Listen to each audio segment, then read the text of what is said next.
Good evening, everyone. I hope you had a most excellent weekend and you were ready to hang out once again. Yeah, it's Monster Train time. Hold on. God, someone fucked up my settings. Bear with me. There we go. Didn't realize until I sat down, but here we are. Anyways, let us continue monster training. Let's pick a new crown to get and achieve it with all haste. Also, how you doing, Joe? Good to see you, Lemachuka.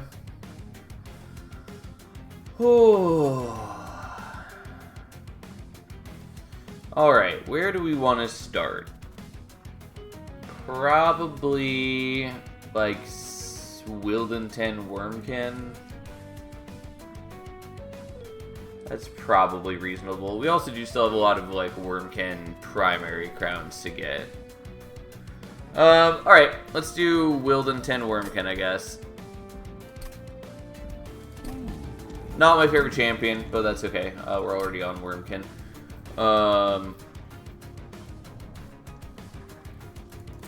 Oops. Yeah, and I'm pretty sure we want the Echo Breaks. Again, Fracture's not bad, but I would prefer Echo Break most of the time. So, let's hop in and see how it goes.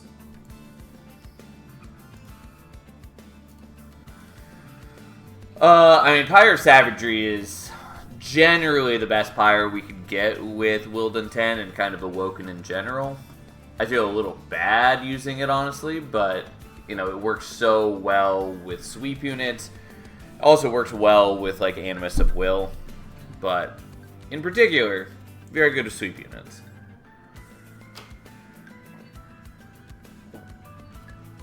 Thorn Hollow is a bit disappointing. Does work okay with the Wildwood Sap, so that's at least helpful early game, but not really what we want. The Bogflies are fine. They're certainly way better now that they have the Flight ability, since you can use them to overstack a floor. How you doing, Fury? I mean, Ancient Pyre Tap is good. I do kind of just want to take Guild Marker here, though. Because, again, getting it this early represents just so much extra gold. And that is very helpful, especially early game. I mean, I think we should take it. Ancient Pyre Tap is nice, but... Okay. Pyre Tap, tap and dap Pyre. You know it. Well... I do like Thornlord on the whole, but I think we take Strangler. I normally don't like taking Strangler early, because it is not super great offense, and trapping all the enemies together can do a lot more harm than good. But we've got Savagery, we've got double Wildwood Sap, like, that's not bad.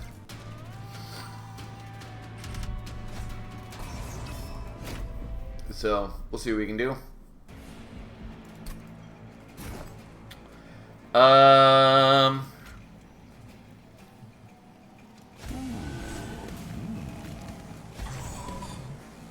you are just a better Spear Steward, or Shield Steward right now. Okay. So, I got basically everything I wanted.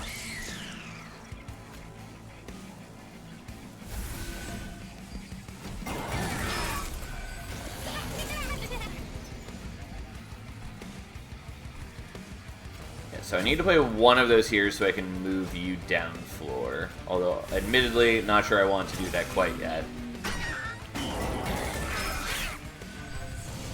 Yeah, this is the problem with this strategy.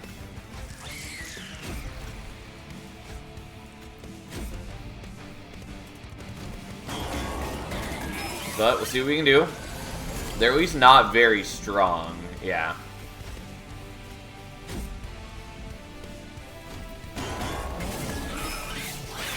Alright, well, we'll Wildenton got, or one of the Bogflies got one of those kills, but for the most part, Wildenton is stacking up some strength, and that's what matters. Unfortunately, he didn't get the boss kill. Whatever, that's okay. Sharpen's not terrible. Restoration Detonation is a lot more helpful at the moment, much as I'm loath to use it. Ideally, we're going to get Predator at rank 2. In which case, he'll have Quick. One of my bigger concerns at the moment is just keeping him alive. But there are a number of ways to do that. I'll take it, even though we might remove it later. I will definitely take Shelter. Also, how you doing, Ether? Yeah, we're going here.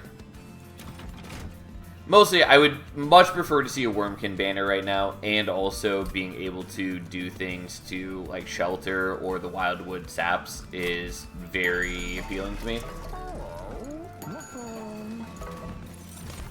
Bog Deep Cocoon? I really can't justify that right now, but that doesn't mean I'm not gonna take it. Yeah, I mean, it is the wrong choice, but you know, what is life without our best boy? Honestly, double stacking the Wildwood Sap is very useful at the moment.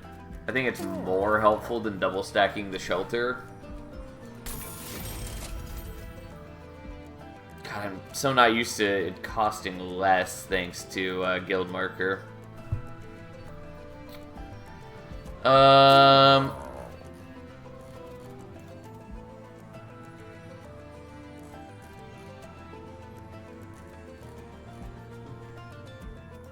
So I do want to make more consume spells if I'm going to be using the Bog Deep Cocoon.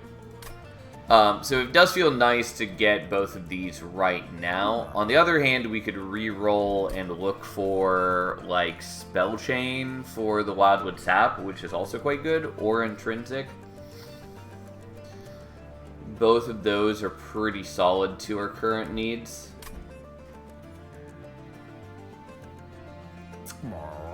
Unfortunately, Siphon Archeon is pretty bad for us. Permafrost also is not terrible on the Shelter.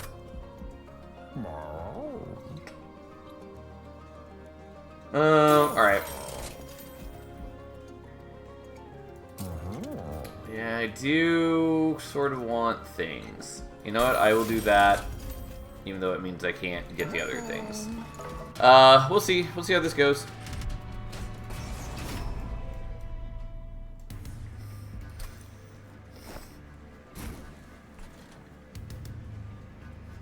Good shop. I mean, yeah, it was pretty good. I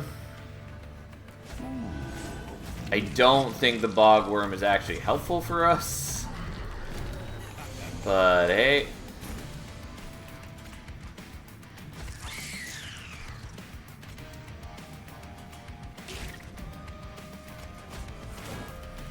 And I know that I am sort of stealing a kill from Wildenton, but I want Wildenton to be taking less damage while we work on building up.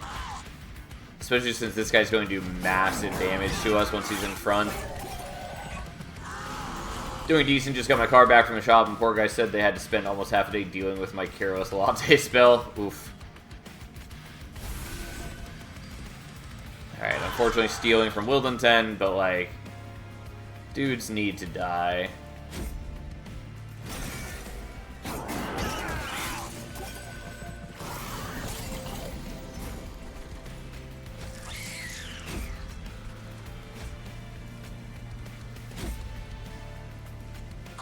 Yeah, unsurprisingly, having you on the floor at all is a waste. And I was pretty sure it is just making my make my team weaker.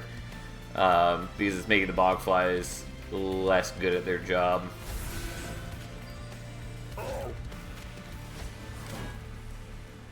Mm.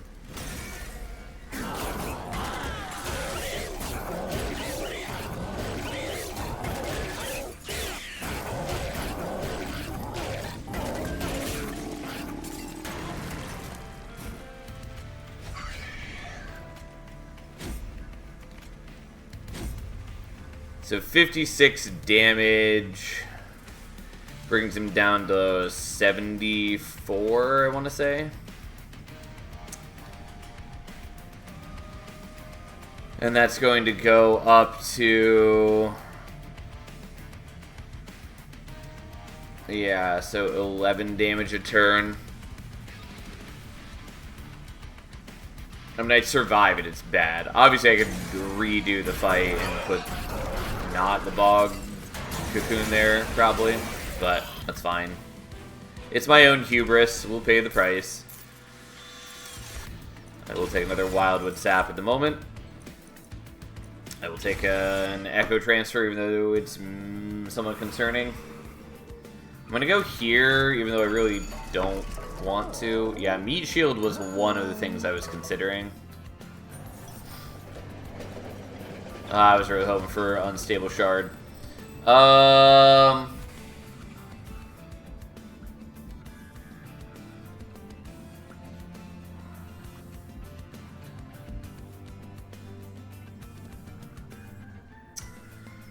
Honestly, the Titan skin is not the worst thing at the moment. Savage Spirit, also kind of interesting. Unfortunately, I would really like to have actual upgrades on you first. I don't think it super matters, honestly.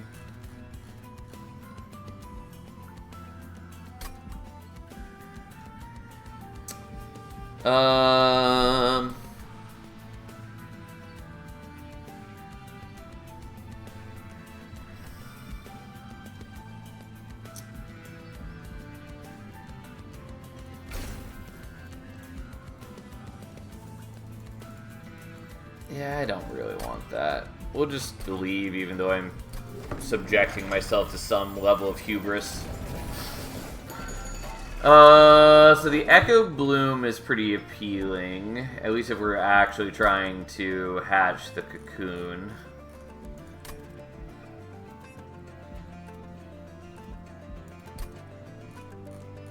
Which we don't have to hatch the cocoon, but, you know, I would like to. I mean, I don't realistically think it matters to us, but hey. Alright, we'll make deployable Echo Bloom, even though it's not actually helpful for me right now.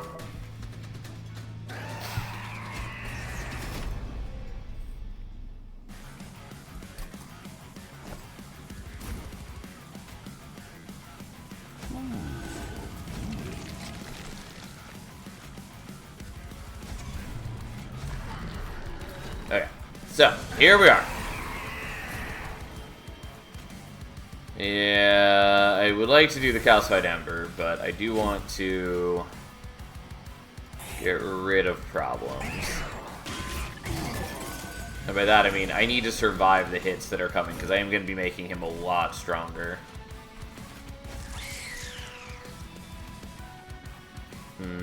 The Echo Bloom is cute, but I think we just want to do this.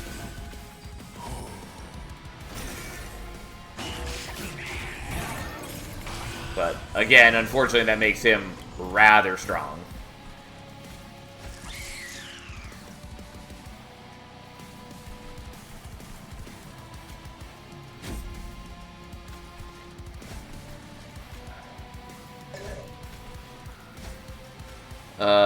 Yeah, not a great time to use it, but there's no reason not to, so here we are.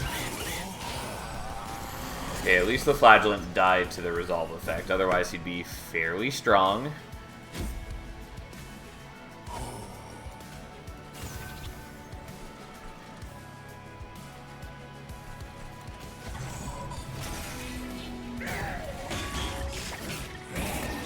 Okay. Well, this is why we have the Meat Shield.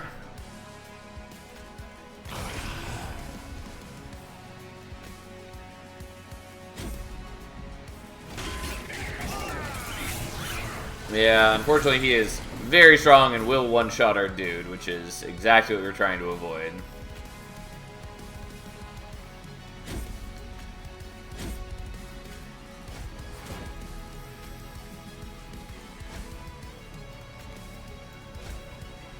Yeah, that's not gonna work. I think I need to be on a higher floor. I suspected this was going to be the case, but I wanted to see how it would work on bottom floor for reasons, namely avoiding flagellant damage, but unsurprisingly, not going great. Also, playing the Echo Bloom might be the right thing to do.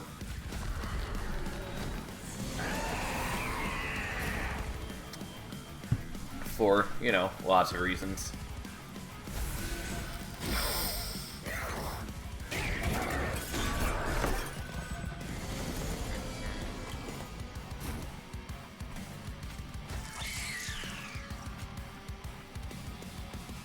Yeah, I'll do that now, even though I have to miss on some other things, which I don't love. And I need to generate at least one charge here so I can fly the dude away.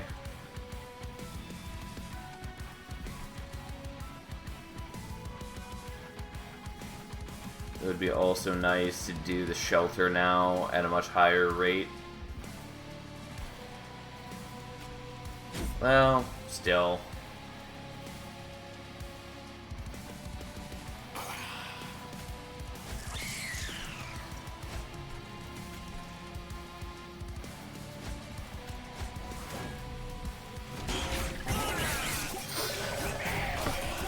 Okay.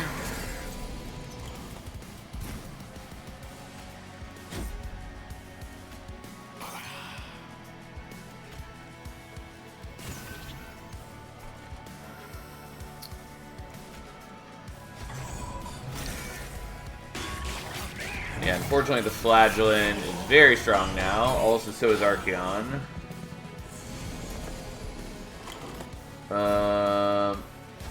Yeah, but you do survive just barely now.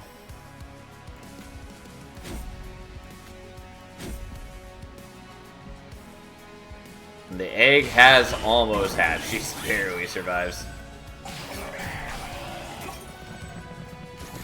Okay, now there's a little bit of time for you to burn off your garbage.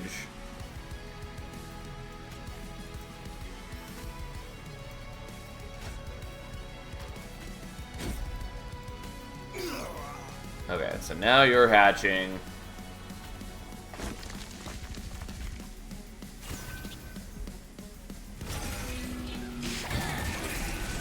Which is nice because it's a full heal as well. You know, in addition to just being higher damage too. Like, we should be totally fine now. Well, I'll get rid of one of my calcified embers.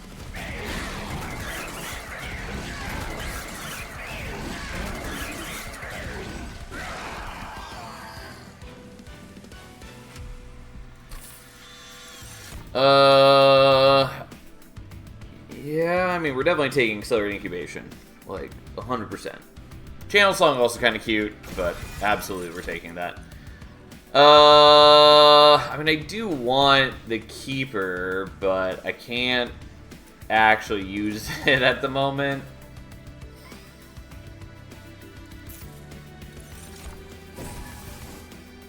Because I'd need more capacity unless I hit, like, double Smidge Stone and all that jazz.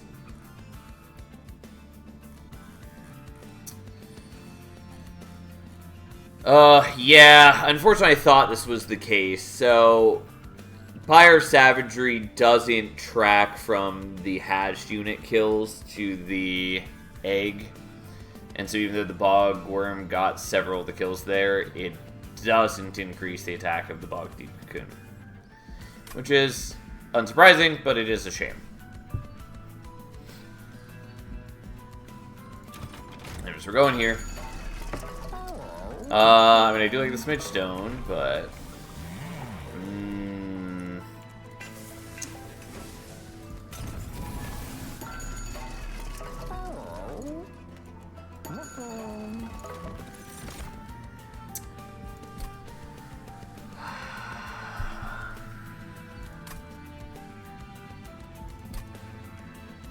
The problem is I don't have enough capacity to play out both the Cocoon and the Keeper, nor enough Ember to play out the Bog Deep Cocoon, the Keeper, and the Echo Bloom.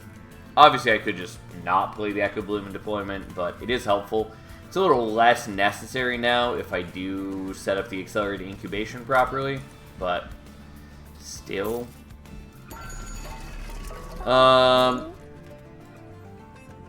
Okay, it's not my ideal, but we are going to do this.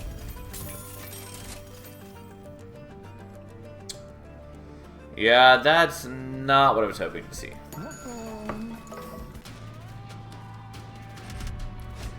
Not that I had enough gold either way. Should have taken that into account before I re-rolled, but whatever.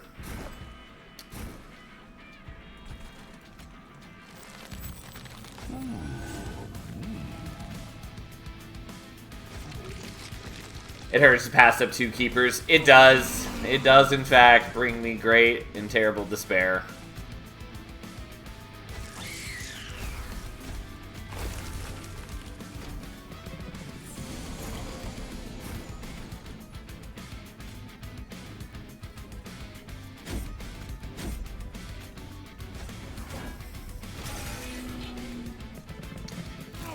Unfortunately, the corruption dudes are an issue. And there's no way I'm getting the collector, sadly.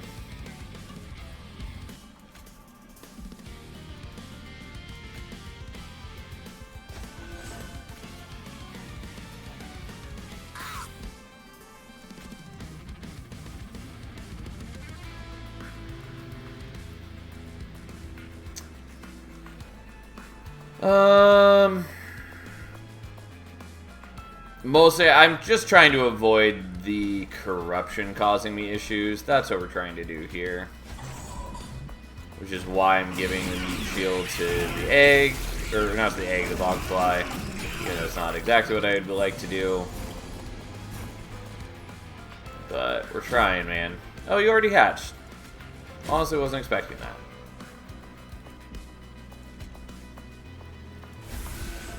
Okay, well, we're taking a little bit of damage, but it's fine. Alright.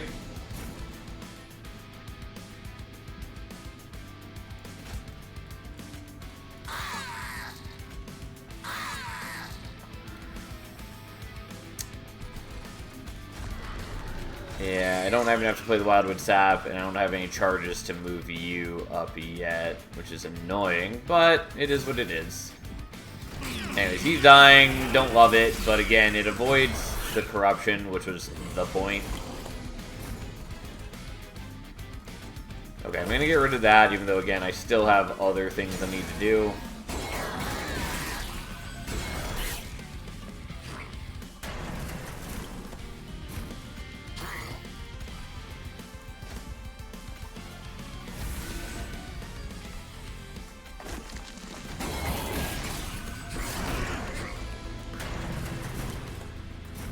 Okay, yeah. I was pretty sure we'd be okay here, but... like, we have enough bulk, and Ajax doesn't do all of that much damage. So the real danger of Ajax is just that he very quickly decreases your attack. But our big bad Bog Wormling still able to beat him down. I mean, the channel song's cute. Don't think we care. Might take Pyre Shard just for it being another consume card.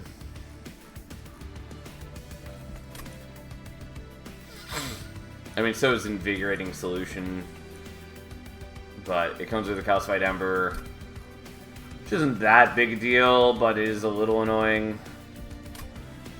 And this one's infused. I don't think it's going to matter a whole ton, though. I guess we'll do the Invigorating Solution, even though mostly it's just not going to be important. I do like Ambient Charge now. I mean, maybe.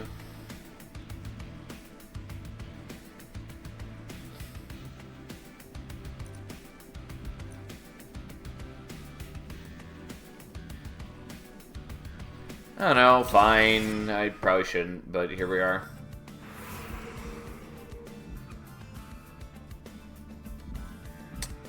Kind of want to go to the Merchant of Arms so I can combine the Ambient Charge and the Meat Shield, but that's not actually that important to me. I think I'm maybe just going here. Like, I could also dupe something.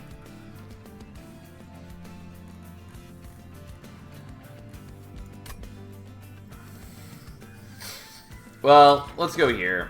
Even though I don't have a ton of gold to spend. Cute, but not good enough. Serrated Mandible is not bad.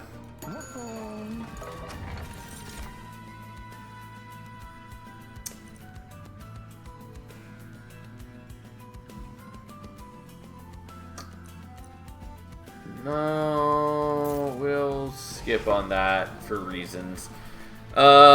Okay.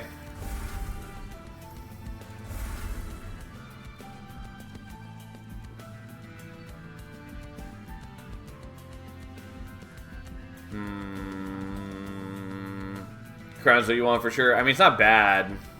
I was actually considering taking it.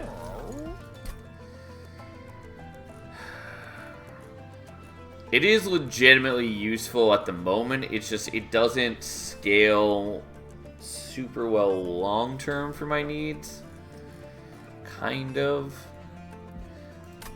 I will actually take it.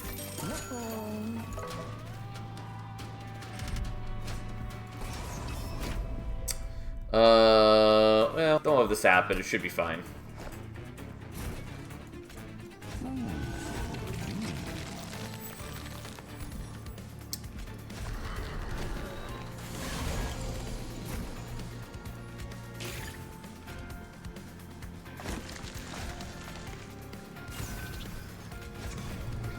I did eat some of the charges, so it's, you know, we're not going to hatch the dude just quickly, but still, this is generally a helpful thing to do.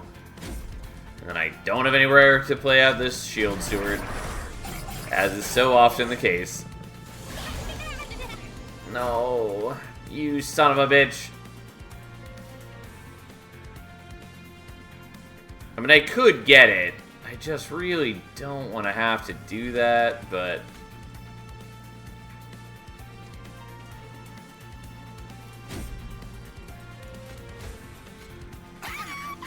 I do want it.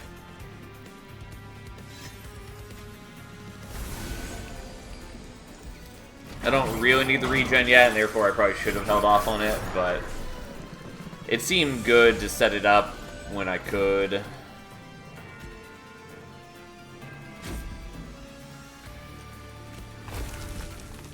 Okay. Because, again, Crown of the Eternal real paying off here. Like, it's doing a job.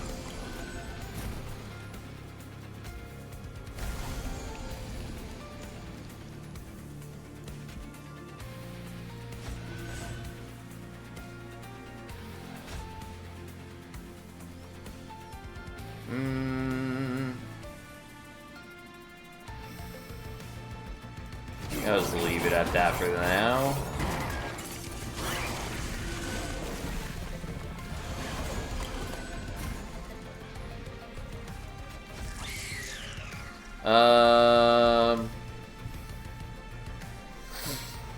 Yeah, just for safety's sake, we'll still move you up here. Not totally certain we need to, but... Again, it is a shame that the Bog Wormling doesn't get the permanent stats from Savagery. Oh well, it's not the end of the world. Even if it is a little sad. I think we're probably fine like this, but just for safety's sake, we're going to go full bore and get the armor. Also, the Ambient Charge not doing a whole lot for me when I don't have any zero-cost cards. But alas.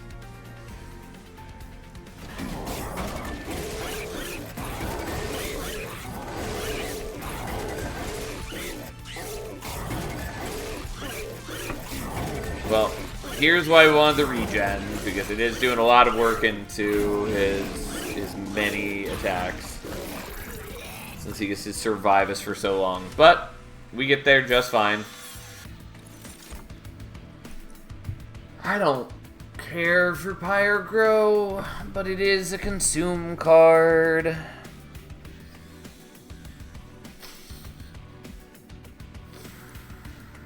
Fine, I don't like it, but sure. I will definitely take Return Soul, or maybe I want the Force Contamination. No, I'll take Return Soul, even though it's gonna be frustrating, but that's fine.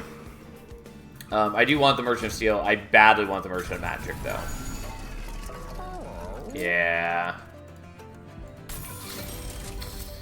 Yeah, that's what I want. There are a lot of other great options, too, but that one in particular is quite nice.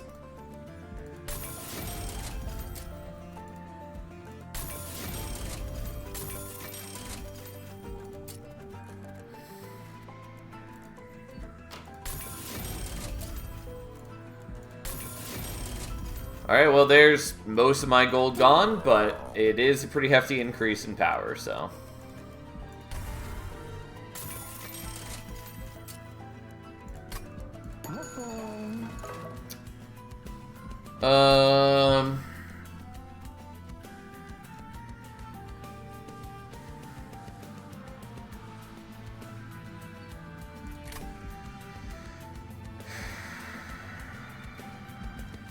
Yeah, alright, let's do it.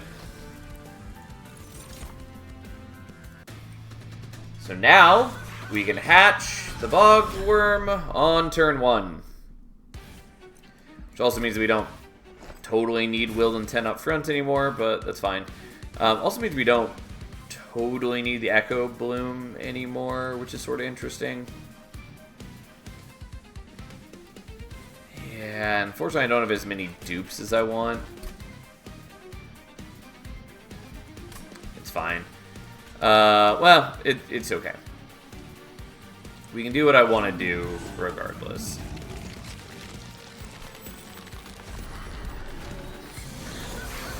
Okay. So, 1, 2, 3, 4. There he is! Look at him go. We don't actually need the meat shield, but I'll still put it there.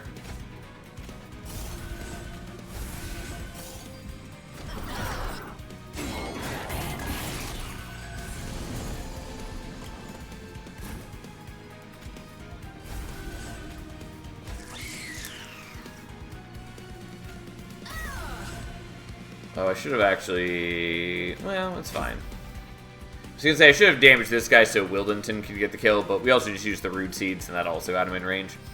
Anyways, this now gives off 48 armor, which is not bad, since we actually are allowed to build up our charges. Unfortunately, the armor is sort of wasted on Wildenton, because we are just still tanking damage with the Crown of the Eternal and all that, but on the whole, I don't hate it.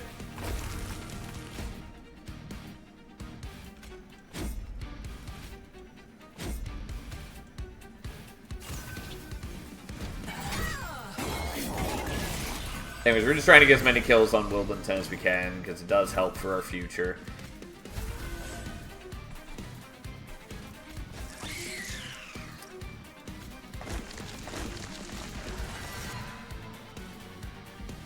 Yeah, still annoys me that you can do this with Return Soul now. They just should update it so that you can override the remove consume mid-combat. Like, it causes problems that you can't. And it feels like we've created a bunch of band-aids instead of just addressing the easy fix to the problem. But whatever. Not my call.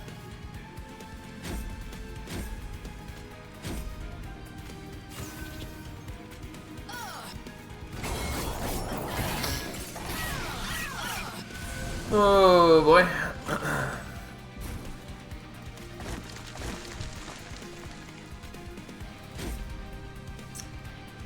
Yeah, again, Return Soul being able to just freely bring back something, remove consume like this, does feel fairly cheesy. Anyway, so let's get 60 armor. Let's, bring it back instead of using Return Soul for like its actual intended purpose of making cards into consume cards. Bogfly's doing Bogfly things. I mean, they are helping. They're certainly not the major part of the team, but they're not doing bad for us.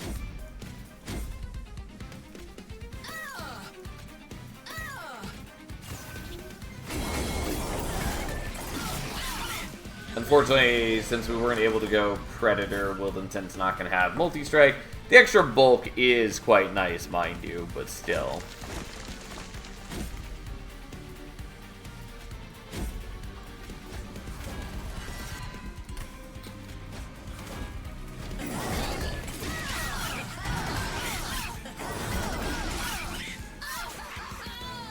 Alas, not Wildenton who got the kill, but that's fine.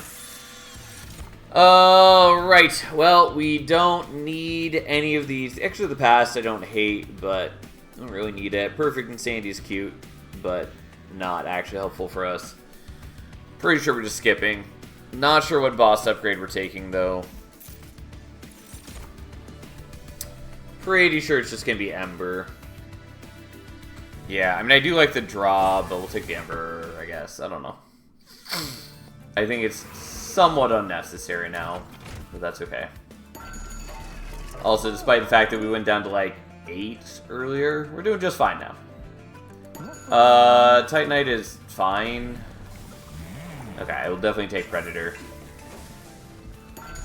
I do really just want to see multi-strike though. Yeah. And poor Bogflies, I just haven't upgraded at all. Sure, why not?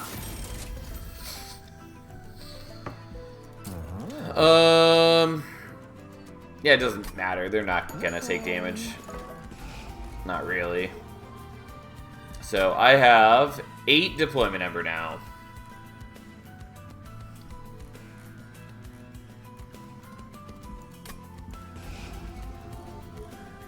They make great chump blockers, the Bogflies. I don't really need them for that purpose, though.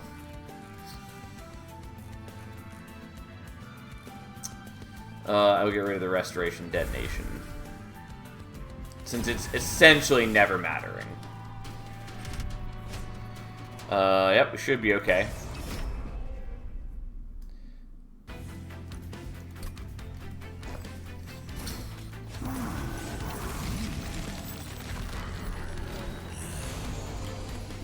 Like, you know, Reanimate's not great, but it also doesn't matter.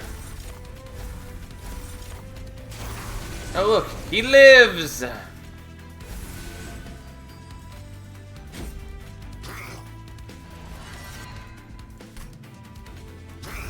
he grows stronger than ever. I mean, we're not strong enough to kill this guy yet, but that's okay, we're working on it.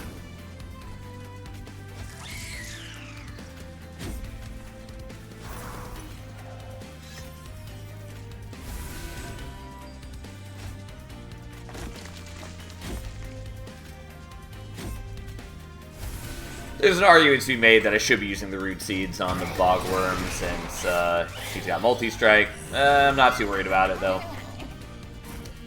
I am worried about not being able to get this.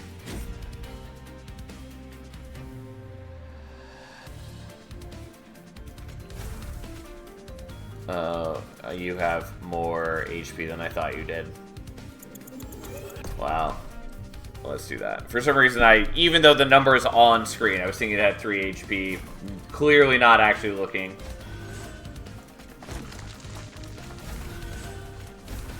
Alas, it's a sad life. And that's just the kind of world we have to deal with now. Anyways, because we have the root, we are never in danger from the amalgams. So long as we're at least clearing a modicum of enemies. Because if we let them build up too much, then we do run the risk of newly generated enemies ascending to a higher floor, which is particularly dangerous with the boss, but we're not going to let that happen. Our wave clear is good enough that that shouldn't be an issue.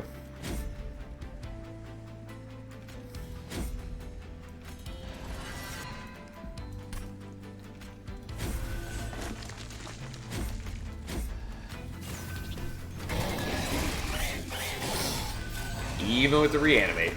No, the reanimate is certainly making it a little more awkward.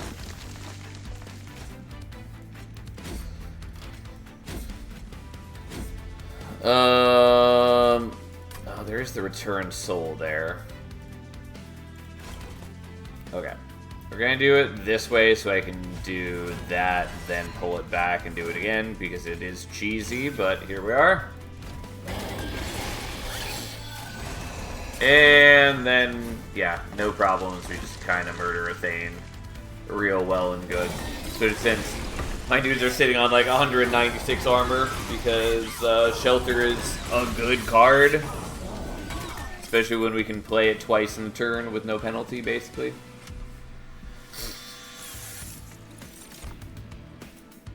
I mean, the Awakening Thicket's kind of cute, but it does not matter. Don't need another Accelerated Incubation. Chamber of Recall, I will take. And then we're going here.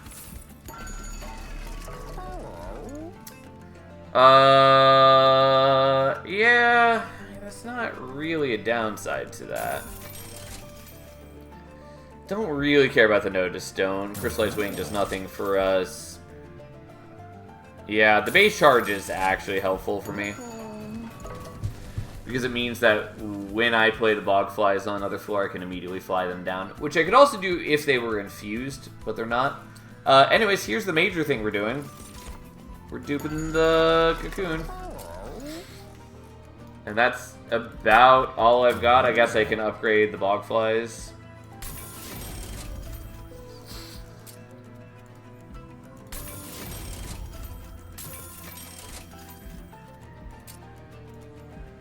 I was gonna give him a large stone, but there is no large stone, so here we are. As far as this goes, we should still have enough Ember to put Thorned Hollow. So really, it's just get rid of some Echo Breaks. If the Remove Consume upgrade didn't work like it does with Return Soul, I would keep more of them around to make into Consume cards. And honestly, maybe I still use it for that purpose, but I can do it on the Root Seeds, and we're going to be getting back our Consume card every turn with Chamber of Recall, but whatever. Kind of meant to get rid of the Meat Shield, so I'd always get the Ambient Charge. Doesn't, like, super matter to me, though.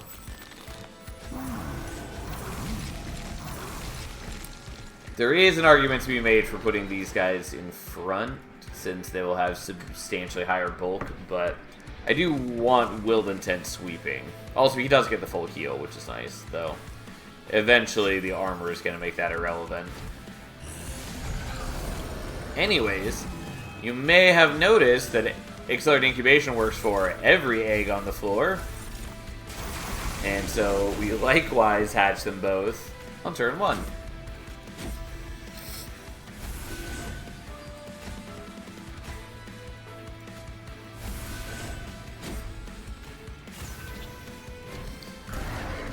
Well, Thorn Hollow gets deleted. I do actually need higher HP, because since we're killing things in quick time, it does mean that the first hit you're going to take is from Seraph, and so you do need to survive that.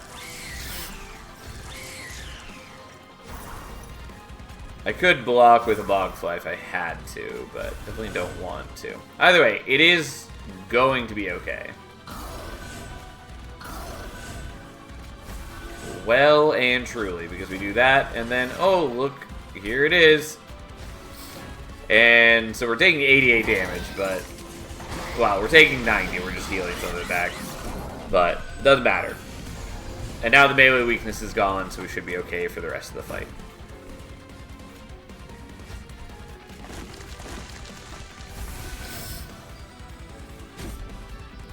And they're not using the Ambient Charge this turn because I don't have enough Ember to use the cards I draw. But It's fine.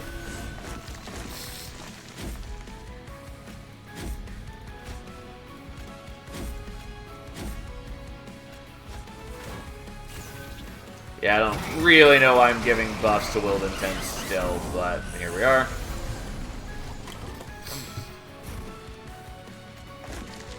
Also should maybe have the bog flies in front of the bog wormlings so that they're more likely to get kills and get the permanent power from savagery. I don't really care at this point. My concerns are largely minimal. Like, we are very strong as is. A little bit of extra power from savagery at this point is just not gonna affect things.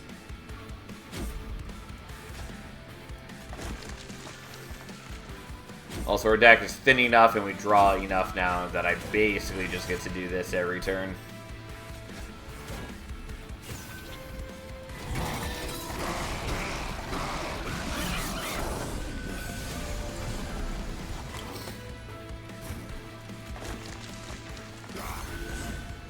Oh look, it's the same cards as before.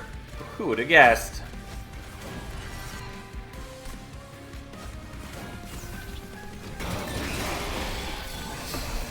Alright, and now it's time for the boss when we already have 324 armor on Wilden 10 and 400 some on everybody else. Plus, you know, the Bogworms are at 270 HP on their own.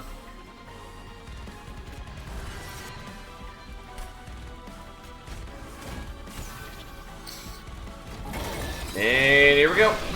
Again, it's a shame that the Bog Wormlings aren't contributing on the permanent scaling, but whatever.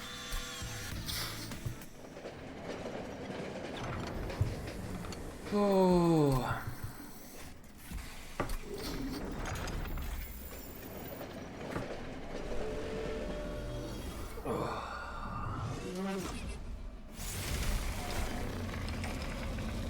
Alright, let's murder the Titans. As always, it's going to be slightly more annoying that we have to deal with playing the Pirate late every turn and all that jazz. But we should be fine.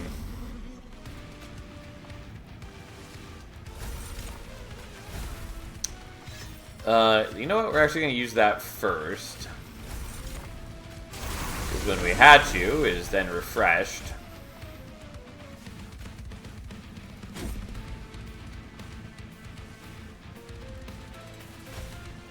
I was hoping to draw into, like, the bog flies.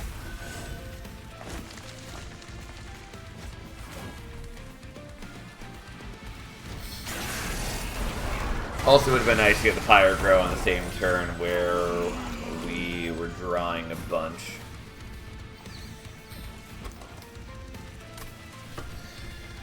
But, alas, it was not meant to be.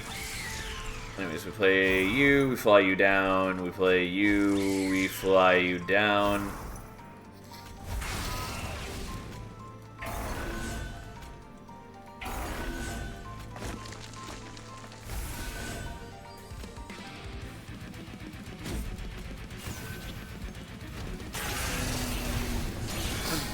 So long as Wilden 10 doesn't die, we're fine. And like, he is building up a non-trivial amount of corruption, which is why this is sort of a concern, but we should be okay. Should be okay.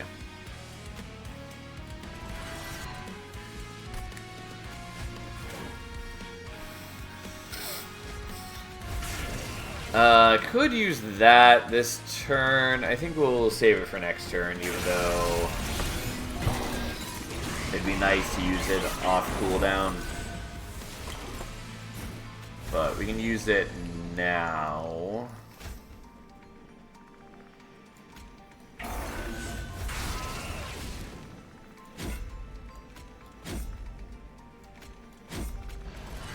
Well, Root Seed is all I got, but again, actually playing out more consumed cards is pretty good for us. It just makes the Bogworms a lot stronger. Golden 10 is barely surviving at the moment, but we're working on it. And we get to do this on the turn where we've got the shelter. And more than that, we've got double shelter, which is pretty appealing. So shelter 1, shelter 2. Golden 10 is still taking a lot of damage, but that's okay. Dominion's basically dead. Entropy is basically dead. Savagery will die as soon as he shows his face on bottom floor.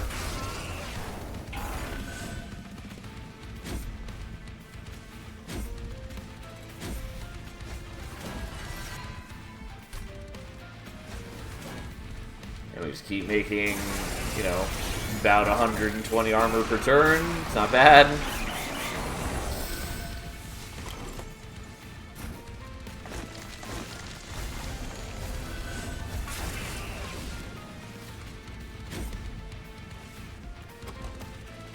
Yeah, not worth drawing. I mean, none of this matters. We have the kill already.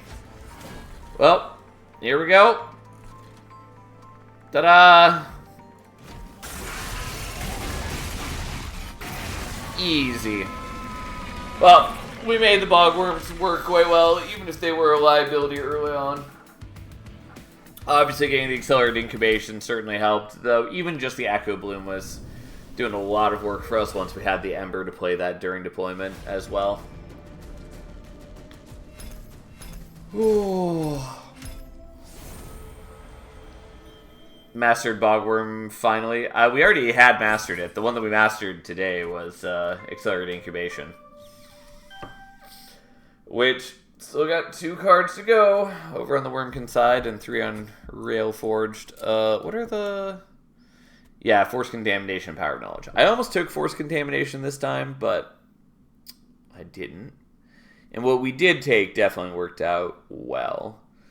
And then Power of Knowledge is fine. I just don't strongly care about it. It's cute. I do like the idea of it, but it just doesn't actually matter. But it's fine. And then Spike Driver Factory still just makes me angry. Oh, okay. Well, we're up to 22 wins, which is nice. Alright, what are we playing next? I should play some Soul Savior, but there's still so many crowns left. Oh, man. I mean, we are making lots of progress. I know I keep saying that, like, literally every time, but it's true. We are. There's just a lot of them total. Oh.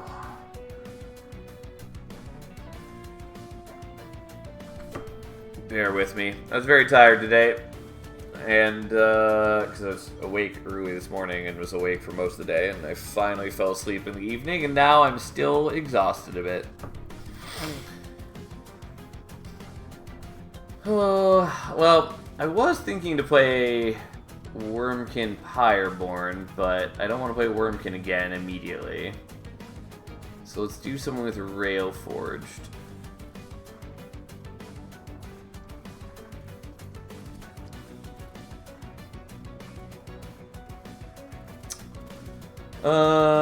Well, I guess let's do Herzl and Hellhorns.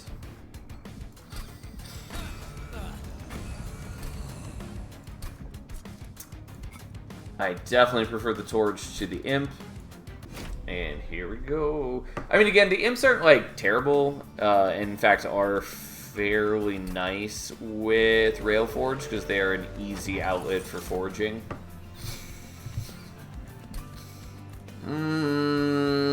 I don't care about wing clippings. I guess I'll take Scorching Restraints, though I don't strongly care about it either, but it's something. I don't love the Pyresmith path. I think it's fine. But I know we played Blacksmith last time, so I'm probably more willing to take Pyresmith. There is a world where we could do some cute things with Blacksmith, I guess. But let's do Pyresmith. Steelworker seems redundant in this combo. I wouldn't necessarily say that. I would say that the place where Steelworker often ends up feeling not as helpful is with Banished, since their armor gets kind of subsumed in the general Valor armor.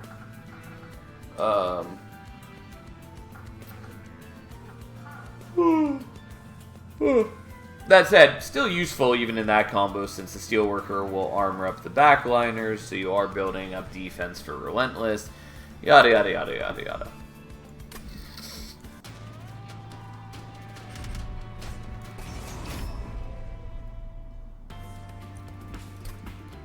I do wish the Forge points defaulted to off, but they don't. Okay. Well, it'd be nice to have a Shield Steward up front, but that's just not what's going to happen. We do have the Hidden Passage, speaking of, which does make me not care about the Renovate. Do I want to use the Pyre Shot right now? I think the answer is yes.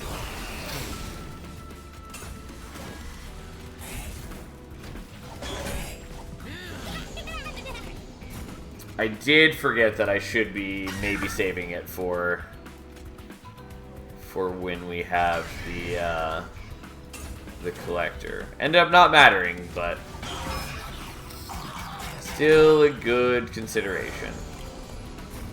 Okay, I figured you'd probably be fine against the Hidden Passage.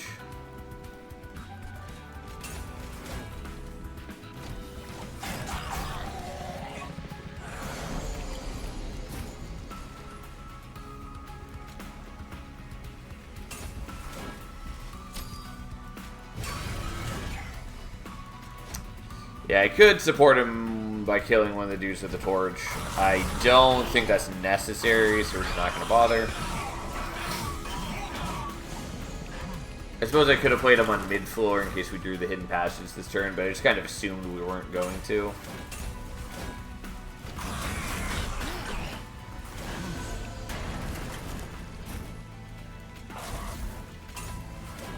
Alright, so Steelworker dies, but not a big deal.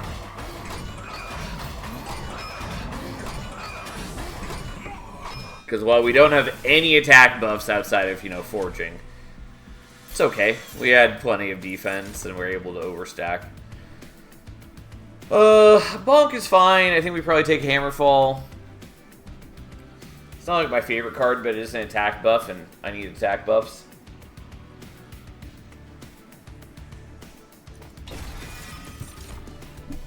Speaking of, we are gonna take Ritual Battle, I think.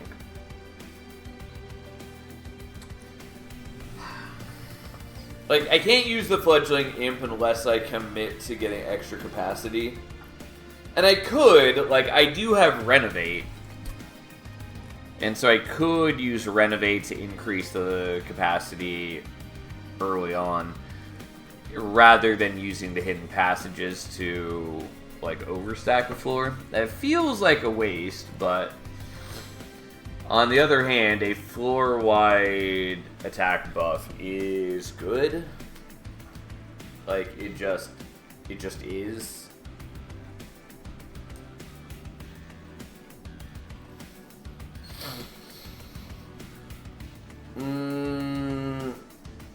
Especially in a clan combo where we don't really have a sweep unit. There are some silly things I would like to do, though we're very unlikely to do them. You know, we'll take the Ritual Battle for now. And we'll see what we can line up. I think we're just going for the Merchant of Steel.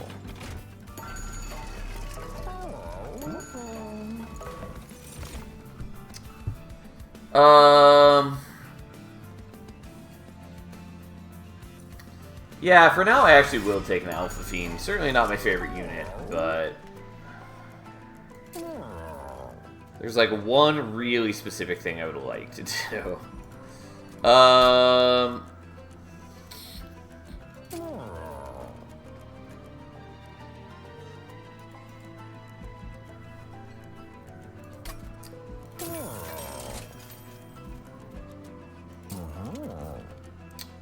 Wasn't what I was going to do, but I will just take the Smidge Stone here, so then I don't have to worry about ascending my dude. I can just immediately play him out on the same floor. But, see what we can do.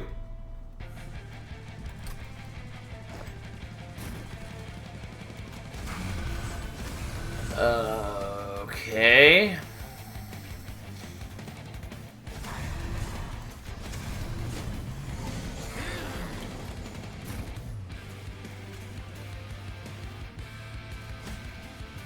Would be nice to play that out. Oh well.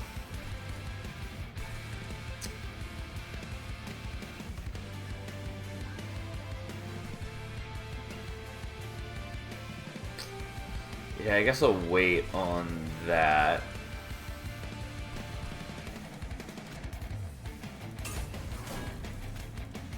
I'm gonna get rid of you just so I have a better chance of killing the Flatulent. It's not like a major concern at the moment, but still. I guess we play you so that if I get, you know what? Fine. I didn't really want to do this, but we save a lot of health that way, and we don't take fire damage either. By the way, how many crowns left? I don't actually know because I keep forgetting to actually count them up.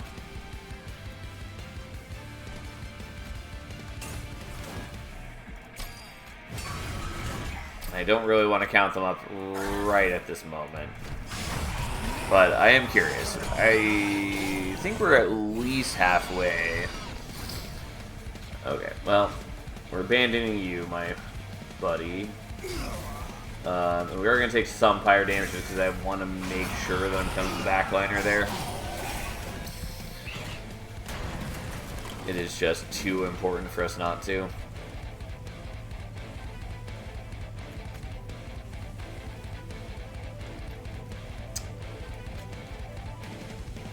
I think we're probably fine as is, but just for safety's sake, I'll do this and take the 1 damage. I don't think I need to, but Elbor can, like, he is very tanky.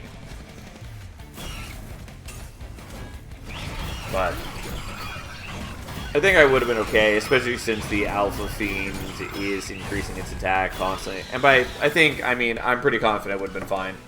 On the other hand, so be it. Who cares? I also have tons of extra HP thanks to the Pyresmith. Alright, this is an alternate option.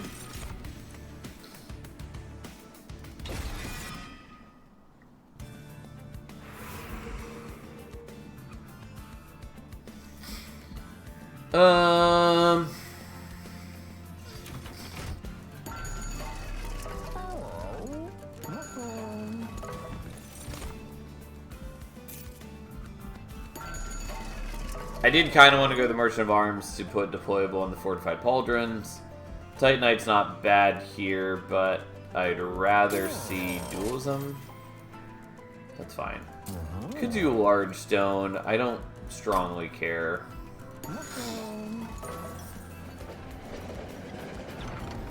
No, I don't want that. It wouldn't be, like, terrible for me, but I don't like doing it, and in this specific situation in particular, it's not what I want.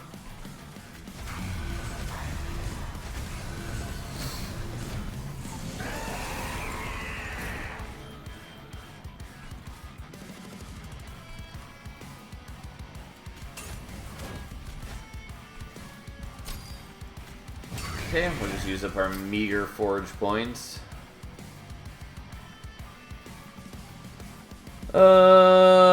Yeah, this is fine.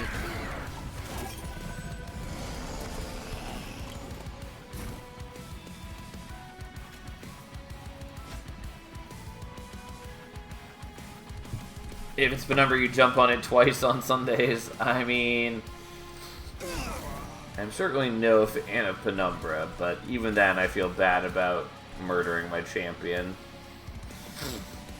Yeah, let's just do this now and kill those. That's whatever. The stupid Renegades are worthless for me, but oh well.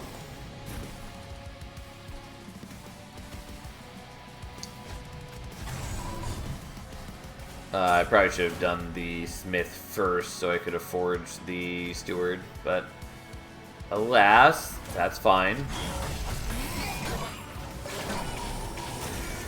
Oh no, I took fire damage. What a terrible fate. Let's get rid of that. That means we can't do the Heaven or the Hammerfall.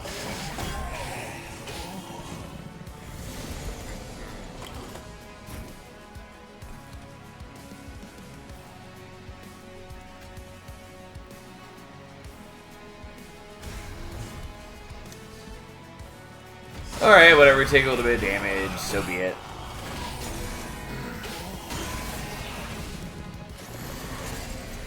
What's life without a little bit of damage? Alright, so now you survive.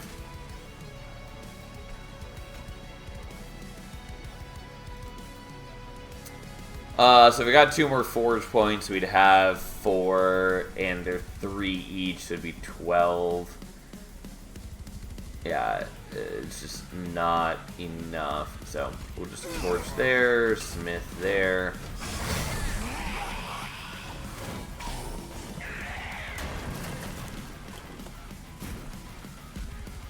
Okay.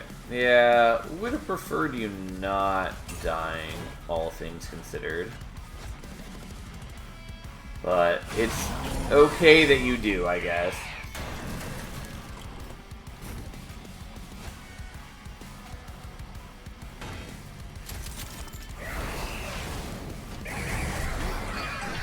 Yeah, as long as Herzl survives, which honestly I kind of routinely forget is a component of this path. But as long as he survives, that's what we're aiming for.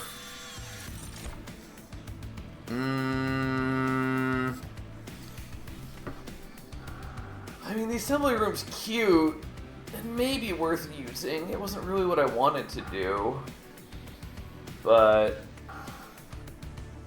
fine.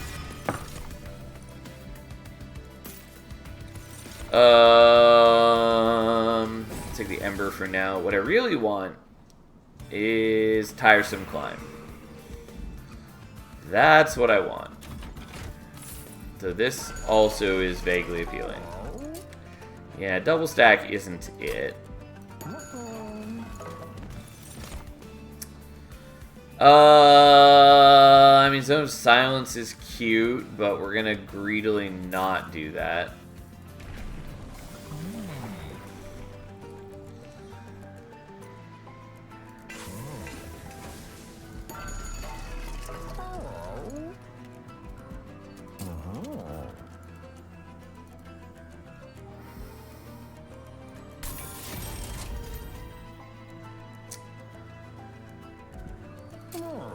Could do the Holy Stone.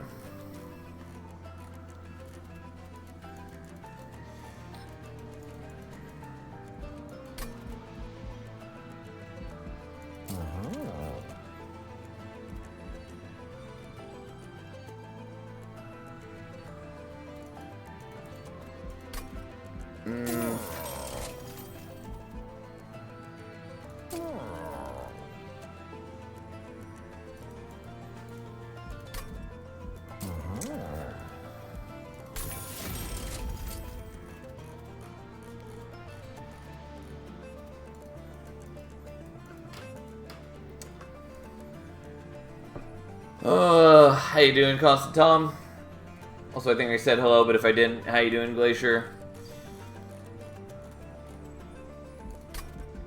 Yeah, let's just not do that. But we are going to do... Oh, actually, the holdover on the Hidden Passage isn't the worst thing. Yeah, I'm not, like, wild about this, but we'll do it. Doing fine, I hope you too. I am, in fact, doing okay. I don't really need to do this, but I will do it right now. It's not really what I want, but that's fine.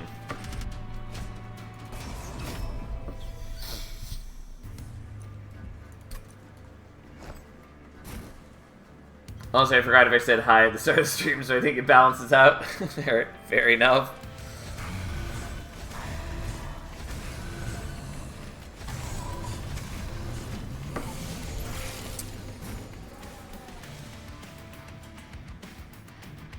Alright, so this is cooldown 4 now, which is a lot more manageable for us.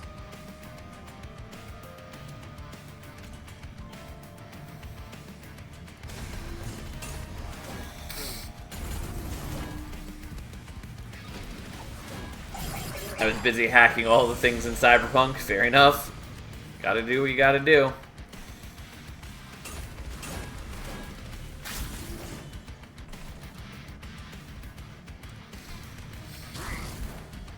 Okay.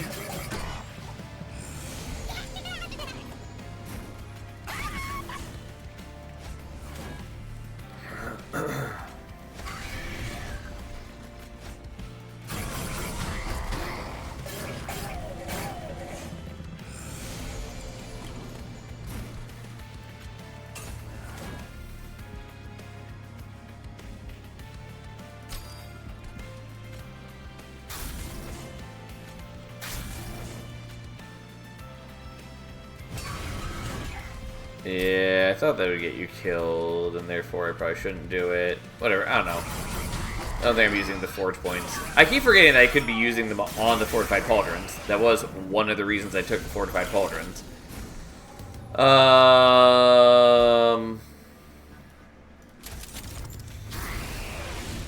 Yeah, unfortunately I don't have enough Ember.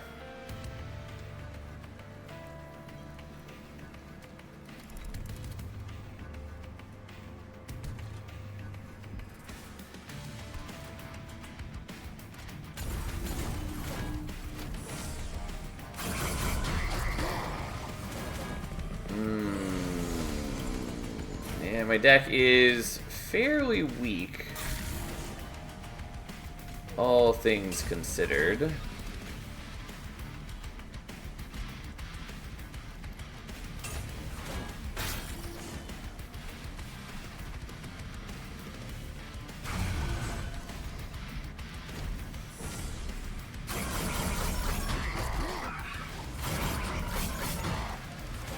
We're working on it.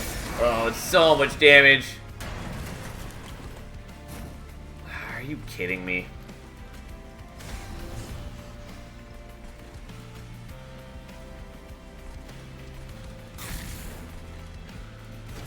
Well, we'll see what we can do. Yeah, I needed that before. But I can do that, and then we get the kill. Well, I took a ton of damage, but, you know, what's life without taking a bunch of damage, really?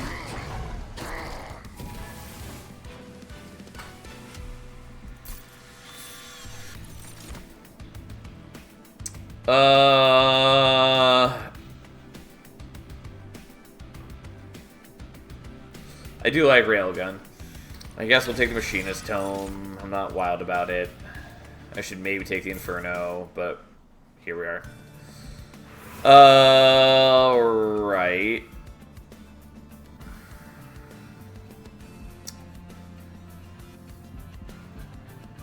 Yeah, let's go here for reasons.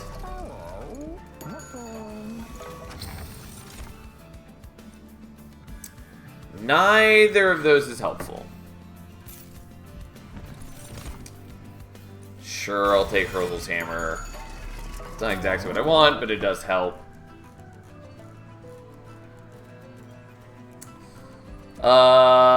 Yeah, I'm not totally wild about that either, but here we are.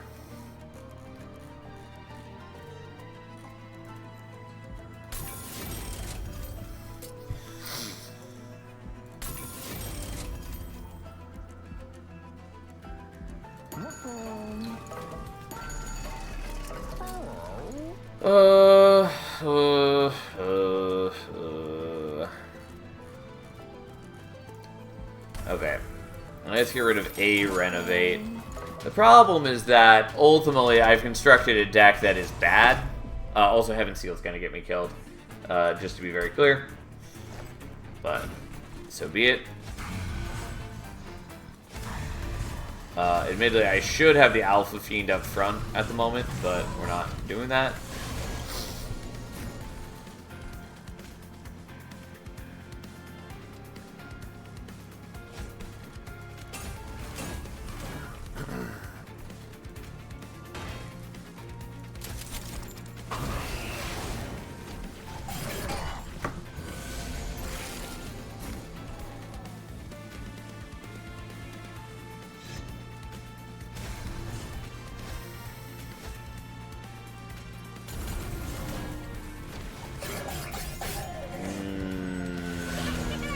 Okay.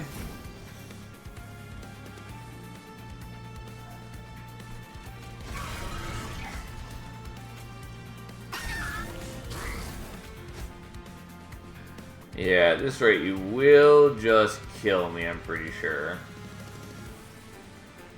Well, not technically.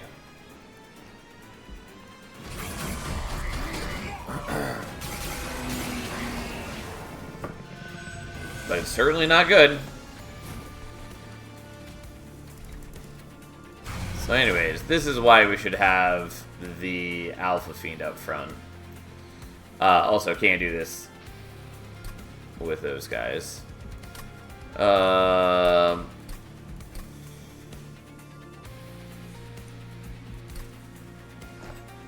Okay. Let's be slightly cleaner about this. Alright.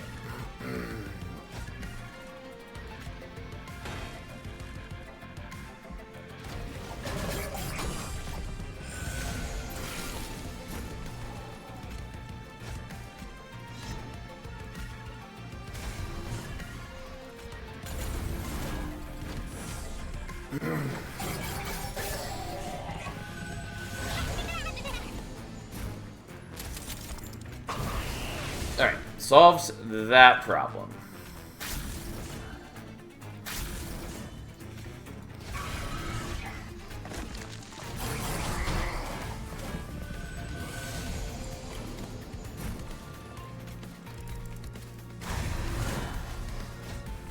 Continuing to solve that problem.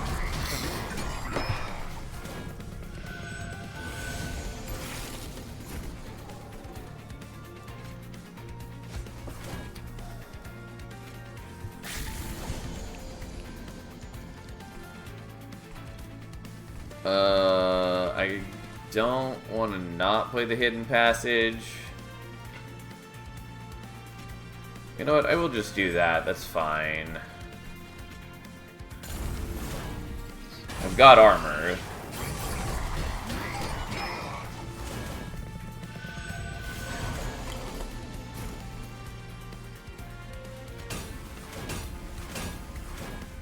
Oh look, it's another friend. Unfortunately, he's getting rather low on health, but we're trying.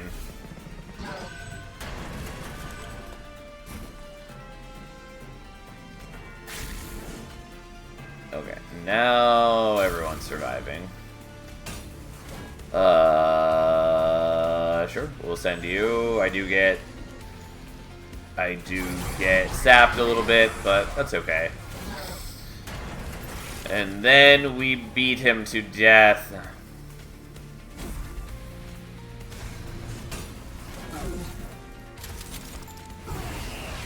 And I can't make a copy, but here we are. Okay, well, we got problems, but we are surviving for the moment. Ta-da!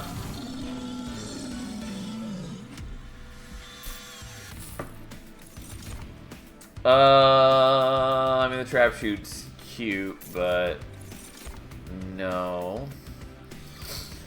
The Inferno also does sort of appeal to me.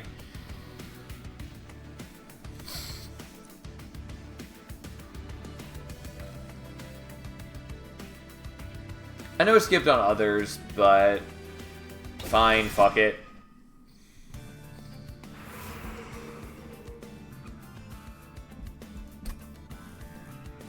I probably should go to the right. It doesn't mean that's what I want to do. So it's not.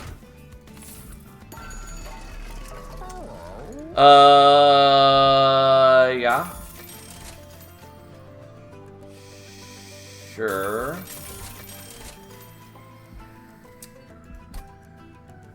That is actually decently nice. That's not what I was going to do. Sure. It does, you know, cost me a fair bit of gold, and was certainly not what I was going to do, but it is legitimately helpful. Not what I wanted to do, but we'll dupe the ritual battle here, I guess.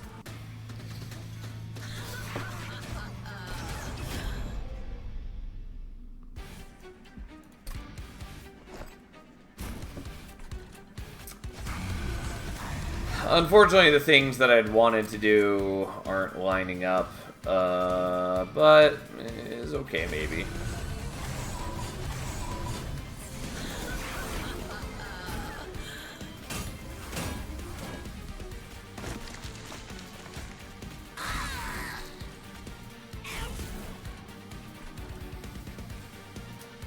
Oh, I did forget that Smith is still bugged with Abyssal Prism. Turns out, Abyssal Prism tends to cause a lot of problems.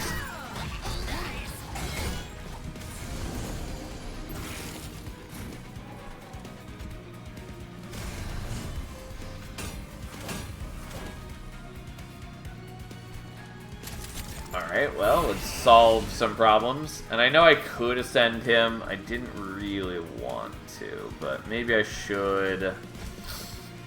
Although if I was going to do that, I should have done it before doing the ritual battle. Well, not true. Because the Abyssal Prism would have procced on the hidden passage if I'd played that first.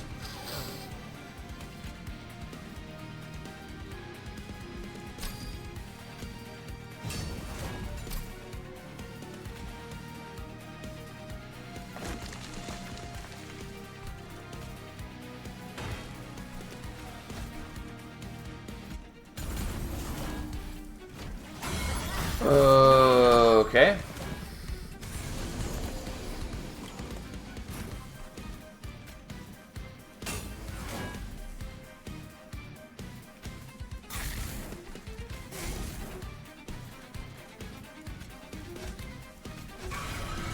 I probably should have just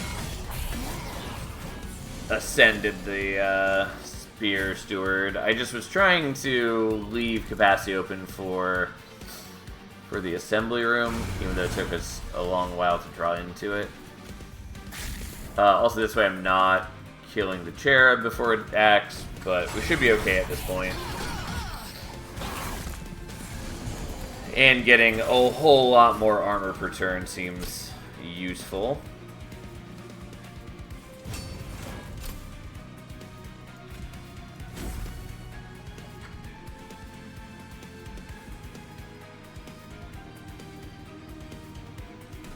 Yeah, I should be able to do this turn. Let's go ahead and kill those before anything matters. I should have done the pyre plating before I used the pyre shot, but whatever.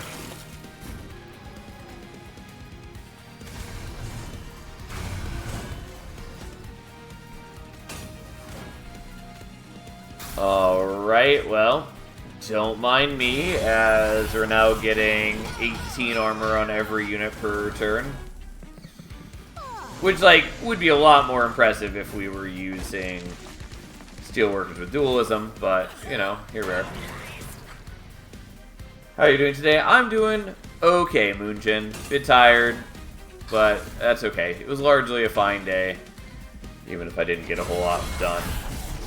How are you doing today, my fine friend?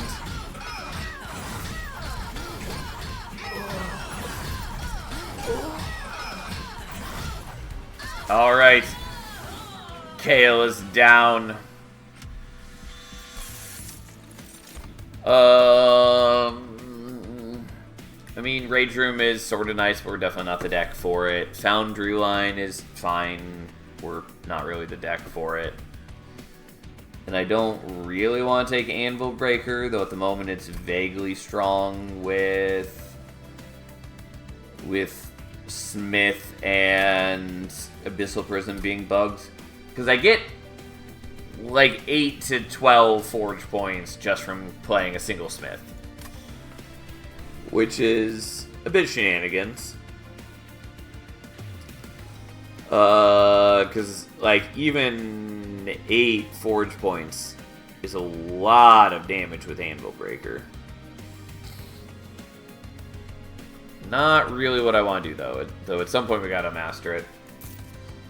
I will survive, but have my Wisdom Tooth removed on the left side, so I'm dealing with what comes after the removal. I feel for you. I have not had my Wisdom Teeth taken out, though I was supposed to. I remember my brother going through that along with some other facial surgery, though, and he was absolutely miserable, so I sympathize. Like, I remember how awful that was for him, unfortunately. Alright, we're going to take draw, I guess. Still was really hoping we were going to hit Tiresome Climb. We did not, though. But we are going to go here.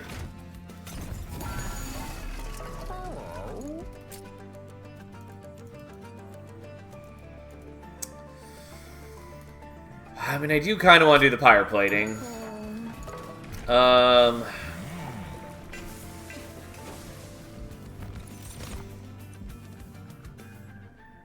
I mean, the Geared Gauntlet is okay for us, and it does work in a somewhat cheesy manner with Assembly Room, but we're not going to do that.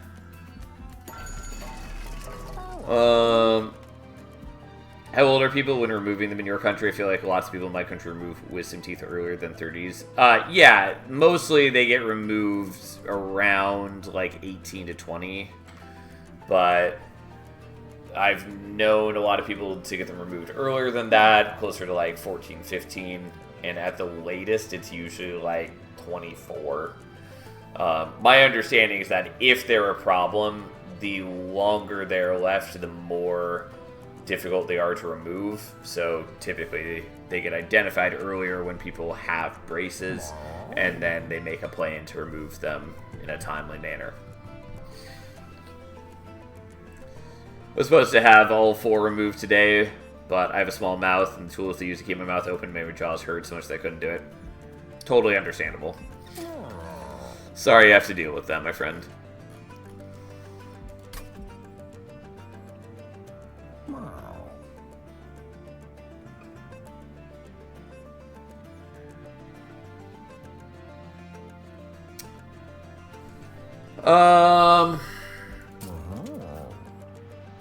So we have 2 main options for what I'm considering here. Option number 1 is we consume the Pyre Plating.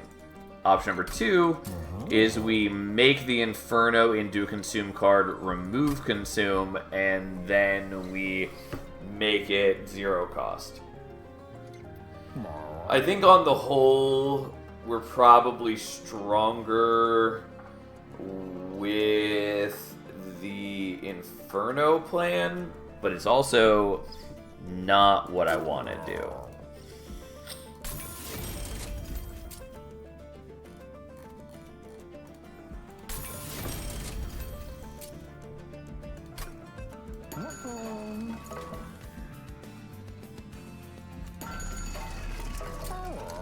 Alright, let's do some dumb plans.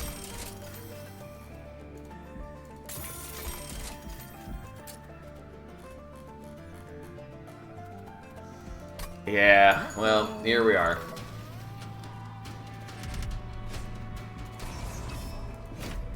Yeah, my wisdom teeth fucked up my teeth placement, so I'm wearing bracers for approximately a year and a half now. I think I'll wear them for at least half a year more. Yeah, that is the problem.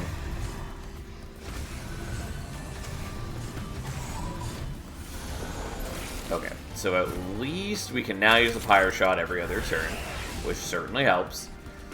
We're gonna get more Forge points than we should. I actually probably shouldn't have spent the Forge points, but hey.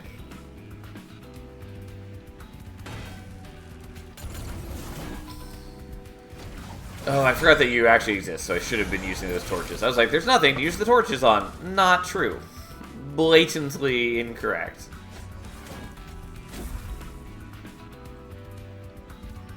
I actually should have done this with the Abyssal Prism instead, but I didn't.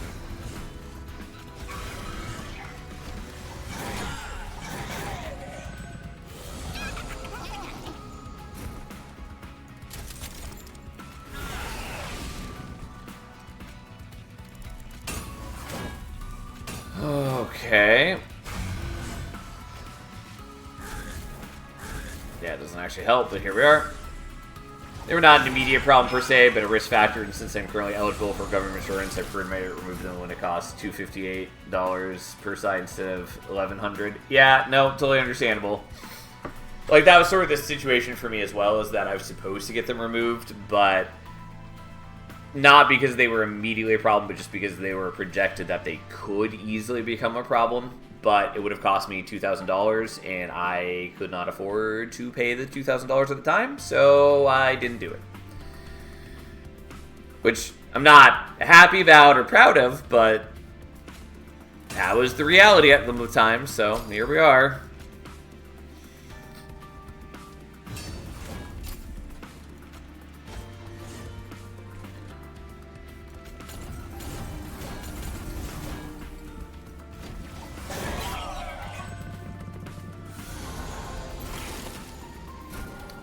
Alright, well, let's murder some dudes. Still not good enough, but we're working on it. Let's murder some other dudes. Let's give rage to everybody, because that's actually a lot more helpful than what I'm currently doing.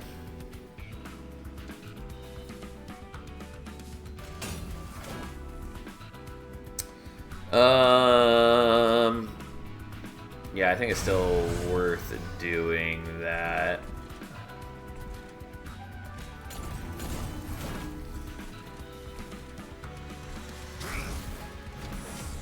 Well, we're not killing all the dudes, but I do have a bunch of armor. Here we are.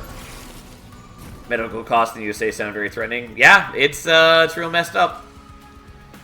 And there's unfortunately very little that we can personally do about it.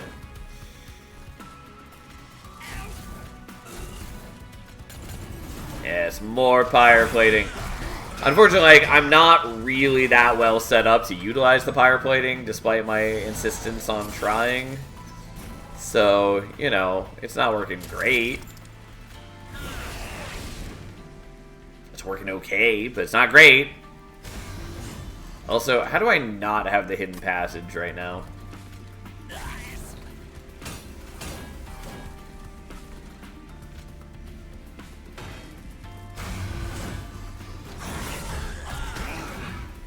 Like, I even made it 0 cost, so it would be easy for us to play. Did you not dupe the armor? I thought you should have, but I'm not convinced that you did. Well, so be it. Fine. They get spikes. Don't love that. Also should have done this first. I guess it did still work. It is always correct for me to spend the Ember on the Pyre Plating rather than playing the Vengeful Shard, because I get more armor than I lose from that.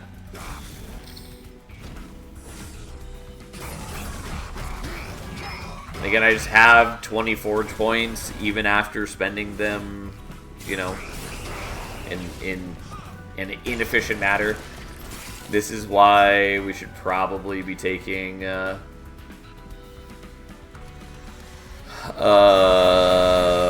Anvil Breaker.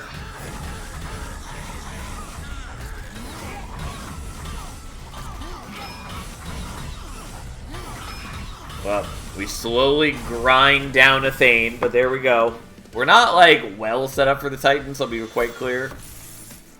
We have some useful tools, but...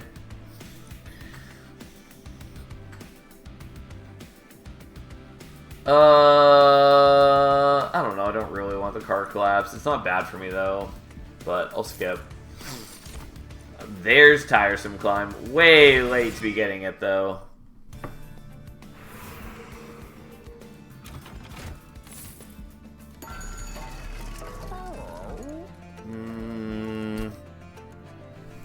I would want Artificial Pyrestone if it would mean that I could play out the assembly room, but I don't have it deployable.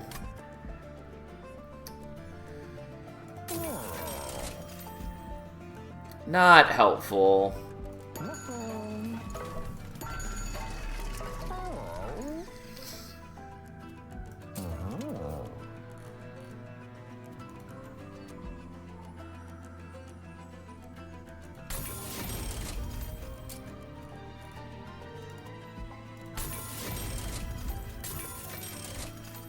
I was really hoping for other things.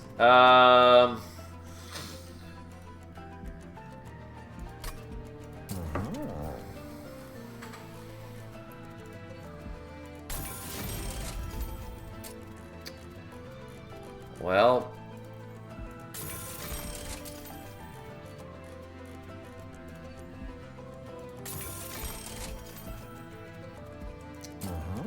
yeah, unfortunately, I'm very limited on what I can do.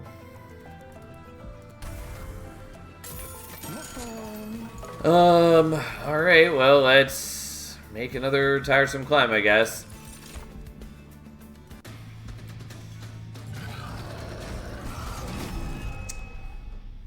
Alright.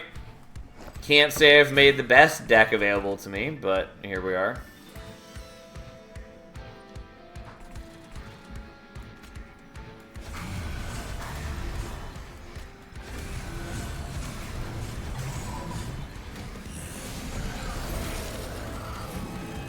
I did forget that this is permafrosted, which is interesting.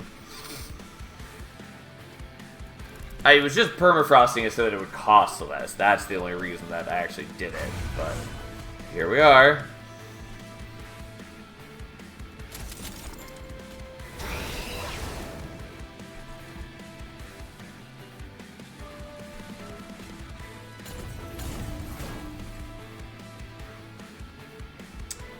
I'm sure I'll play that like that, although I should have done that before using the Pyro Shot.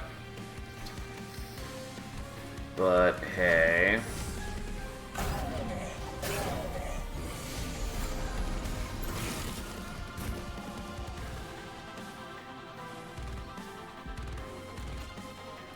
Okay, we may as well do that first.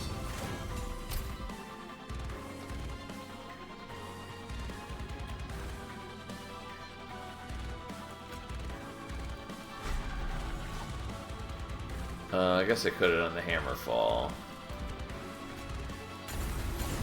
Well, nonetheless, here we are.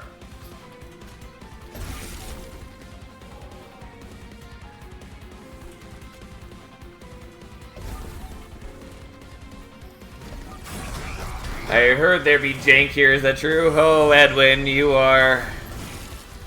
I hope you're ready for some jank. I hope you're dearly prepared.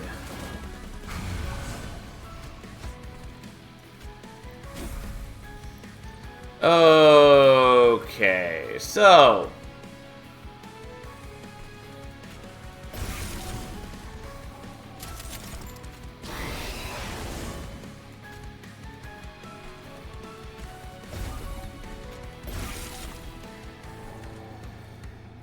oh boy.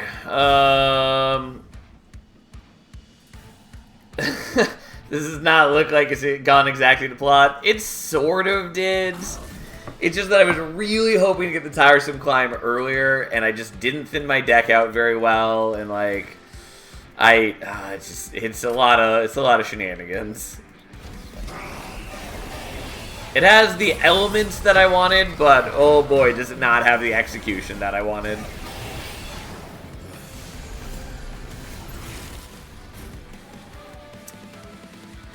Alright.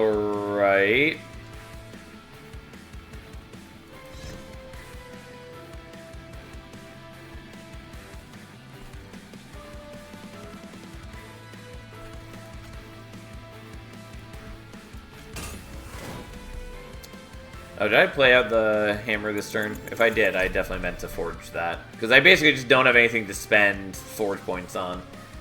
That pyre's quite large. Yeah, it is. That is our one saving grace.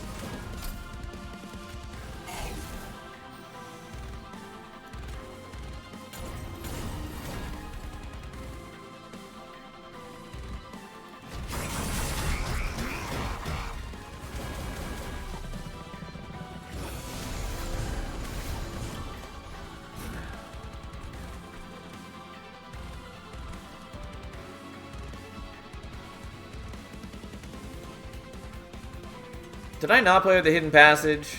I feel like I keep somehow losing my hidden passage. Oh yeah, I definitely didn't play it out for a turn. Well, I totally spaced out, thinking it was not the holdover one. Which means that then we can't dupe the steelworker as well. Oh well, let's solve some problems.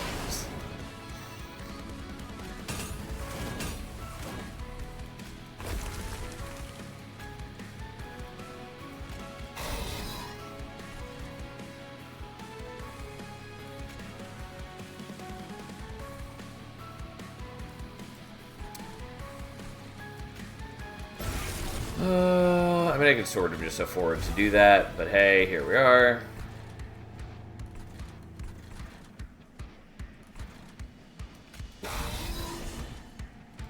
Oh, you know, let's do this in a slightly different ordering.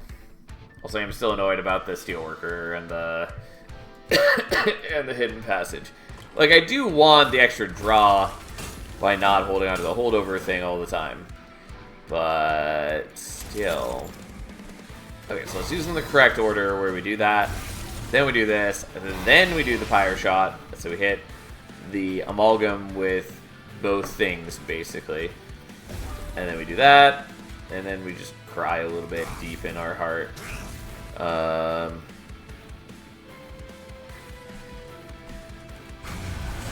Yeah, for some reason you're not getting the armor that's on the dude currently, even though I thought you were supposed to. Whatever. Oh, and I could have torched one of those guys. For some reason, I really forgot about that part of the plan. Oh well, that's fine. We have the armor for it. It's not the end of the world. You are going to die, but again, not actually the end of the world. This part looks a little worse. Oh well, sometimes take damage. That's okay.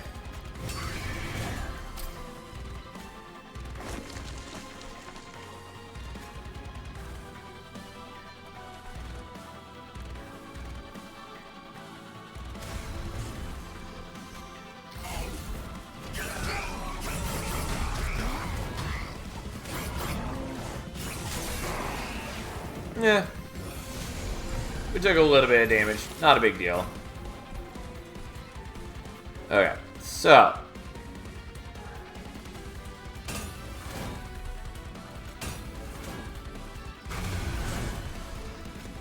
You're now part of the team.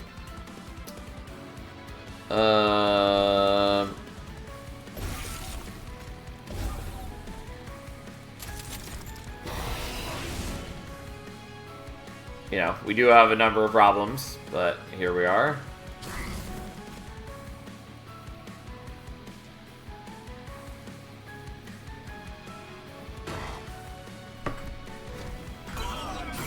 And unfortunately, he just murders the steward, which isn't actually a big deal, but hey, here we are.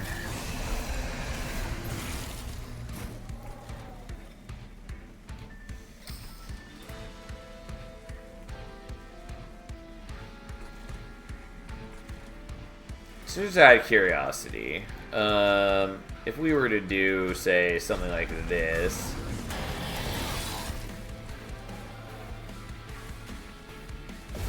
Yeah, I figured that was probably enough. Like, our deck is bad, but it's fine. It's just like, if I had a thinner deck, this would be a much more workable strategy, but I'm trying to do multiple different things at once, and I'm not doing any of them particularly well.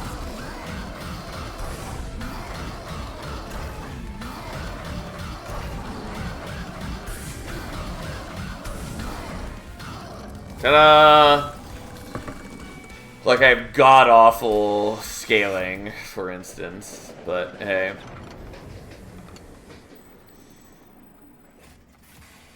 Must be Tuesday, you know it. Oh, man.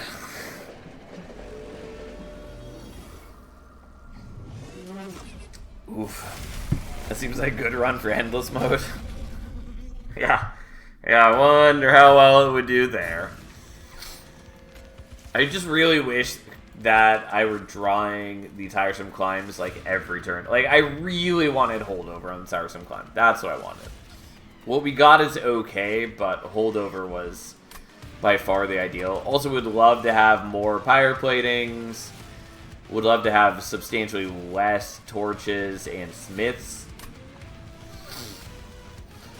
But here we are.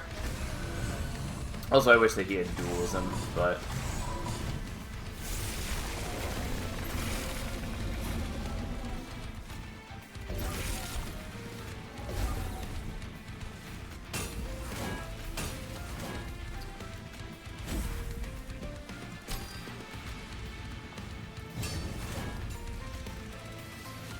I probably should have done this differently.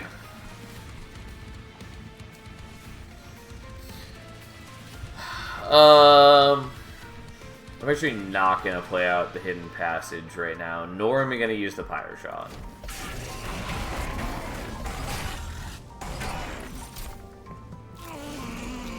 Because I want to use the Pyre Shot on this turn.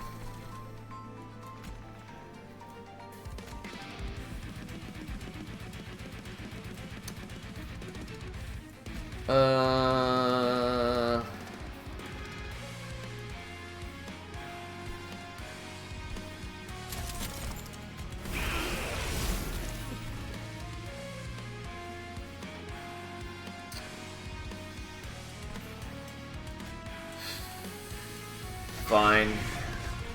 Which does make the hammer fall less impressive, but it gives us a little bit of scaling, and that's something, and yada yada yada, here we are.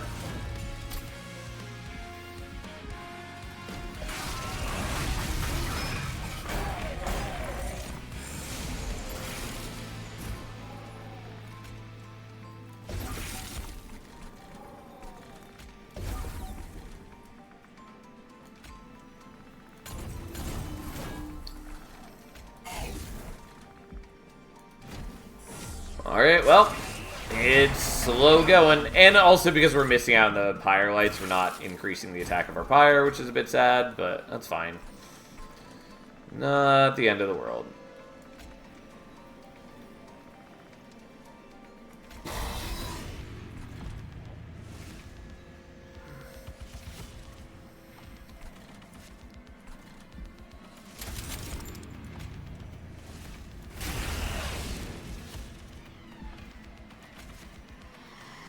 Wrong ordering, because I should have done this first.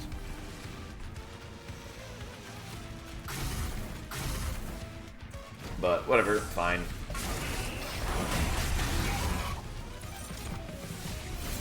Oh, God.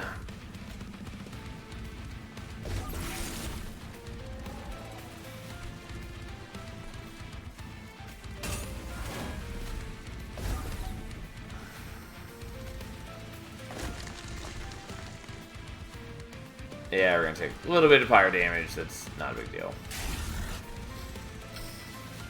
I don't like how much damage you're taking, but hey.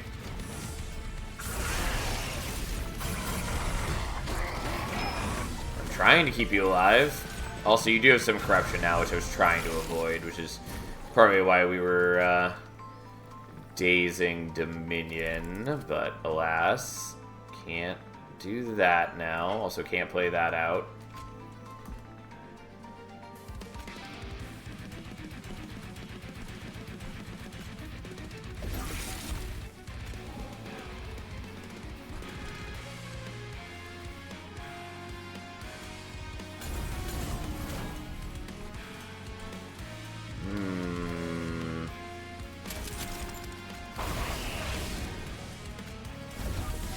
let's just do that while we can.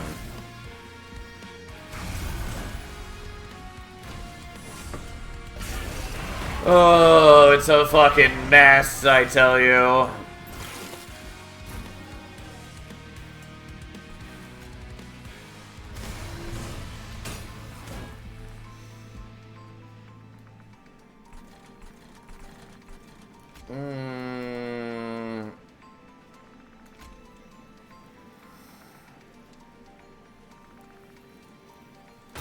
I don't really want to do it like this, but I do want to get rid of your reanimate, so that's life. We've almost killed the minion. Just we have a lot of other problems beyond that.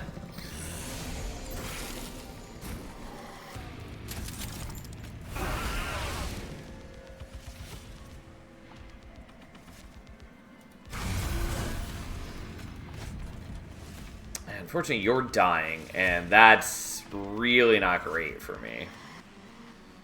Oh, you're probably not dying if I'm doing this. No, you still are. Well. Man can dream, I suppose.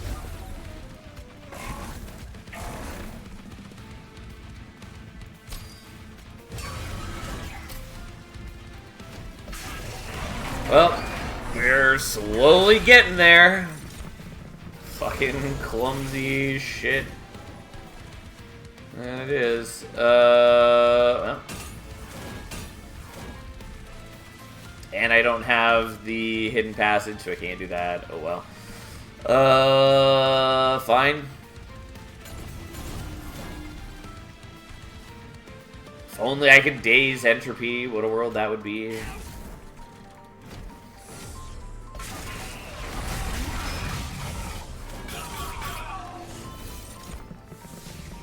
Oh, I am sad that the steelworker died, but alas, here we are.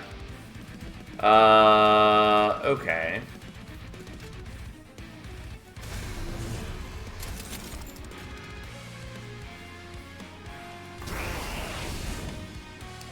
Alright, well at least we just solved target problem. So you kept the armor. Why did the steelworker not keep the armor? Huh. Very strange. Don't know why.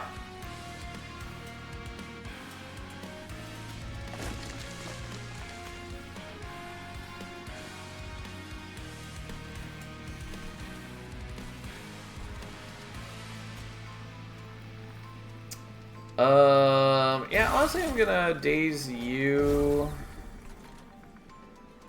for reasons.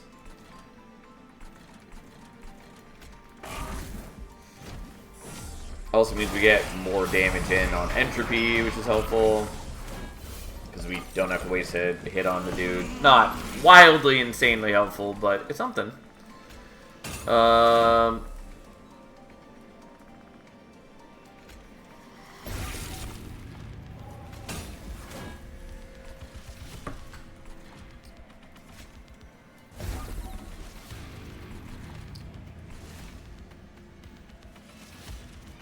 Yeah, there's no reason not to ascend him. Like, he doesn't do any damage, so you can just freely let him die to the pyre.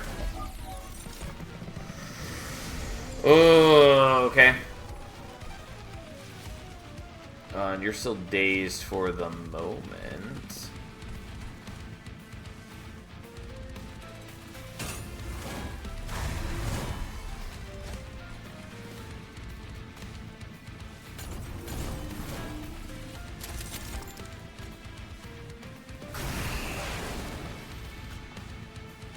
Oh man, we're almost there.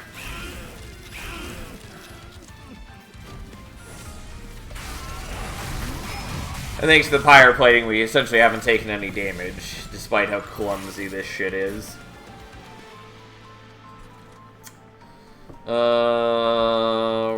Right. So you're still dazed for a turn, you're not.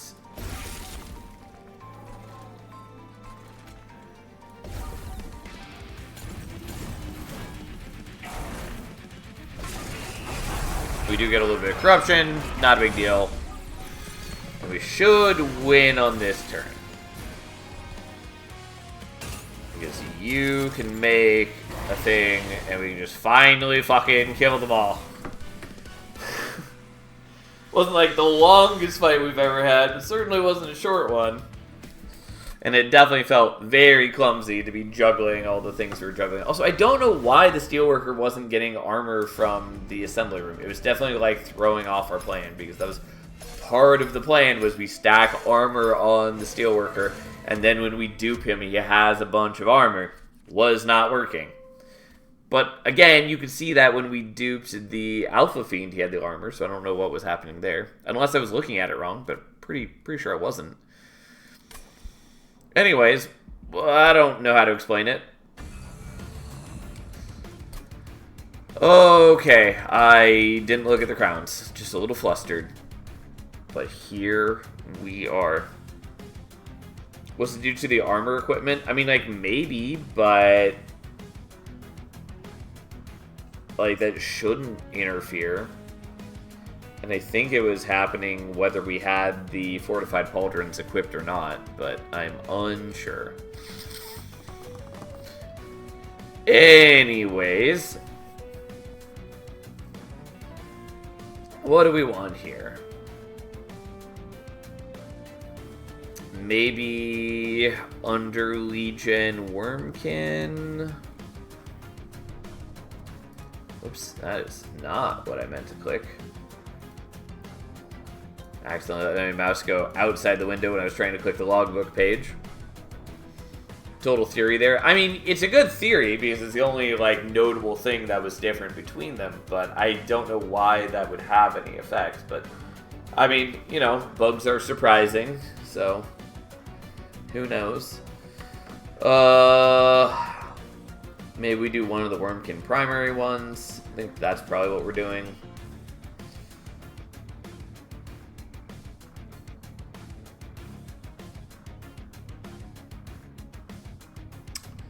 I think we've done less with Echo, right? I have a hard time counting with these crowns for some reason. Something about them just makes it hard. I think it's also just that, you know, there's a lot of clan combos now. It's not like Monster Train 1 where there were substantially fewer banners to be looking at. But, anyways. I don't know, let's do Spine Chief Stygian, maybe? Even though I think I just said I have less with Echo, right? Let's just do Pyreborn, like I had said before. I don't have any, like, specific thing in mind, but, you know, here we are. We definitely want the Fire Starter rather than the Whelps. Because the Fire Starters we can turn into consume cards, and also just generally they're okay helpful. Alchemy is interesting. Miser's fine. Echo Transfer is generally good.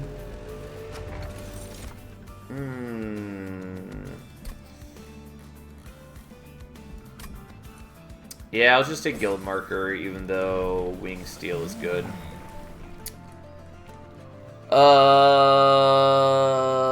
Okay.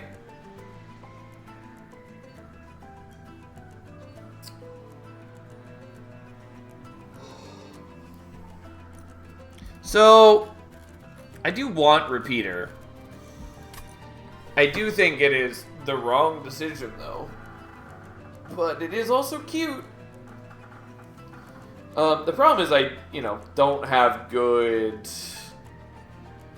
Like, I don't have good defense going forward at the moment. Like, especially if I'm going to be replaying the Alchemy every single turn. Like, I'm not going to even be playing at the Echo Breaks or the Echo Transfers and all that. But getting to 6 Horde on the first fight sounds cool.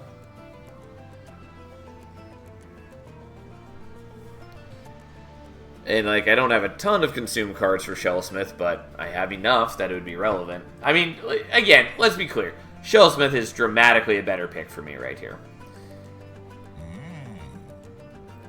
That doesn't mean I don't want to try to justify repeater. Alright, whatever. We'll take Shellsmith. We'll be vaguely responsible.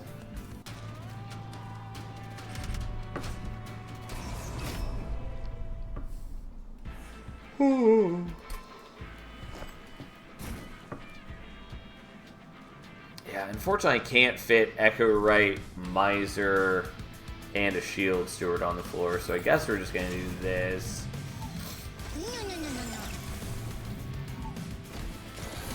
Well, I guess except it's not actually that helpful.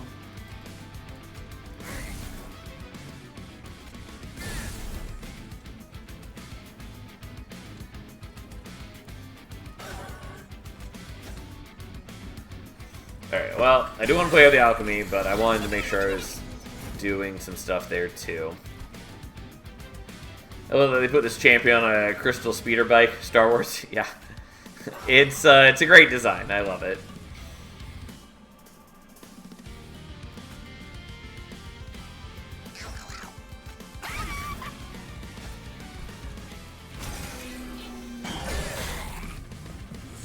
Also, by buffing the Miser, and part of the reason we did it was so that we are actually getting the Avarice, because Avarice has to be from unblocked damage, so raising his attack meant that we were doing just enough damage to be killing those enemies with their attack.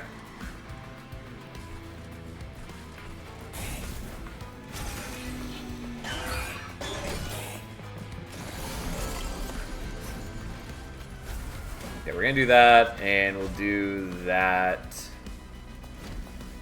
We're doing a lot of damage. Also, we do have higher Savage, so it is permanent extra attack. Not too concerned about that, though. Might actually be helpful.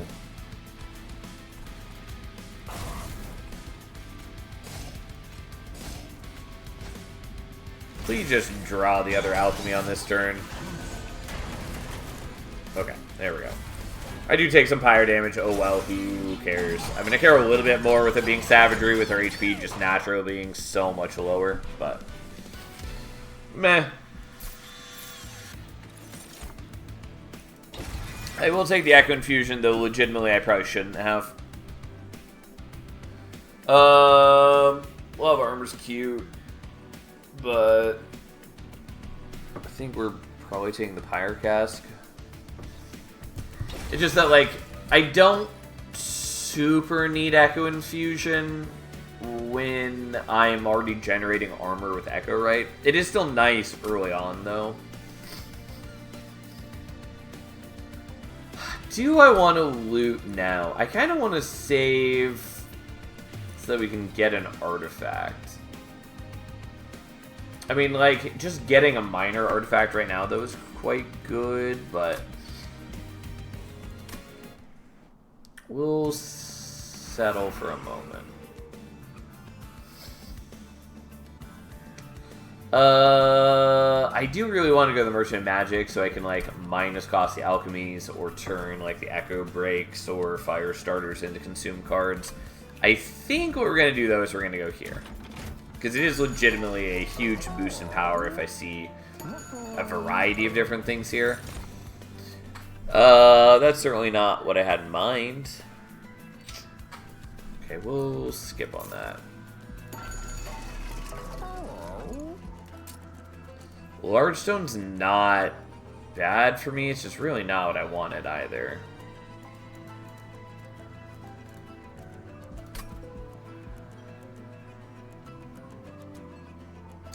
Egg wasn't good. It was okay. At the moment, I'd struggle to hatch it a little bit, but it's not really a big issue. I just didn't want to take it. And I think we're going to be strong enough that I don't need to settle for it at the moment. Very random question, but do you know anything about graphical tablets / graphical monitors for art? Not really. You know, I know a couple, like, brands that people tend to use, but I don't know anything about specific models or anything like that. I did know a little bit once upon a time, but not currently. And that, I would assume my info is multiple years out of date.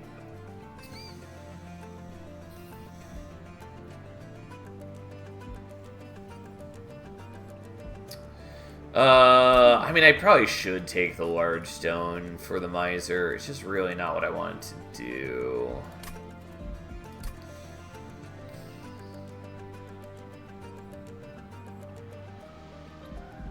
Okay, we'll just reroll.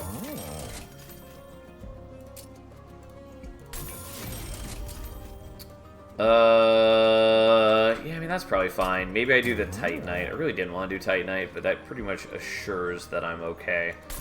Fine. And I will leave that unlooted, as much as that pains me deep in my heart of hearts. Okay, in this newfound paradigm, we're going to set up like this. Okay, I'm just thinking of buying one so I can do placeholder art for my pet project myself. Doing even placeholder art with mouse is painful, therefore I'm asking everyone. Yeah, totally understandable. I will say, if it's for that sort of purpose, like, you certainly don't need, like, a high-end, like, major... Like, you don't need the best thing. So, like, if that's all you're using it for, I would say you're probably best looking for... like, whatever you can get on, like, a budget option. Obviously, you want something that, like, is decent, and you want it to work with whatever program you want to use. But you can certainly be less picky, is all I'm trying to say.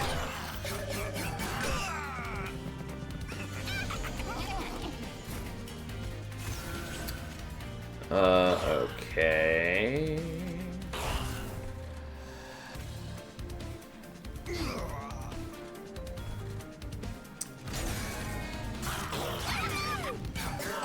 I pretty much selected the model, but checking where the people I know understand about what matters, so I get random advice just in case.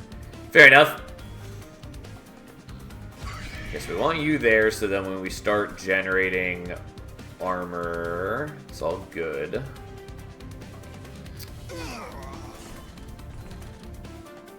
Yeah, I guess we just do it like this. I need to play the alchemies. Unfortunately, I can't play the Pyrocask right now, but fine. There is unfortunately a good chance that I don't see the other alchemy, but it's not the end of the world if I don't. I just would really enjoy it. Also, I can't play the Echo Transfer here because I didn't build the charges. I think that's fine. Yeah, okay, well... Getting to 6 Horde is still good enough. It's just I would have liked to have hit 8, but... I just also wanted to make sure I wasn't, like, losing the fight or taking a bunch of damage. As much as I'm normally pretty okay with taking damage, I don't want to take a ton right now.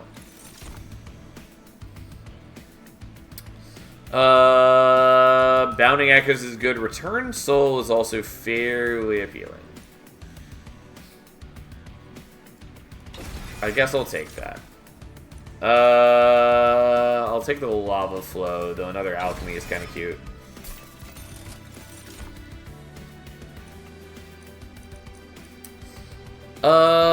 I think we want Flaming Talons. These are all useful, but I think that's the one we want for now. Ooh, sure. I will take that. Unfortunately, it's after it's already triggered for the turn. We're definitely going here, partly because we want to check out that Wormkin banner. Not the one I was hoping for. Though First of Kin is fairly appealing. A little awkward to our concerns, though.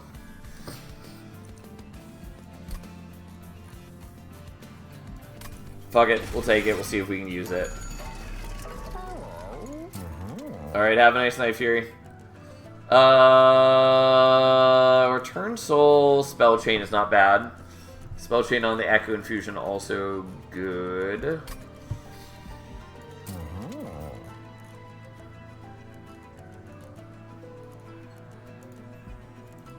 I just don't think I really need to care about that in the long term, is the thing. I guess we'll do this.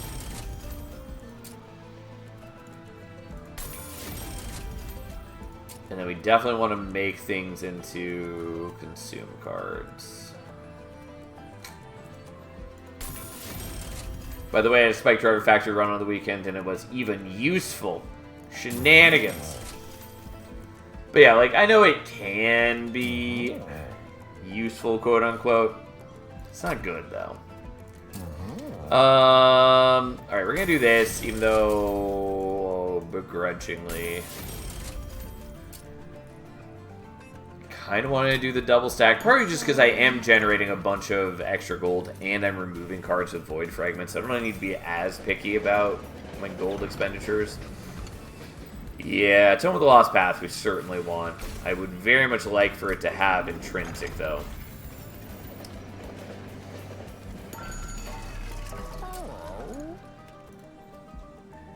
Fuck it, I'll do Lava Flow, I guess. I don't know. I shouldn't spend the gold probably, but here we are.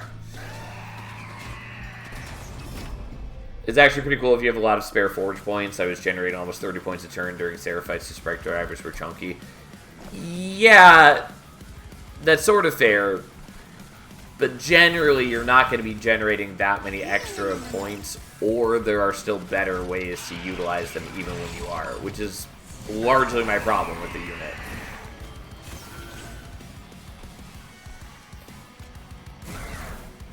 Yeah, and you're the Siphon one. Well, I do want to be using the consume cards after First of Kin is on this floor, but whatever.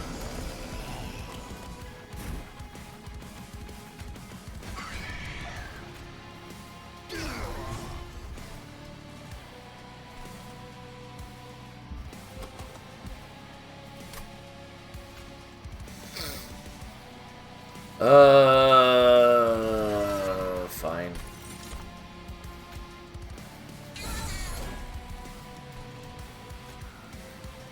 I guess I'm willing to do that now to get all the Pyre Gel on you. Unfortunately, I don't really like your Siphon situation, but that's okay. Alright, so we can finally move you, which is what we really wanted. It feels like a waste, but we're doing it anyways.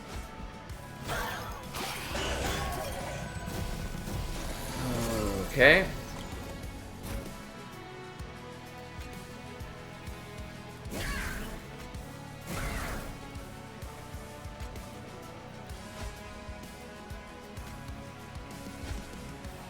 Not killing you, because I didn't realize. We're just going to do this slightly differently and actually kill you. I was trying to avoid killing him because I didn't want to make the boss stronger before he attacked, but turns out it is actually important to me.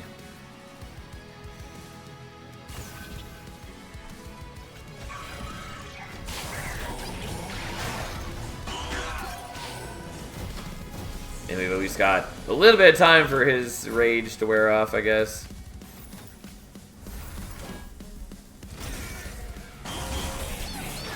Alright, so we're at 4 Horde. If we can draw into the alchemy one more time, we'll go higher, which we definitely can. Oh look, here's this. Feels a little cheesy, but so be it. Well, we're at 8 Horde now. So that's something. We didn't get all the etch triggers that I would have appreciated from the Return Soul, but we're probably fine.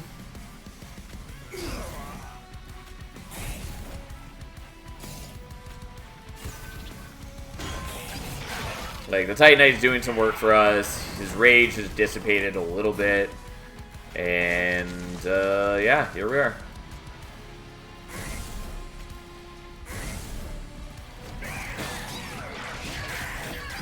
We still get a bit of extra gold from the Avarice before he dies, and thus we triumph.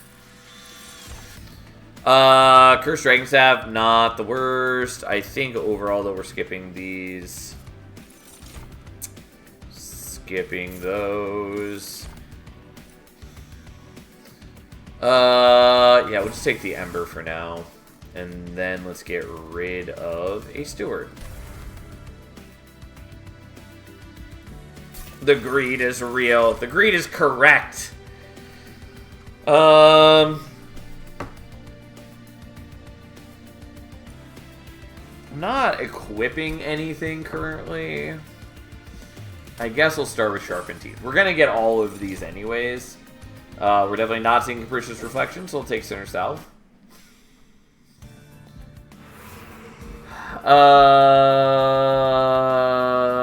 I mean, I do kind of want to go here, but I think we're probably going over here. Well, I don't have any eggs, otherwise Hardened Hole would be nice. Legitimately, I should have gone to the Merchant of Steel, but we didn't. Dante's Footstool doesn't matter currently, but obviously it's not that difficult to get a good room at some point. I don't know. I don't know what room we'd want, but I'll take it. Yeah, I'll take that. I don't think I need Encased Divinity. I was kind of hoping to see this, even though... reasons. Okay. Well, it's going on the First of Kin now. It does make the Tome of the Lost Path somewhat irrelevant, but that's fine.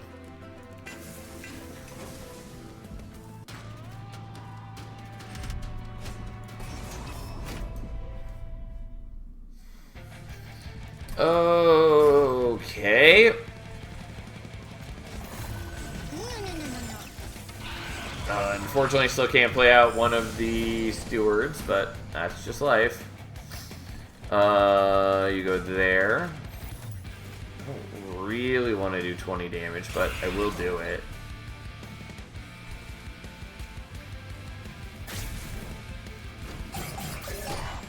Unfortunately, couldn't play the... yeah, sure, why not? Yep, totally lost my train of thought. That's fine. Sometimes that happens.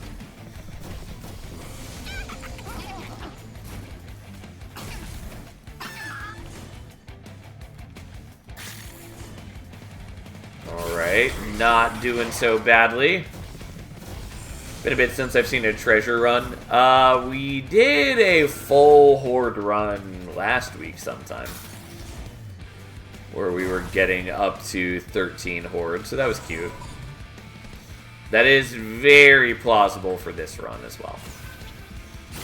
Since we already got the harder one to get, and we are already generating a lot of horde per fight. Unfortunately, we drew Return Soul at the wrong time. Like, it's not the end of the world, it means that we just end up killing these guys instead.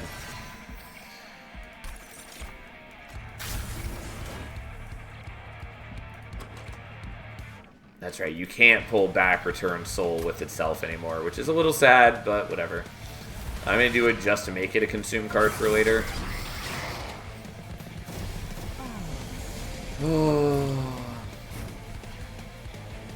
Again, Distinct would be less necessary on Return Soul if you could just overwrite the remove consume upgrades mid-fight, but you cannot.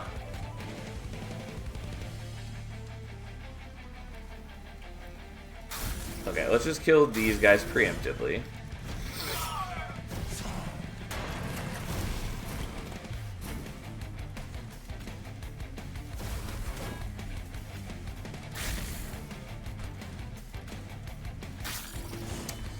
Unfortunately, I'm not getting as high on Horde as I would like, unless we draw the Return Soul next turn.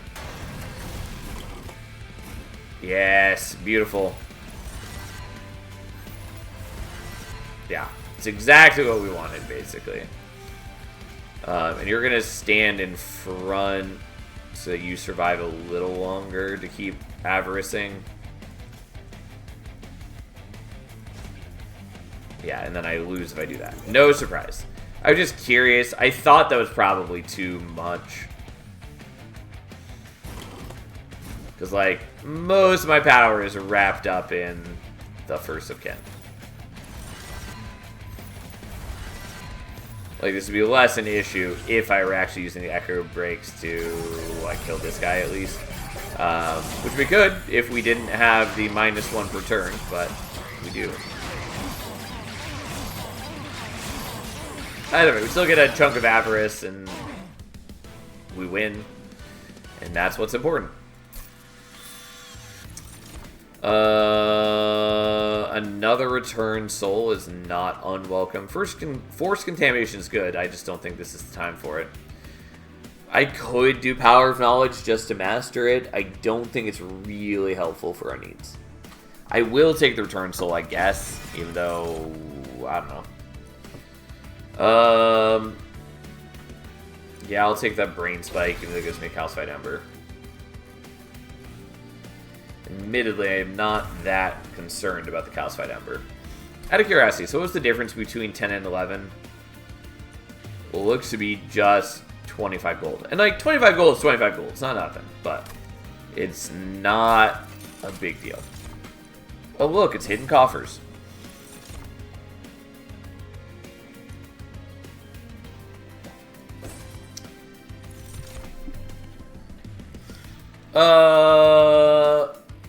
I will say Manifold Mirror with Dante's Footstool is cute. I probably want the Split Anvil, even though I only have, like, one spell that it applies to. I guess I've got two. I'll still take it, just in case we want it later, I guess. I don't know. So I do want the Merchant of Magic. We are going here, though, because getting an upgrade for the First of Kin is wildly helpful. Glug Cider. I don't know that I can really utilize him, though. Oh, I did forget that that costs 0 thanks to Sinner Salve. Like, I'm not generating charges very well. But that will change a little bit. I've got Smidgestone right in front of me as well, which is sort of cute.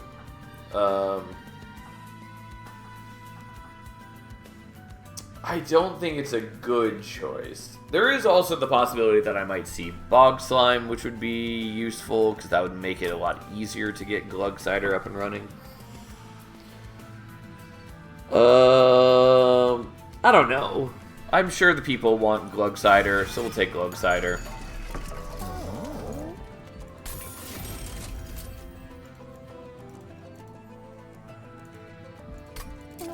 And I'm just going to give you attack. And then hopefully we see multi-strike here. No. Unfortunate. What exactly is the distinct keyword? The distinct keyword is that you can't interact with cards that share the same name. So Return Soul can no longer get a Return Soul from the graveyard. That's what it does. There's a couple cards that already essentially had that functionality as a hidden mechanic because it was required to stop super easy infinites. Namely Stardust Invocation and Unearthed Treasure. Although I think Unearthed Treasure at least set it on the card that it couldn't get back another Unearthed Treasure. But that is what Distinct does.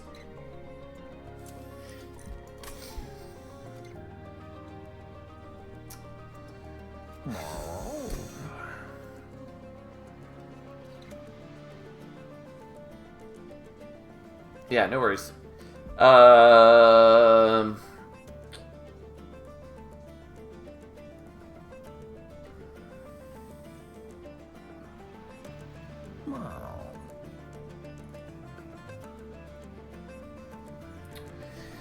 I guess maybe we take the Large Stone. It's just that I don't see myself visiting another Merge of Steel in a timely manner, so take the Large Stone, even though it's by far not what I really want, but that's okay.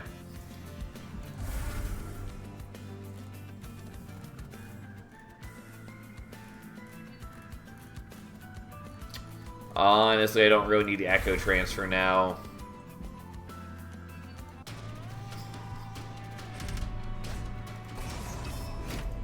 Okay, we're gonna set up on top floor, mostly so we can farm some extra kills from the boss.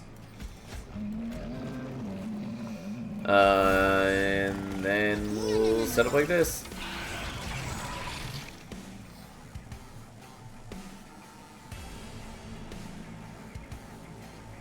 Okay. Also, like, we want the battle to go on longer so we have more chances to get the,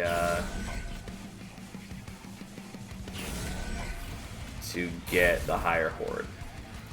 Also, yeah, I accidentally didn't do the First of Kin's flight first.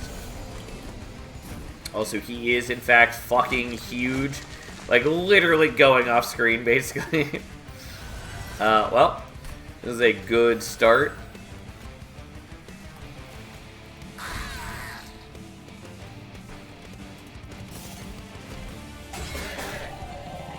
Our poor tiny Glugsider and our absolutely gigantic dude.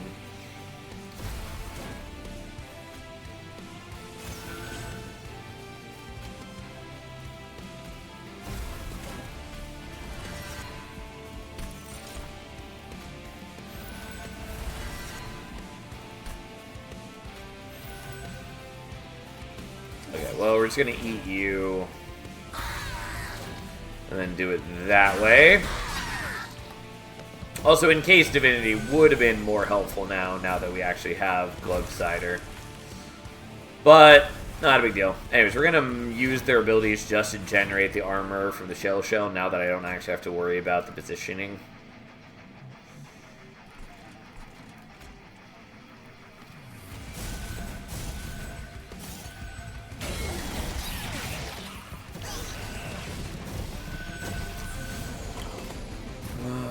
Okay, well, we're certainly getting rather strong.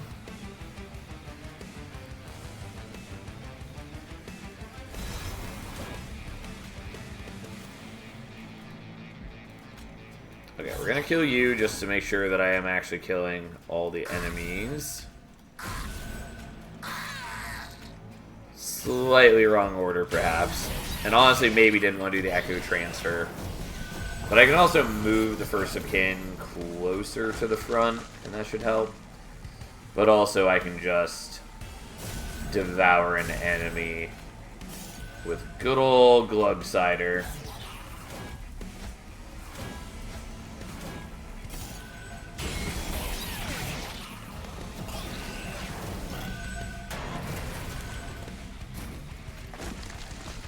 Okay. Well, we have now hit the required amount. And let's turn you into a consume spell. And let's turn you into a consume spell.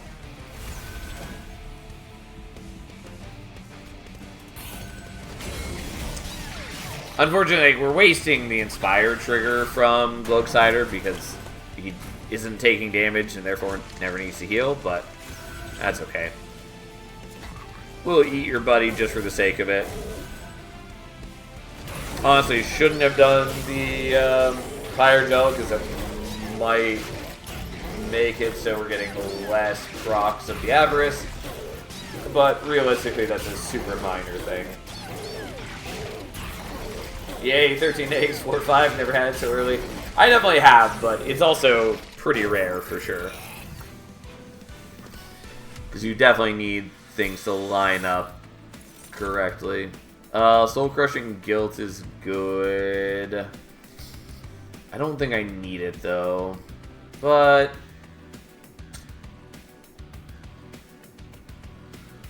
I'll still take it. The Ancient Resonance also would be not bad. I'll take another Brain Spike, I guess.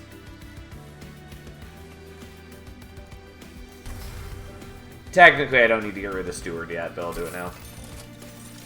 I see the biggest, boldest, most beautifulest boy is eating nice and healthy. That he is. I almost made a very different joke, but here we are. Let's take Hellfire Bellows. And Taskmaster's Lash, I guess. Yeah, here we are. Let's take Draw for now.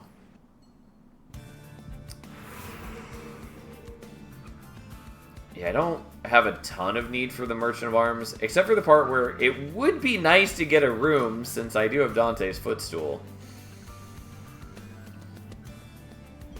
And, like, getting Echo Bloom would be cool, but on the other hand, this is just a lot better when I have so much. I don't know that I care about Shattered Halo. Like, the one thing that I would like... I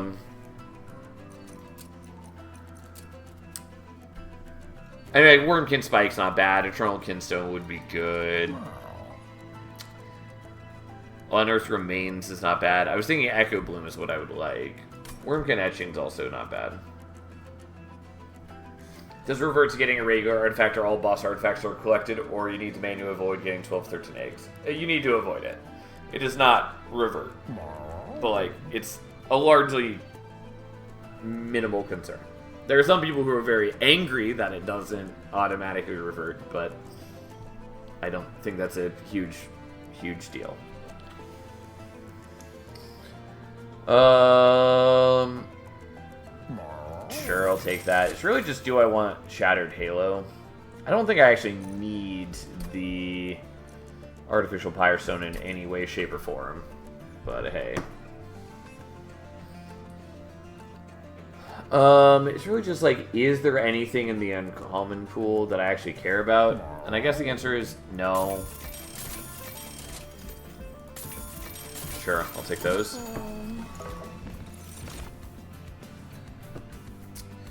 Yeah, so Hell Furnace is not bad. I think we're taking Zone of Silence here, though. And Spell Sanctum obviously isn't bad, but I do have a ton of Ember already, so...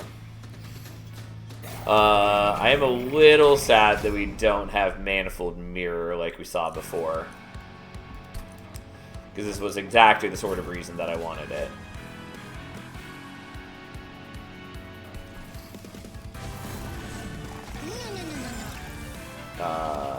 Also, I'm sorry, we're actually doing this slightly differently.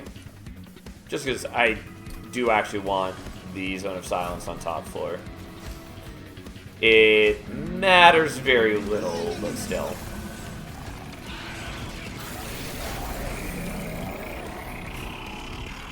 Okay. He's so big. He's just trying to be part of the main floor. I've said it before, but I do really like First of Kin's visual design. It's not like anything crazy, but something about it I just enjoy. Anyways, we get extra consume cards off of Echo Seedling now, which is cute. I'm just going to turn that into a consume card because that's something I can actually play. Also don't really need it in the long term.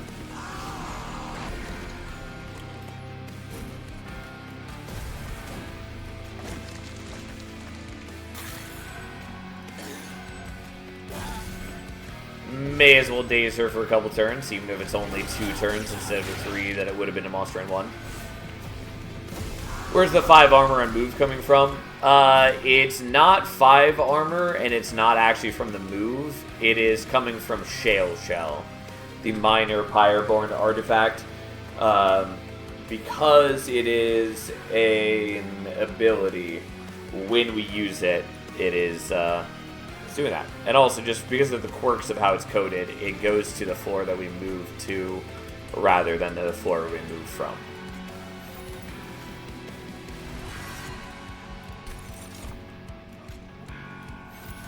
Okay, so we're doing it this way, so that then we can play this and minus cost the remaining ones with the split anvil. I suppose it would have worked the other way as well, but that's fine.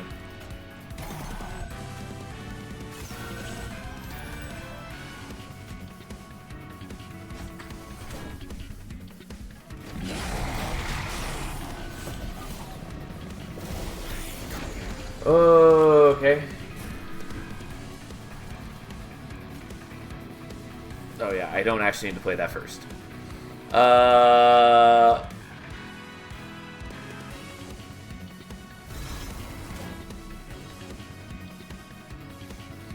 Okay.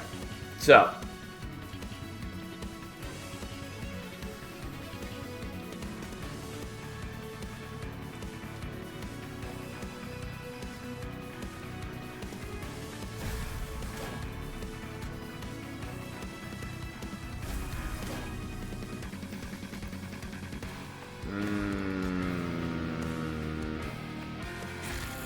Yeah, we were gonna take some fire damage this turn, but like, whatever. I'm sorry, I did do the slight wrong though. I meant to kill this guy. I remember run with return consume spell room where I only consumed minus cost alchemies. Yeah. And we'll do it. Okay, so what I meant to do is that, and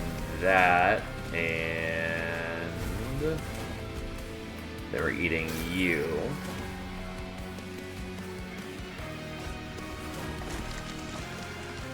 Whatever, I'm not doing damage to you now, so be it. I'll just let the brain spike cycle, I guess. There's definitely ways I could have just not taken damage there, probably, whatever. It's okay.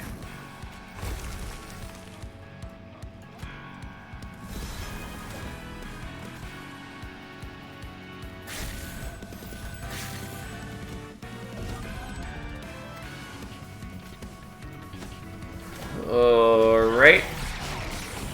Yes, look at me build up that sweet, sweet avarice.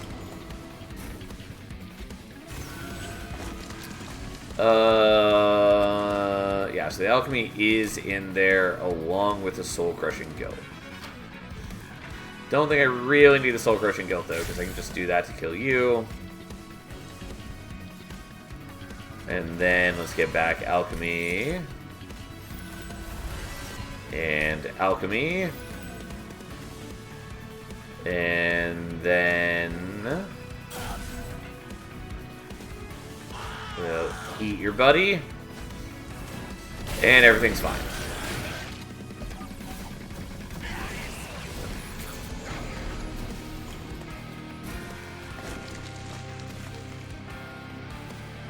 Yeah, I mean, there's not any major reason not to kill you.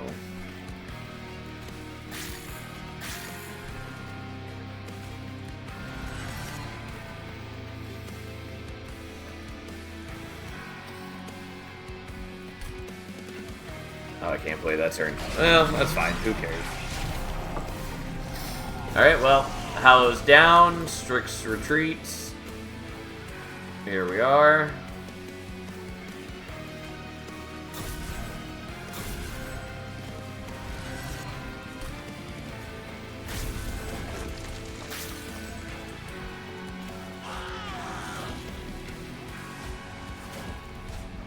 We do a little bit of shuffling, and here we are.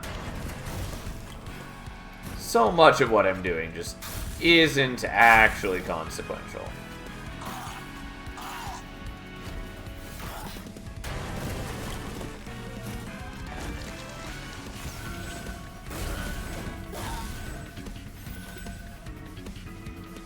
Yeah, we'll just let it go. Yeah, and shouldn't have actually played anything because the longer it takes for us to kill them, the more gold we get from the avarice. It's not a big concern though. I'm gonna do sort of like the pyroclasm, but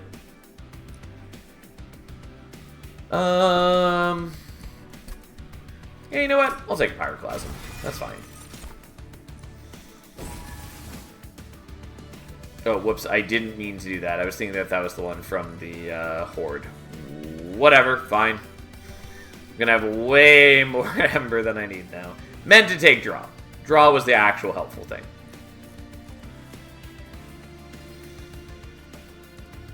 I think, ultimately, it's not gonna matter a whole ton either way, but Draw was the actual helpful thing. Yeah, I'll take Medallion. Sure. Because now I have way more Ember than I need.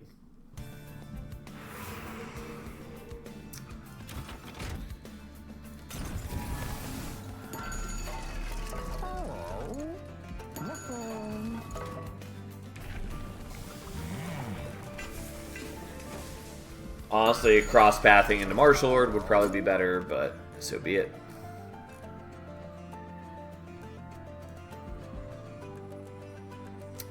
Don't really need the Tome of Lost Path.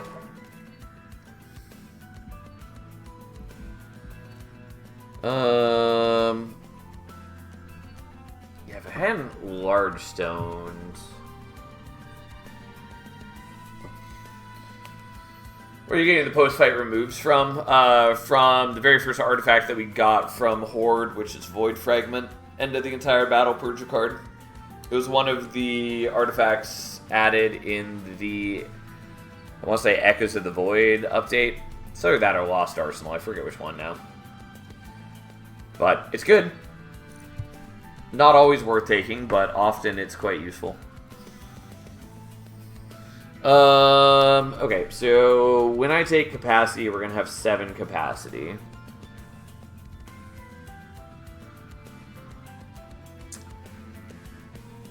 Yeah, I think this is worth doing then. Is that a required removal? It, in fact, is.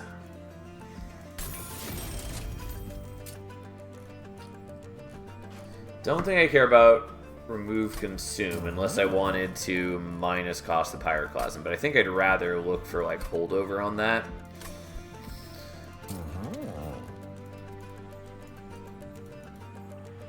Could give it magic power. I'm gonna have more than enough ember, plus I have the split anvil, so I guess. Well, you're a consume card now. Double stack, certainly not what I was hoping for. Oh, actually, I do want that on Soul Crushing Guilt. It's a relatively minor concern, but it is still what we'll do. I'm not gonna worry about that. And then first of kin, number 2! Second of kin, if you will. Well, -1 Ember shouldn't hurt us too badly, especially since I accidentally took more Ember than I meant to. We have a very strong Pyre.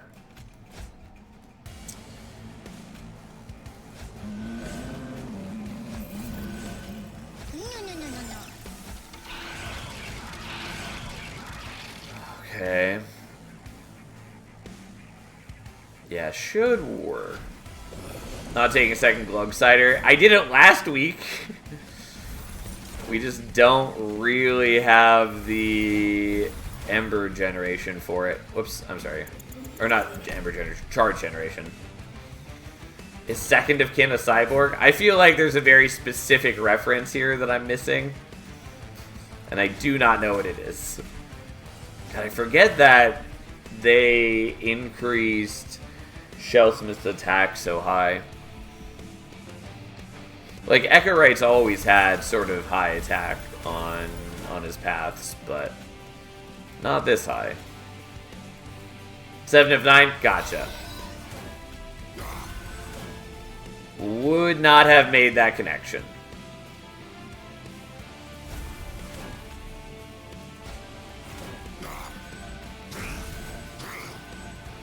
We may as well just eat the dude. Actually, I could have gotten Avarice, so I shouldn't have. But here we are.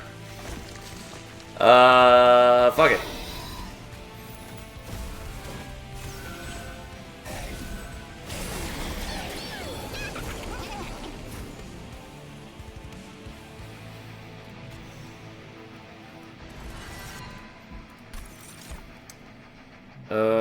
Okay, we're gonna miss out on a little bit of Avarice doing it this way, but it doesn't really matter. Oh no, you're muted! I knew this was a possibility, and I was hoping that it wouldn't happen. And now I'm still so brokenhearted. Well, here we are nonetheless. I really don't need to do this. If we had Spirit Breaker's charge, this would at least be giving us attack. But we do not. Either way, even without the Collector, we're going to have tons of gold. So, it's not like an actual problem.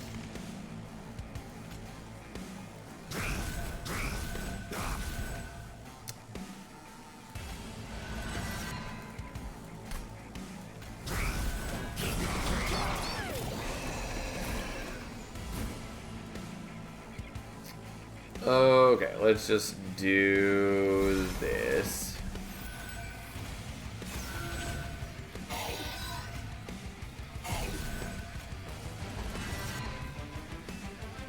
Except I can't actually play all these things this turn. Either way, not an insane issue.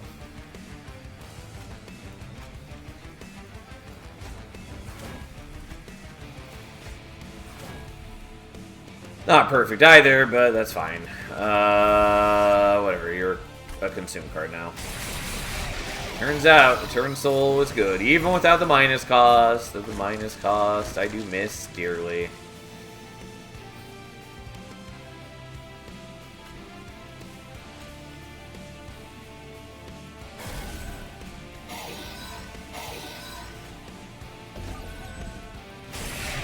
Oh, I forgot to use Bugsire's ability.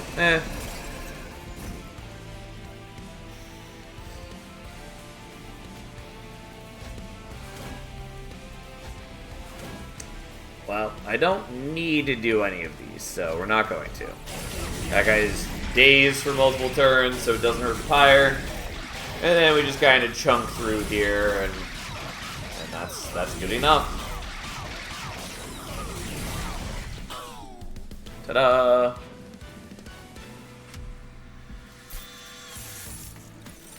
I mean, Eternal Kinstone's cute. I don't really need it, but I guess I'll take it anyways. 12 contracts does not matter. I'll just skip those. And I will remove...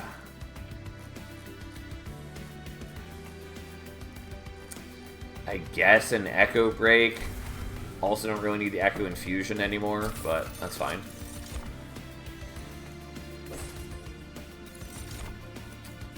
I don't actually have any equipment. Alright, so we've gotten the final upgrade. We're definitely going here. I have no non-banner units, so... I guess I'll take the Decayed Decoy just in case we see Serrated Mandibles. Otherwise, it doesn't do anything for us. Doesn't do anything. Not going to use. Sure. Why not? Not the best spread of things for us. We really wanted, like, Spirit Breaker's Charge.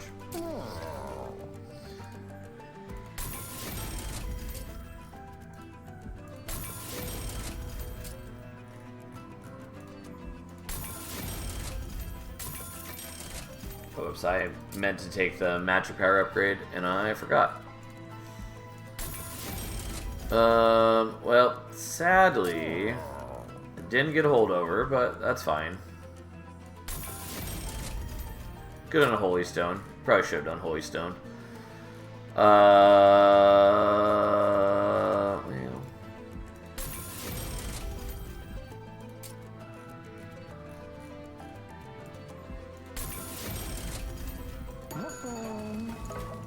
Now you want less eggs so you get Artifact, Ultimate Greed.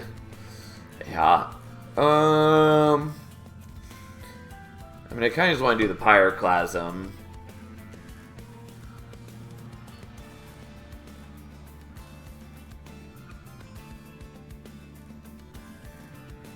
Oh, that's right. I was going to do the First of Kin. Legitimately, I could do other things, but why?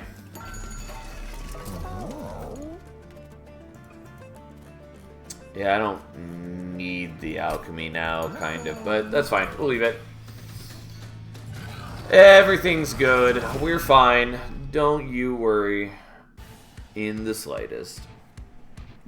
So now, with our increased capacity, now we do this fun sort of world where First of Kin number 1 goes here, Second of Kin goes there, Third of Kin goes there. Even though legitimately he was actually first or second of kin because he has lower attack than the others, which means that he wasn't the one from the final dupe. And here we go. That one is officially N. What is that in reference to? Because when you say N, it makes me think you're talking about the character from Pokemon. But I don't know if that's exactly what you're going for.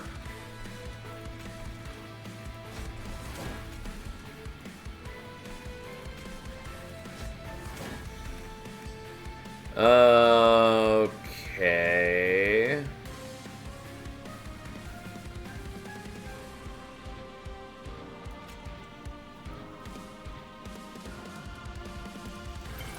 I guess we're gonna do it like this. And then we get that to trigger the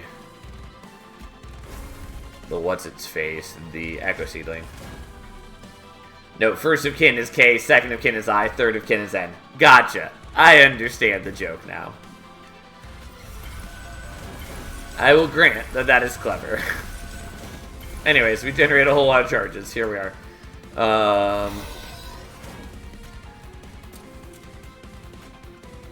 Let's go ahead and eat him and daze him and do that.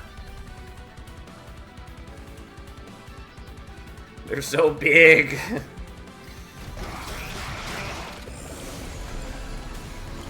Anyways, we can now for sure automatically do the Glugsider's ability every turn. So that's a thing. What even is in there that we can grab? The Soul Crushing Guilt. It's not the worst thing to grab. I just don't know that I really want to grab it.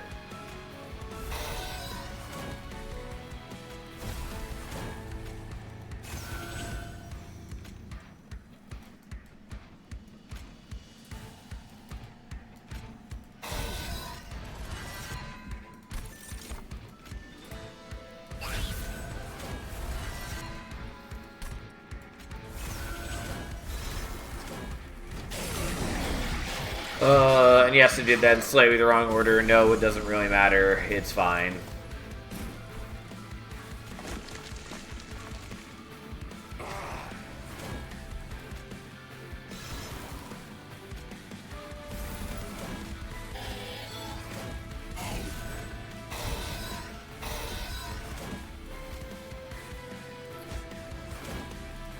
Just for the sake of it, we'll give our dude some extra armor. Could have done that slightly better, but that's okay. Sure. I do still want to get higher on a Horde before the end of the fight.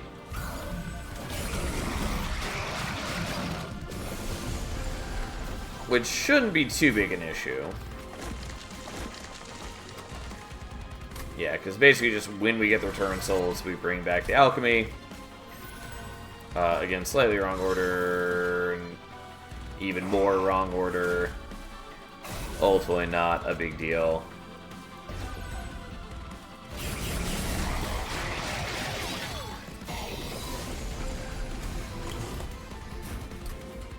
I forgot that we had jack strips. I'm not even sure I ever knew that we had jack strips, honestly.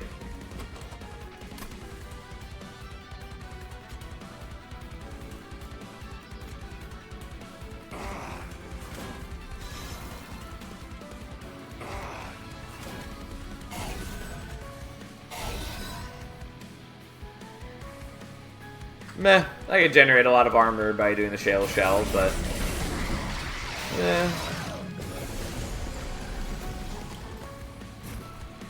Go forth and feast upon their flesh, you mighty creature.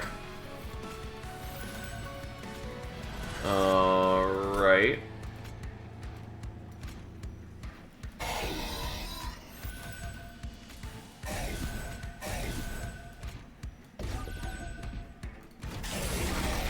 Well, our team is very strong. Much better than the Railforge run that we did. Okay, so we get that back. There we go. And just to be cute. Oh look, we damaged our guy. Oh look, it resets cooldown. Oh look, we damaged our guy. It resets cooldown. Yes, it gives him a bunch of Pyrogel. No, I don't care. Again, we do get less gold this way. What does it matter? We're past the point that we can spend it. Ta-da! Alright, we need to get rid of something. Probably the Alchemy. Yeah, we'll just get rid of the Alchemy at this point. That's fine. Doesn't matter.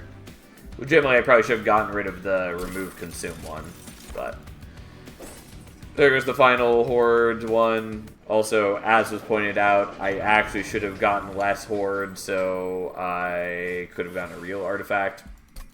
Oh well. Again, the only one that, like, there's a couple that would be good for us, like Spirit Breaker's Charge, so then it gives +5 attack to the floor whenever you use an ability, since I have a lot of abilities.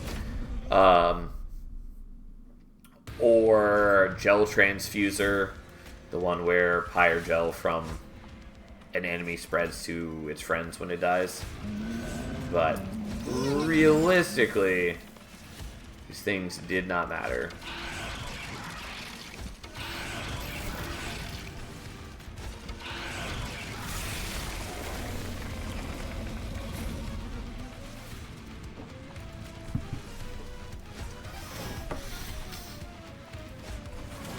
Okay, so same deal as before. We want to do this so that we can do that.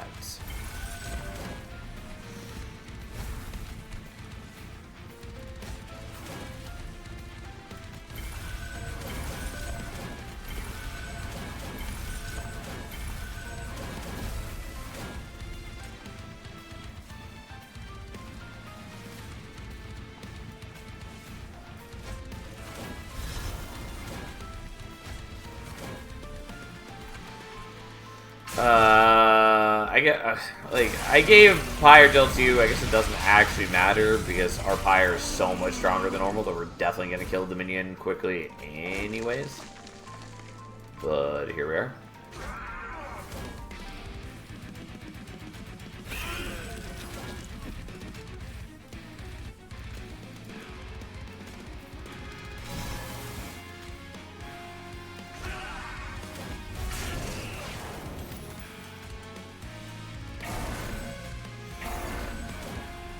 Well, here we are. We are going to take some Pyre damage. I do have the Holy Stone things to sort of mitigate that, but we'll see.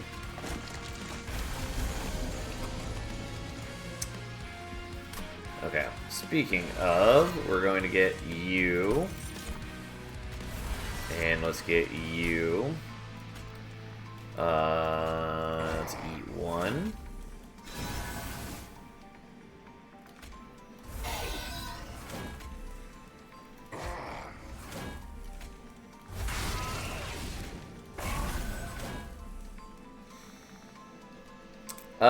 You know what? Let's actually fly you up here to block the savagery damage. Just for the sake of it. Also, I forgot already that we have jack strips, and therefore it's going to do a lot of work as you end up with more and more Pyre Gel on you. Especially since he is getting Pyre Gel just from ascending the floors thanks to Flaming Talons. You know, plus whatever we actually put on him. Wrong order, but that's okay.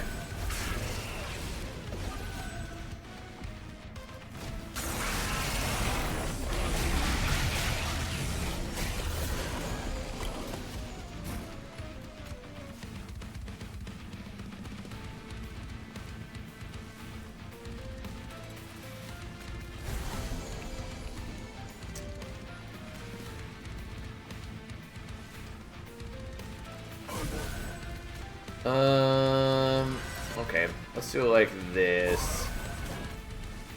And then we can explode those guys a little bit better. Unfortunately, not better enough. Well, I suppose I can eat one of them.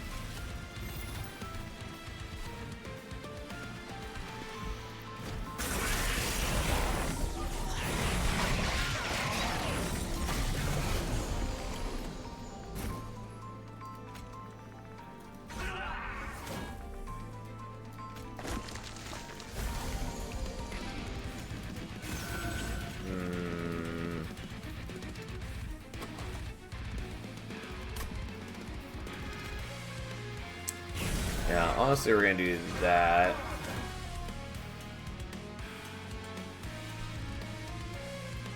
We're going to daze you for several turns, because we don't need to care about you.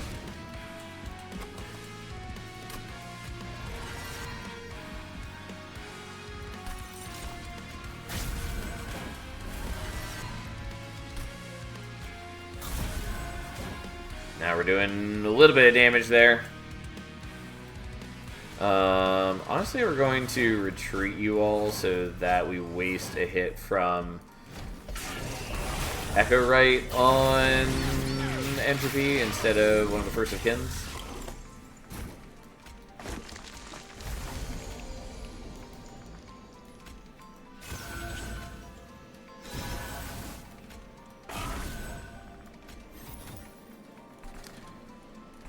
Yeah, we're almost there.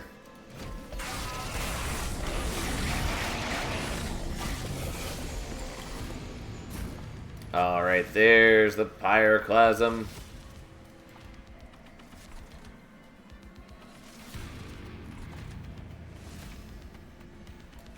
Unfortunately, I can't play the Pyroclasm twice this turn. It would be nice if I could.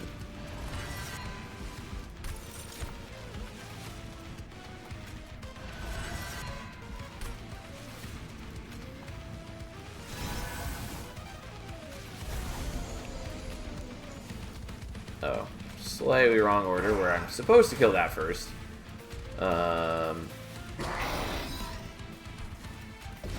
Alright, you're dazed, you're dazed. I don't know, who cares? We do this just for the sake of it. And everything is fine. Alright, look at us go. And thus, we ended it with a couple turns to spare, and we took no damage. Since I was able to heal up despite having taken the damage. Which is why we put the Holy Stone on the Brain Spike and all that. See, I like the way this plays out endgame. I assume that's supposed to say more than Monster Train 1, because most of the time it came down to, do I have either enough hits / sweep / trample to clear the floor? I like... So, yes, I get what you're saying. But that's something to actually like meaningfully build towards in Monster Train 1. In Monster Train 1,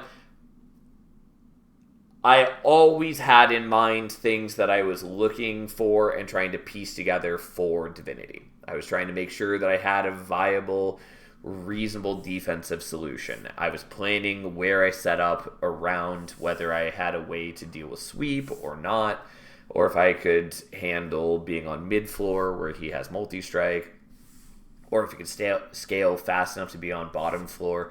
And I was making choices around that. Similarly with the 5 hits, like, or with the, enough hits to clear the wave. You still do that to some degree in Monster Train 2. It's just that the amount of hits that you need for the Titans is less than what you need for Seraph and, like, every other fight in the game.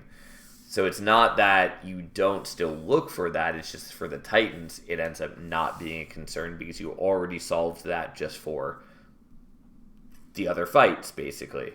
And again, the waves in the Titan fight are generally weaker than every other fight. So I definitely much prefer it having Divinity be something that I do actually have to plan for, that I do have to put effort into, whereas the Titan fight is just... It exists. If I walk into the fight with, 50 plus HP, I win, and I just have to play it out. Again, I think there's a lot of different ways that the fight could be tweaked or just fully retooled to make that better. One of them being just actually having a time limit on the fight rather than it just being based on your pyre health. I think that would help because then your scaling and your damage output would actually matter rather than, sometimes where it ends up being a 20-turn slog. Like, that you've already won. You just have to wait the 20 turns to do it. I don't think that's particularly engaging or fun. Like, it doesn't come down to if I draw the cards at the right time. It doesn't come down to, like, being uncertain if my deck is going to get over the hump that it needs to get to by the end of the fight. Like... you're going to get there. You just have to wait.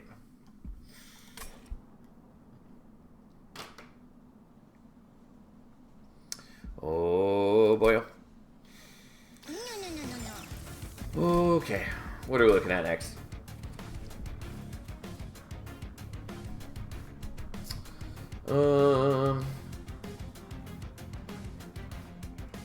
I will say, totally unrelated to Monster Train, but I'm I'm looking forward to trying out Slay the Spire 2 ever since they put out the new trailer. I really want to see what the new characters can do.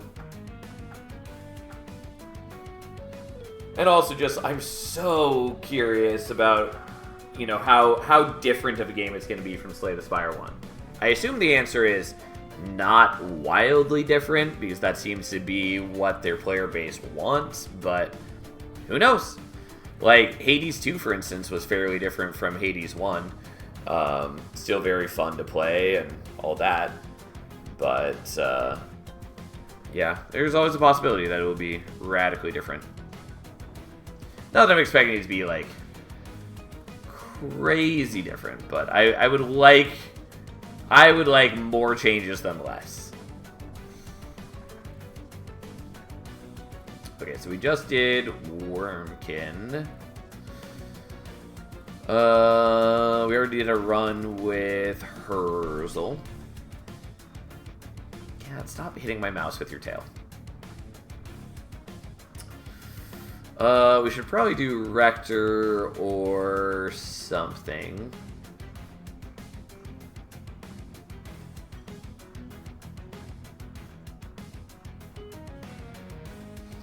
Hades was not Darkest Dungeon different, and that is good. Yeah, I mean, I still like Darkest Dungeon 2. I do think that it is less good than Darkest Dungeon 1, though I don't think that is explicitly because of the ways in which it changed.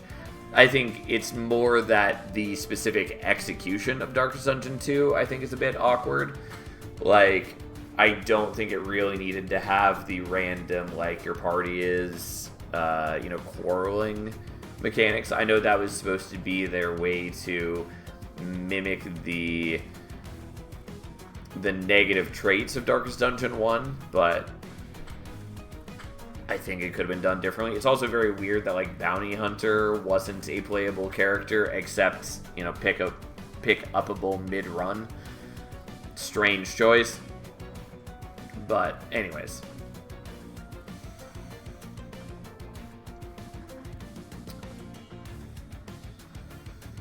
And yes, I am having decision paralysis, partly as I am tired still.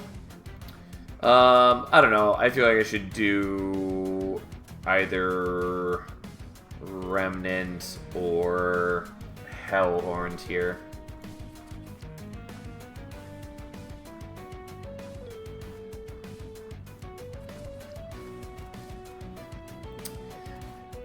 I meant to do Hellhorned in Railforge before, and then I ended up doing Herzl and Hellhorned, and I don't know if that was actually required. I assume I looked at the crowns correctly when I chose that. Who knows? Anyways, I guess we do Rector and Railforge. Rector certainly not being my favorite champion, but that's okay.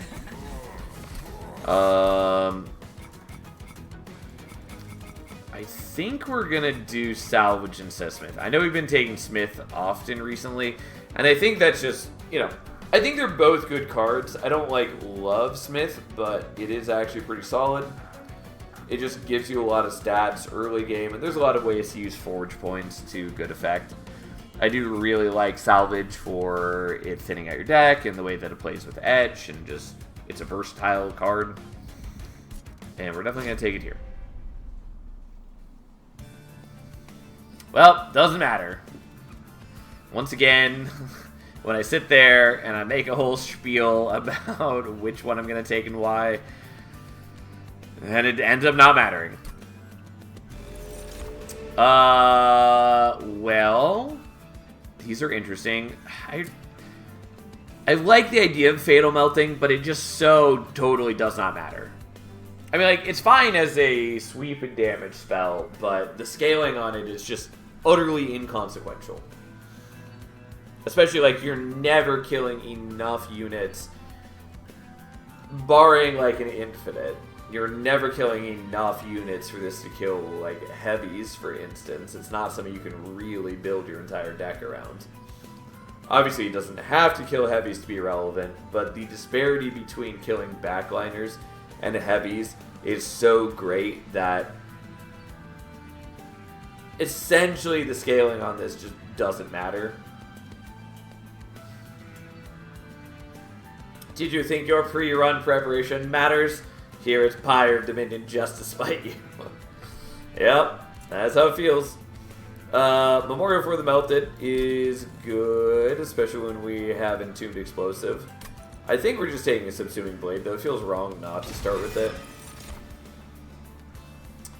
Full Throttle is probably the take here. It's expensive, but like, Burst on the whole floor is, turns out, very good. Yeah, that's fine. I mean, I kind of just want more Ladies of the House. Lady of the Reformed is probably the right choice, though, as much as I generally don't like her as a unit. You know what? Fuck that.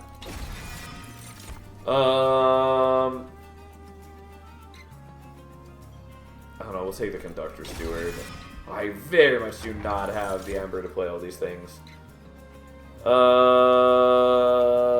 mean, Unstable Pyre Sparks would be cute, except that I literally don't have any of them. I'll take the Tuning Gear, I guess.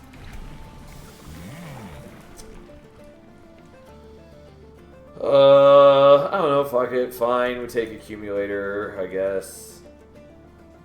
Do I? Like, Dark Calling is much better.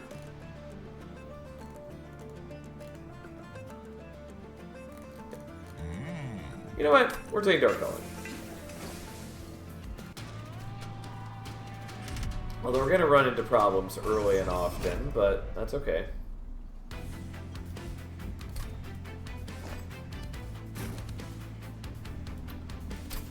Okay.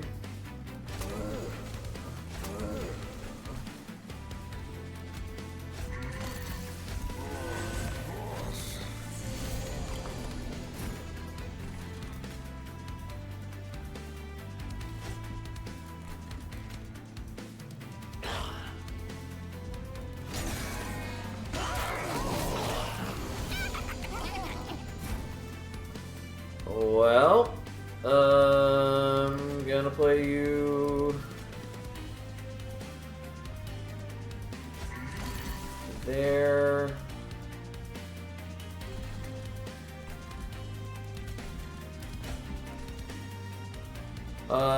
Sure, I guess I'll just play with the Vengeful Shard. Oh, fuck me. I'm sorry, we're redoing this. I totally spaced out that I wasn't supposed to move the guy because he was killing the Collector. That's why I played him there. And then I just totally spaced out. Don't mind me thinking about entirely separate things. Felt real dumb. Okay, let's not do this incorrectly.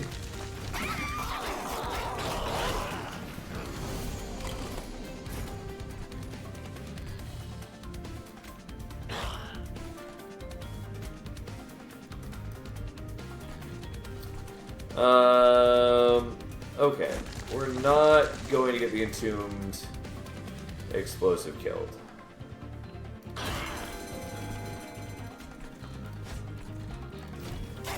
I want to be able to reform these two on this coming turn.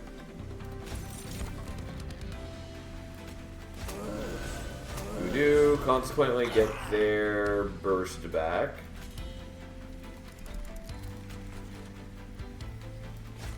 You know, we may as well do this just for the sake of it. Technically, I'm sort of depriving myself of potential Subsuming Blade kills, but it's fine.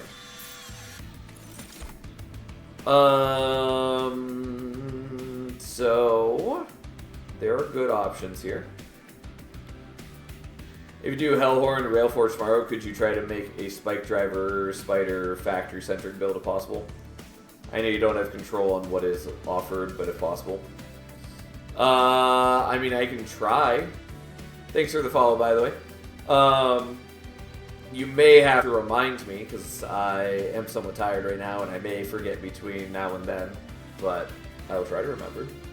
I will say, if you do want, like, something with the Spike Drivers, generally working with Remnant is going to work a lot better. since you have access to the burnout upgrade, among other useful tools, like just reforming them. Like, we can do it with Hellhorn, it's just not as impressive. And obviously, like, there's tools within Railforged as well that you can utilize. Anyway, we'll see what we can do. We're probably taking Molten Encasement here. Oh, I thought it was better with Hellhorn. So, like, Hellhorn has some okay things you can do with the Spike Drivers. The problem is that, like, so if the Spike Drivers had Multi-Strike rather than Burst, or if they had a built-in way that they refresh their burst, it would be a different story. Because then, like, you could do things with, like, a Fledgling Imp and the Spike Drivers to, like, power up a whole floor. That could be decent. You could do things with, like, Rage Room more properly. But the fact that they don't have any way to refresh the burst, and they don't just naturally have several attacks like the followers do, means that generally the best way to utilize the spiders is to, like, play them out, let them attack, let them die. And so then you can play them again with Endless or Reform or something, and then just keep doing that. Also with Reform, you were getting some extra stats as well, which is pretty important because their base stats are so awful. If they had Multi-Strike 2, they would be too strong with Forge or anything. Oh, yeah, I mean, if they were just base Multi-Strike 2, at least from the base card, like if they only got Multi-Strike from the factory, that would be fine. Like, a rare card should be good, especially when its ability is usable only once every other turn, and the unit itself does fuck all on its own. Like, that would be fine. But yes, if you're just talking about, like, the basic spiders, them essentially just being a follower that you don't have to get from an event, yes, that would be too good.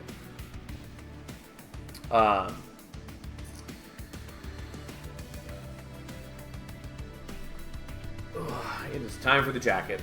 But, yeah, anyways. Yeah, the major problems with the spiders are that you need some way to make them relevant. And that means you need, like, floor-wide scaling, which means they tend to work best with either something like Hallowed Halls or, like, Firelight Fade or Everlasting Light or Urzel's Hammer. Something that makes better use of having the additional one capacity small little units on the floor despite their terrible stats. Hallowed Halls in particular works quite well because you are both killing and reforming them, which means that you're getting the stats from reforming while also refreshing their burst. And so if you give them, like, quick, it's a very good option. But obviously, you're not necessarily always going to see that as an option. Anyways, what do we want? Metallurgy is good, but not necessary. I don't really need the bonk. I already have 2 steel polyclaws, so here we go.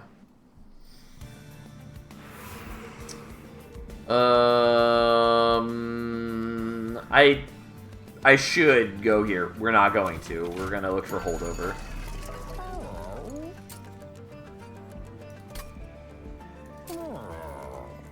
I mean, Spell Chain on the full throttle is kind of cute, but no.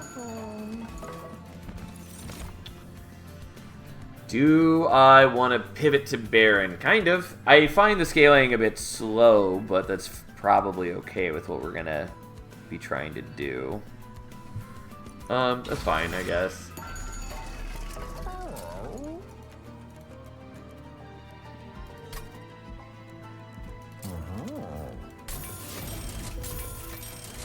Yeah, there it is. Alright, give me that sweet holdover subsuming blade.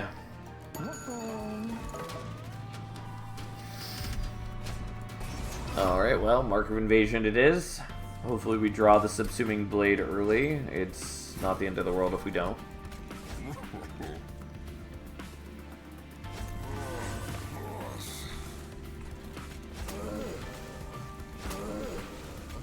Alright, poor conductor stewards go unplayed.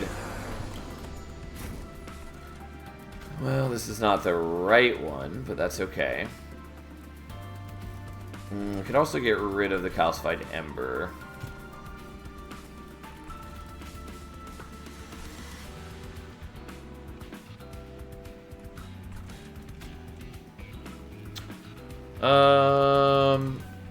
Yeah, I'm just gonna get rid of that. That's fine. Yes, he almost dies. That's okay. Turns out having burst on every unit is not bad.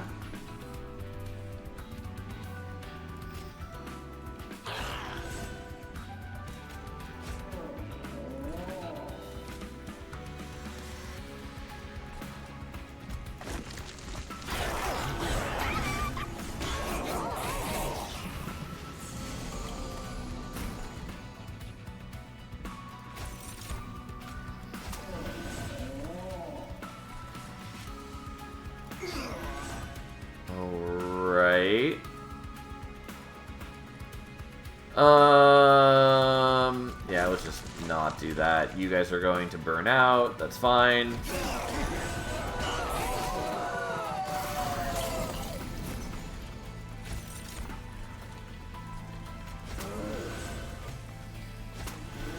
We're gonna greed a little bit so I can get a little more power on the subsuming blade.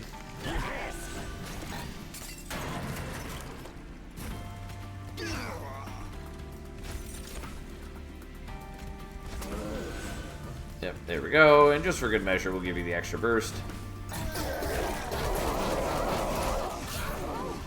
Ta-da!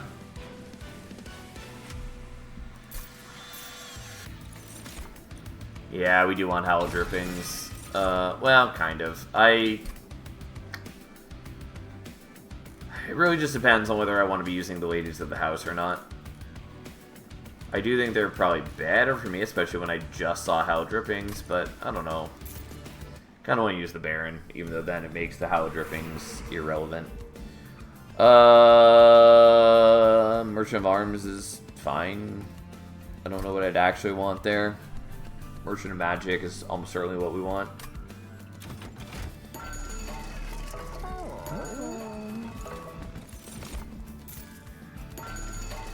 Yep, we will intrinsic that now.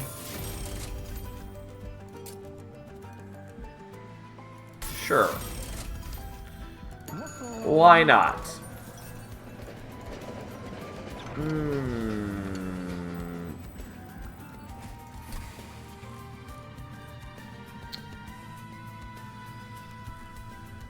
Interesting.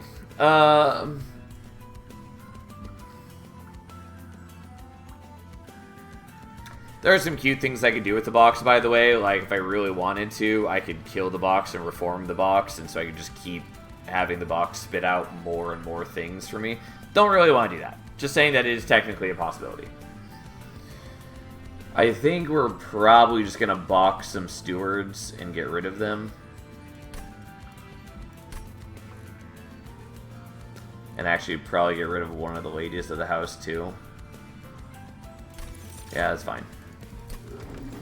It's not, you know, entirely what I want to do, but it is what I've chosen to do.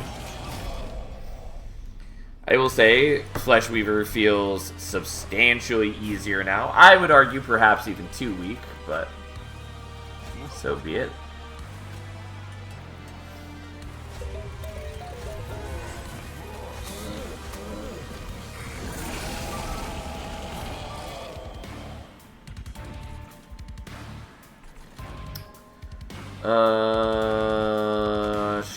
Sure.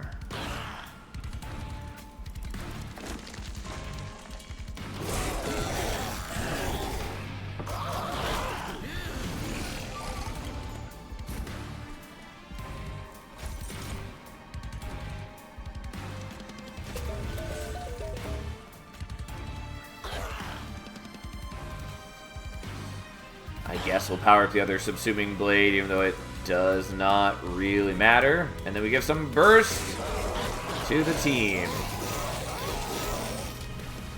So a little silly seeing the box with burst.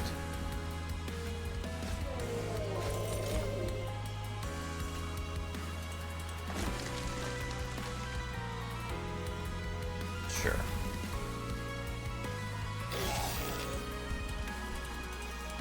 Okay, I'm not going to play out the box because I do want to be able to reform other things that I actually care about. Which is, say, those two.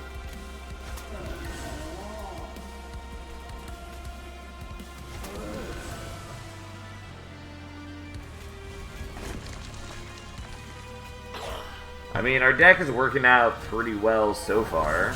Probably because it's so thin that we just redraw into everything that we want. That is one of the major upsides of Pyre of Dominion. Again, arguably being too strong, but that's fine.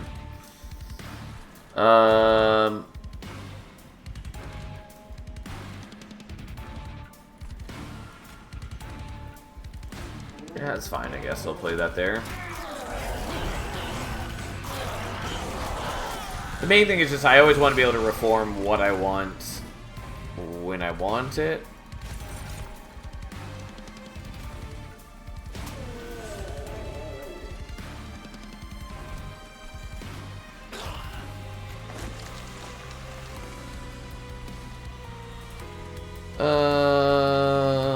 Yeah, this is fine. Seems very refined for floor 3. Yeah, I mean, it kind of is.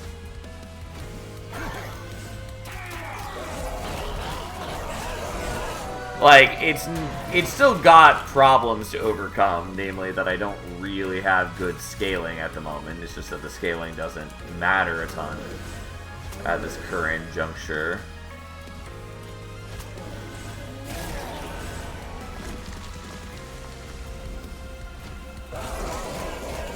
But I do need to get that under control at some point.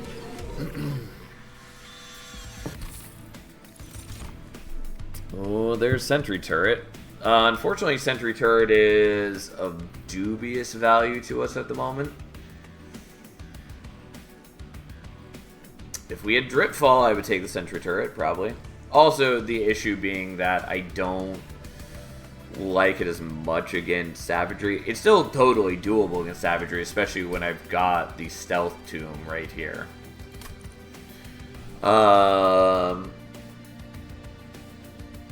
Remnant Pact is not the worst. Since I can kill a unit, reform it with Rector, and then give it Endless and have it be 0 cost and burnout. Or, you know, 0 cost and whatever.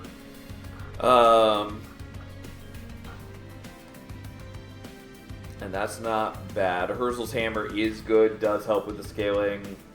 Obviously, it's not super strong for us currently. I don't know. Sentry Turret's good, but it's not really applicable to our current needs. Also, I'm already going to be shooting enemies to death with this Subsuming Blade. That's kind of the whole point of what we're doing.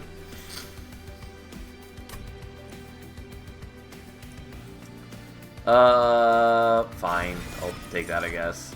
We will skip that.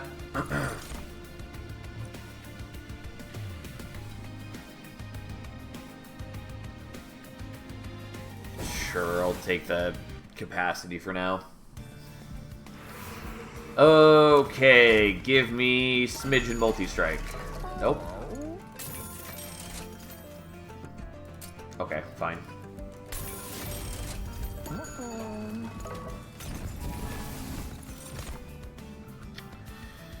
I mean, Iron Tongue is fine, but no. I could have taken Overgrowth Carapace.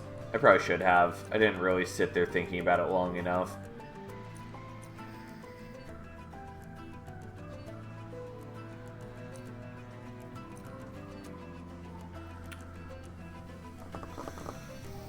Okay, so Accumulator's pretty underwhelming. I could do some shenanigans sorts of things with Dark Calling. And I suspect that's maybe just what we're gonna do. Yeah, okay. Let's do it. We're gonna be pivoting our game plan a little bit, but it will work out just fine. Although I do need to get the subsuming blade a lot stronger than it is. Also, I really should remove some cards.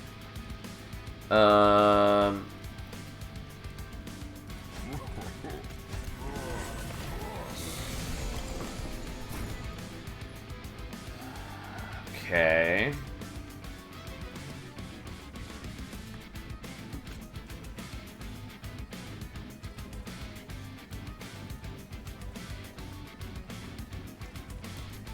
Alright, I guess we'll do it this way.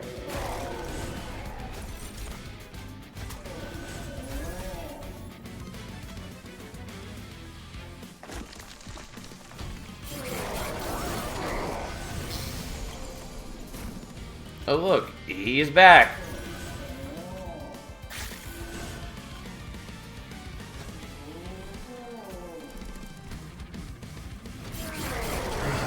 Okay.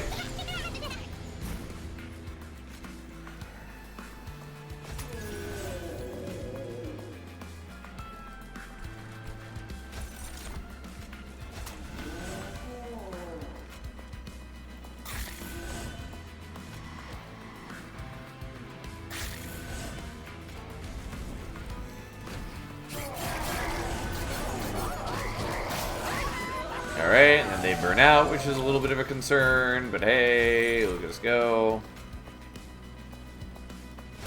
Didn't know double stack works with burst. It does. Just like it works with like multi-strike. Does not work with dualism. Or I should say burst doesn't work with dualism. But again, it's the same rules, basically.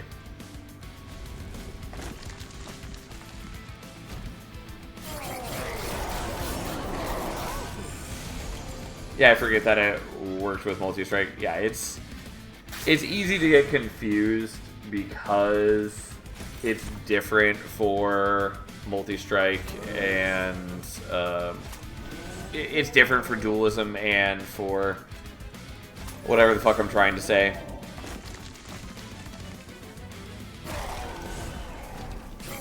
For dualism and double stack.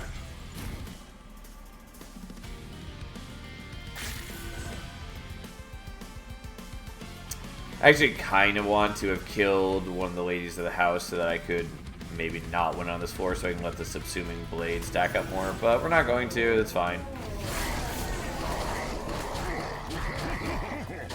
Ta-da!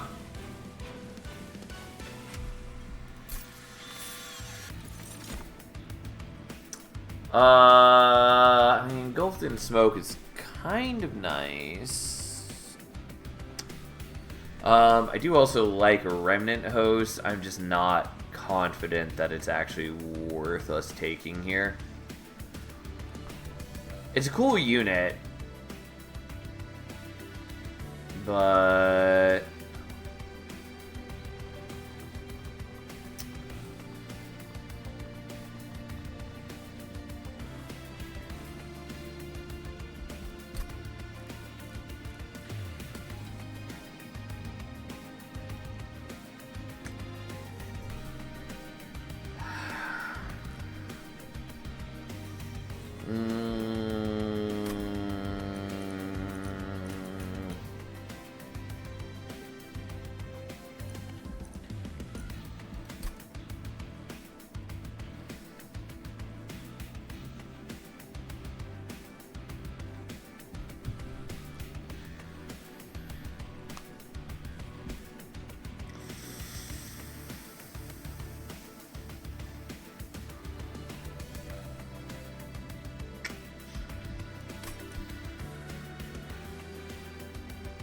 okay, we'll take this as a redundancy. You'll see what I mean eventually. At some point I should take Quenching Oil to master it. I don't think I want the Merchant of Arms. A free artifact isn't the worst, but I think we just go here.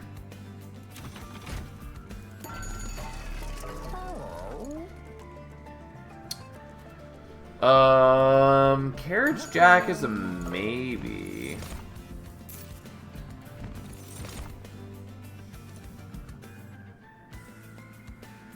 I do like Trap Shoot in general. I don't know that it's important, though. I maybe should take it. We're not going to. It's fine. Don't think I want Wing Steel, though it's generally quite good. But it might fuck up what I'm trying to do.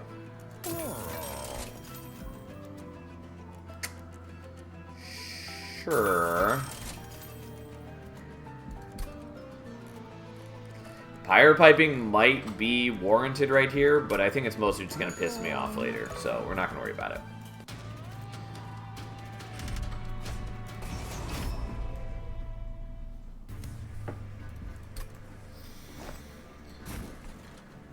Okay, so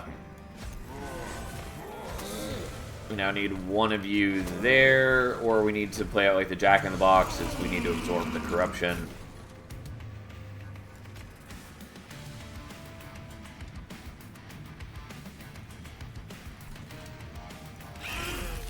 Alright, point in case, I'm going to choose to play out the Calcified Ember instead of playing out those, in which case I would lose the Pyre Piping bonus if I'd taken it. Obviously, I could have just, like, not done that, but I just don't care in this instance.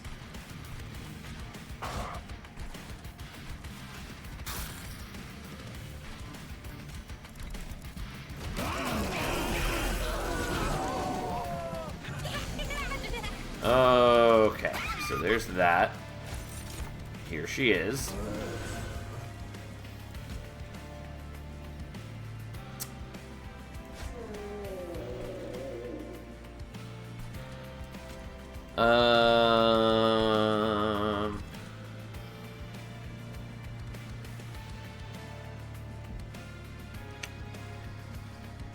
Yeah, I'm deciding how I want to do this. I think that's fine for now.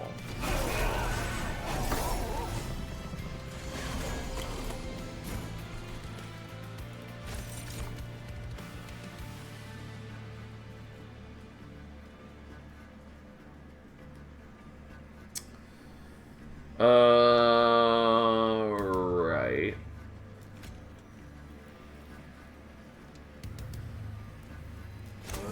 Alright, fine. Let's do it this way.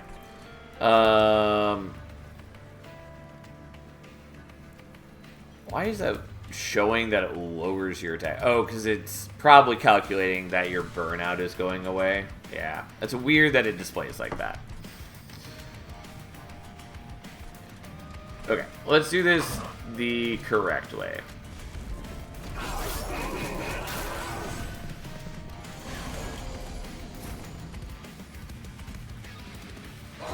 Oh look, she's dead. Oh look, she's back. This may or may not be a precursor of things to come.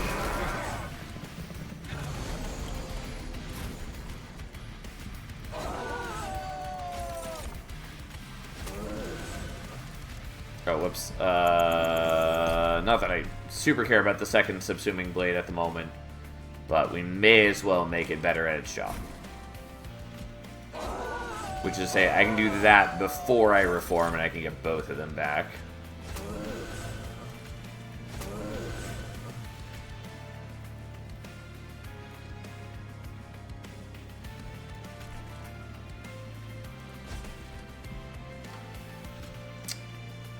And the Engulfed in Smoke doesn't actually help me. I will play that out just to get rid of it, I guess.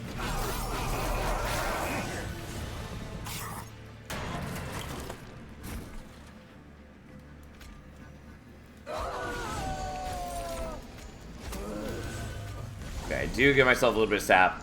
Oh well, that's fine.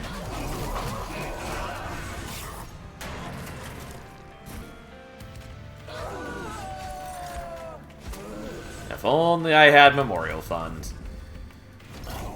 Which is the artifact that gives +5 gold whenever a unit dies. Anyways, here we go. We just kind of beat him to death, and we put all that burst to work.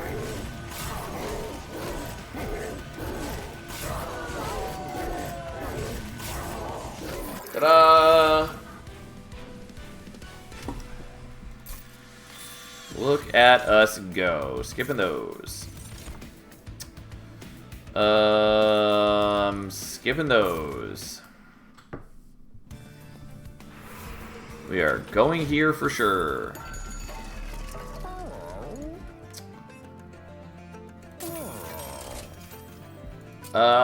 Quick is fine.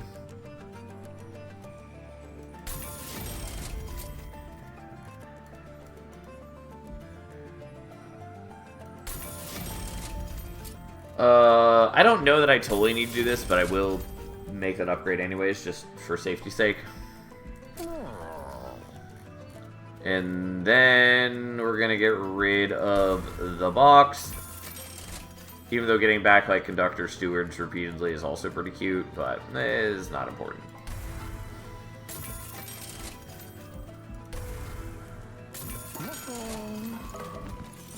Yeah. Like, I guess maybe I could have taken Steward's quarters there. I don't think it matters enough for me to care.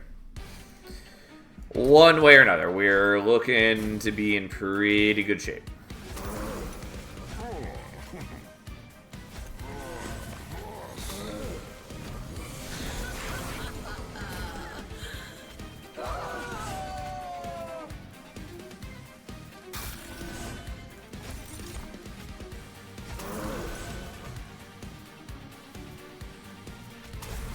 Yeah, there's no reason to take the damage. It would have been nice to do the burst, but it doesn't actually matter to us, so.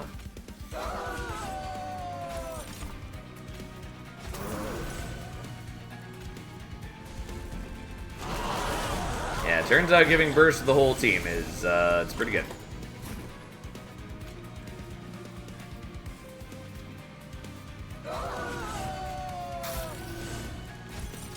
I do actually want you to be taking damage, I think, because if you do end up dying, then I can also reform you, and that is actually just better for me. Also, it gets you in range of the other subsuming blade, which would be nice.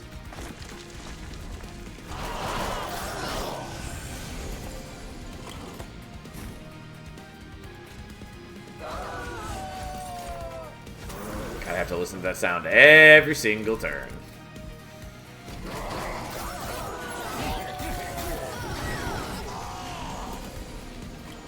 Alright, so we kill you.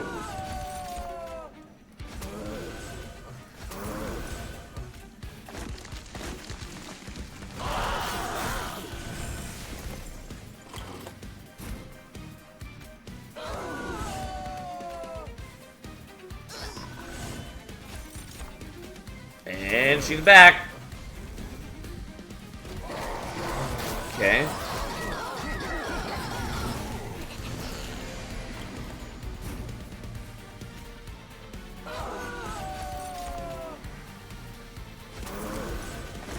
Yeah, if I wanted to, I could have played her elsewhere so that I could do the subsuming blade one more time, kind of, maybe.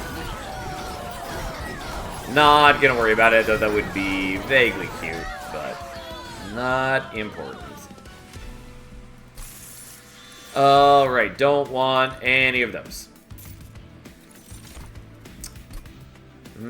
I think we're just taking Ember. Pretty sure we're taking Ember. It would be really nice if we had gotten the... Yep, totally blank on the name of it. The artifact that gives +5 Ember whenever a tomb dies. That's what I was kind of hoping for. Cry of a lady screaming each turn. Soon it's going to be twice. Not looking forward to it, gotta say, but that is where we're headed.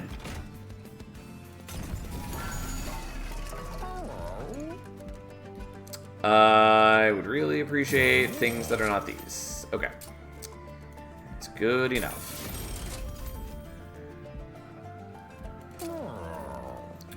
I probably should have taken the Steward's Quarters, because I currently don't have quite enough capacity for what I would like. But that's fine.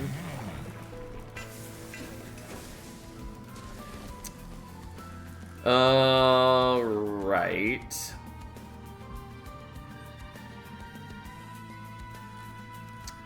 Yeah, let's just dupe you now, I guess.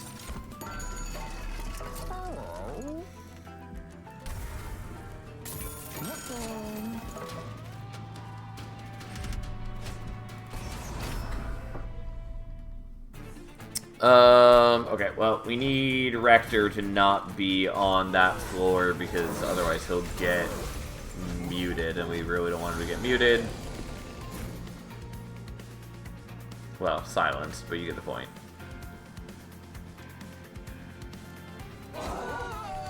Although this is going to be annoying having to move between the floors multiple times. Sure. Let's play those out. I don't get the harvest except for one of them, which is a little sad, but not a big deal.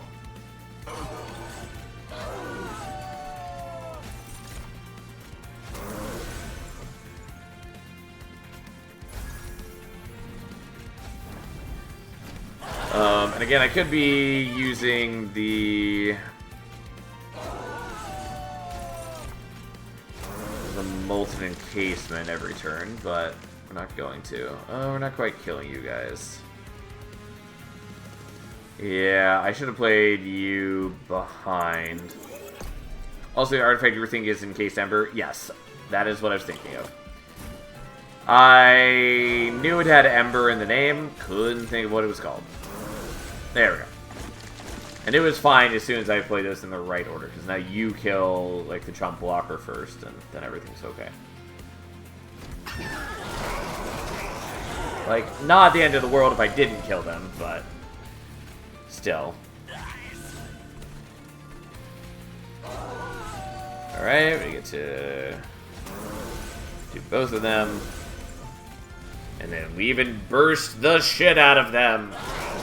Which is nice, because it means that, like, the Baron, since he doesn't end up using his burst, gets to retain it for later, essentially.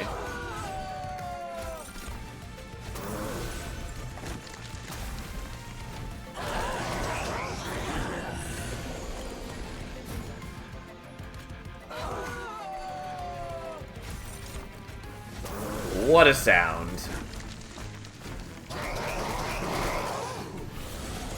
Okay.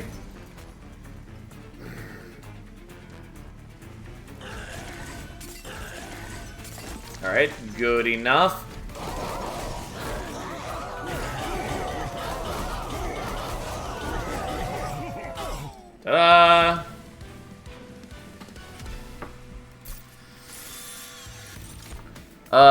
Yeah, Hallowed Halls would have been nice in a different world. I mean, I can still sort of do it, but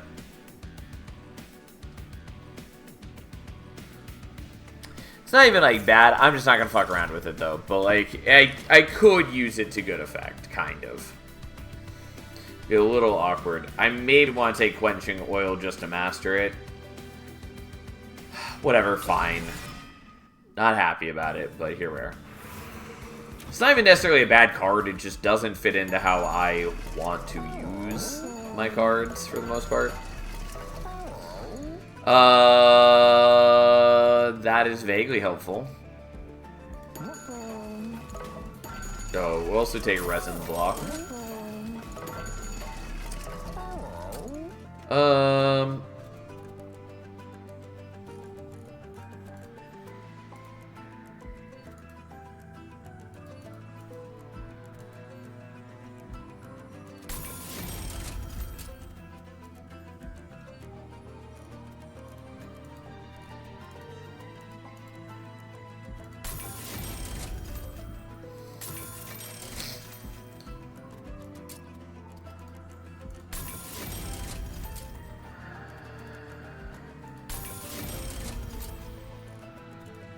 Yeah, fine, we'll just do this, even though then I don't have enough gold for other things that I wanted, but that's fine.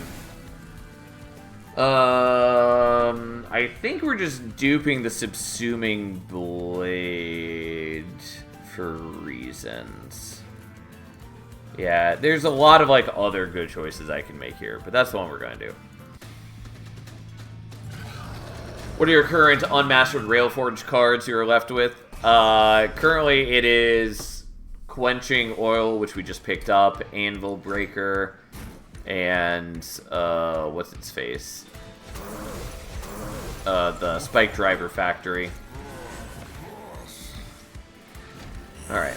Unfortunately, I don't have enough capacity for what I would like, and that's why I should have done things with Engulfed in Smoke, but that's okay. So, one of you is going to do this. The next one of you is going to do this. Unfortunately, the Spell Chain copy doesn't contribute to the permascaling. Oh well, not a big deal.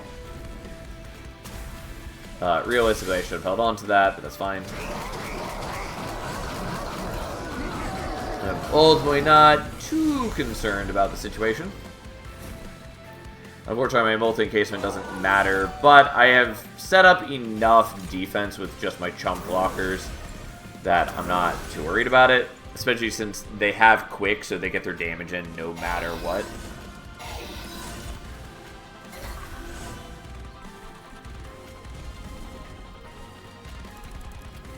If I really wanted to, I could be playing the Molten Encasement and then pulling it down with the Steel Pulley Claw. I'm just not going to worry about that.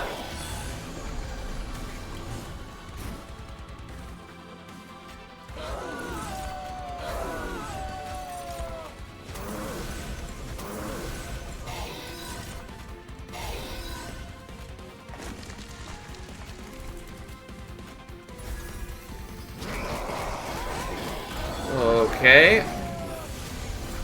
Not the strongest units ever, but they're fairly strong, realistically. They get a big boost in power every turn.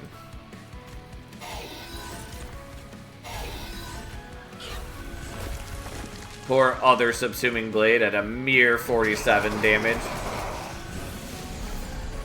Unlike the mighty Chad Subsuming Blades at 143 damage each.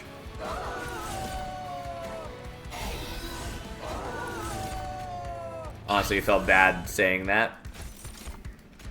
But here we are. Yeah, I mean, whatever. This still doesn't matter.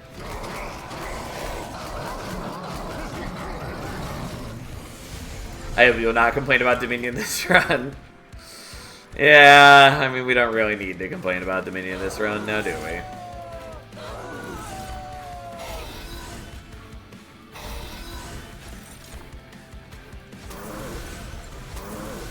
There we go.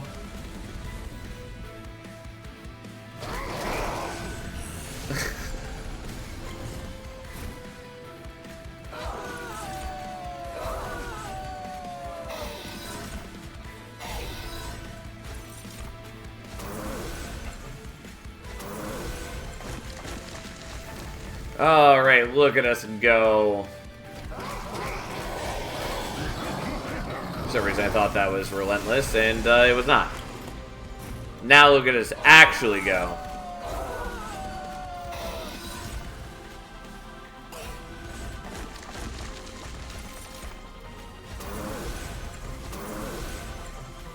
You know what? Yeah, the ephemeral one doesn't contribute to scaling. Oh yeah, I forgot that he had spell weakness. Would you look at that? The true power of Quenching Oil.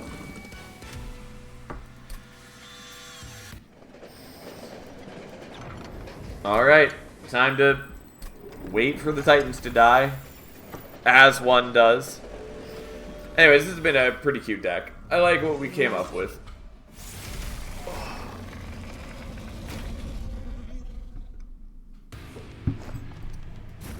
Even if the Subsuming Blades are doing a lot more damage than we actually need them to do. But it's still cute. Also, I really appreciate how we're using tuning gear, because every time we replay them, it refreshes the burst, just like I was talking about with the Spike Driver Spiders. And so I think that's cool.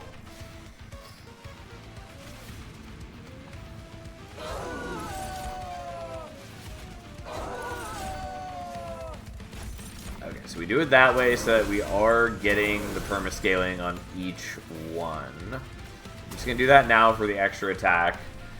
I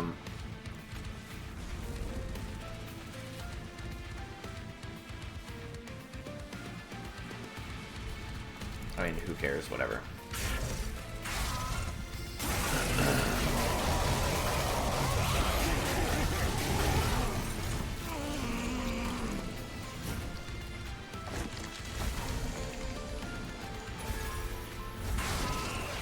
Alright, so.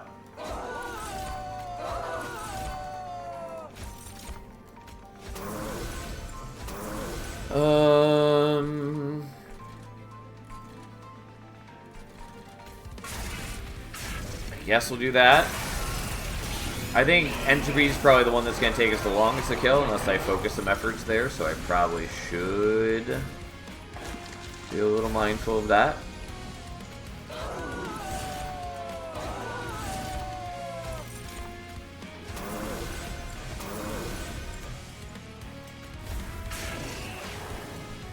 I do wish I got to play the full throttles more often, but hey.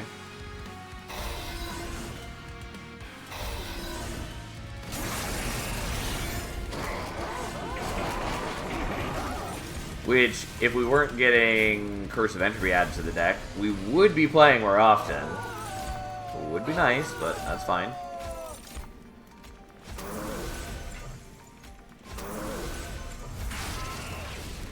We'll do that, even though probably didn't need to do that there. Regardless, let's weaken you a little bit.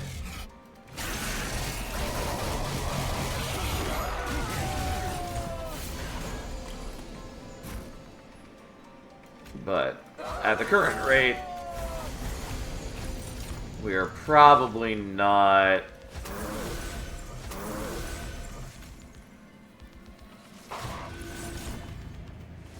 Okay, that's still strong enough to kill there.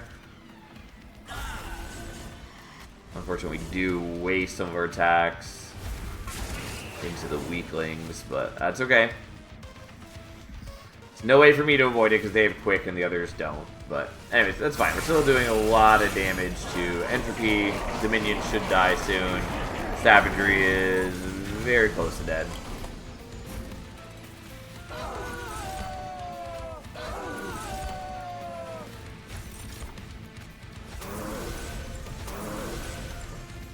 Oh, I did that in the wrong order. Oh well.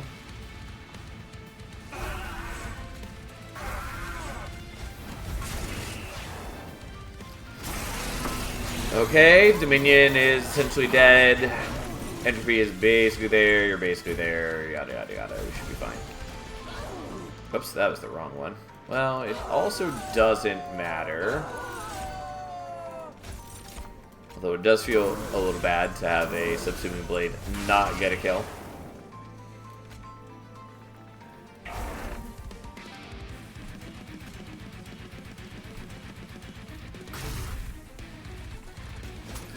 My poor Molten Casement, not a bad unit.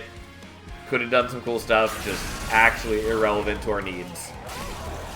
Ta-da! There we go. Anyways, that was cool. Oh, that's sort of what we would be doing with the Spike Driver Spiders in the same clan combo, just, you know, using our own make your own Spike Driver factor or Spike Driver Spider situation. Ta-da!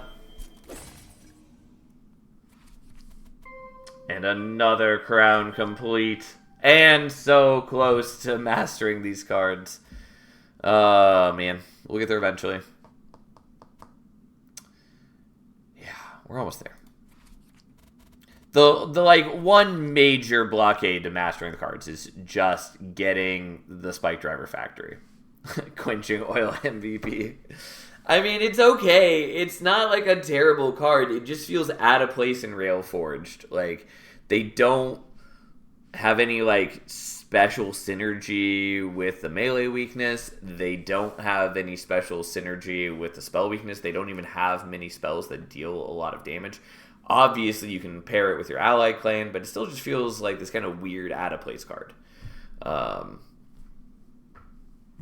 Like, it would make more sense to me in Wormkin, since Wormkin is the clan that can get back consume cards repeatedly. And so having a card like that is essentially just like double the damage output of one hit of your choosing, since it can be either melee or spell. Like, that would make more sense in Wormkin. Still would be a little weird, but it would make more sense there than in Railforge. But whatever. Like, it's not an altogether terrible card. I just wish that it did something different, more in line with what the clan actually wants to be doing. Because it's just, like, melee weakness is so much more prevalent in Moss Train 2. But it's at least mostly confined to Banished, which makes it like one of their clan themes. So it just, I don't know, it just feels weird just being there. But whatever. Like, Worm can also have a one-off melee weakness spell, but that makes sense to me because they have a trample unit in clan. And especially since you can get that unit somewhat reliably, since you can generate it with Martial Lord, one of the champion paths. And so it makes sense that they have something that's meant to combo with that. But whatever. Anyways, that is where we're stopping for the night. Because it is late. Oops, there we go. And that is how it works. Anyways, thanks for hanging out. I think there were some fun runs tonight. We'll be playing more Monster Train tomorrow. That's how it goes. Is it next week that Slay the Spire comes out? Okay, you are in the way. Gotcha. It comes out on like Friday. That is unhelpful. I think it's the 6th at least. Maybe I have the date wrong. Either way, we'll see what happens. But we'll check out Slay the Spire 2 when it's out as well. But for the time being, more Monster Train. It'll be a grand old time. Anyways, thanks for hanging out. Have a wonderful evening, everyone. And I will see you tomorrow.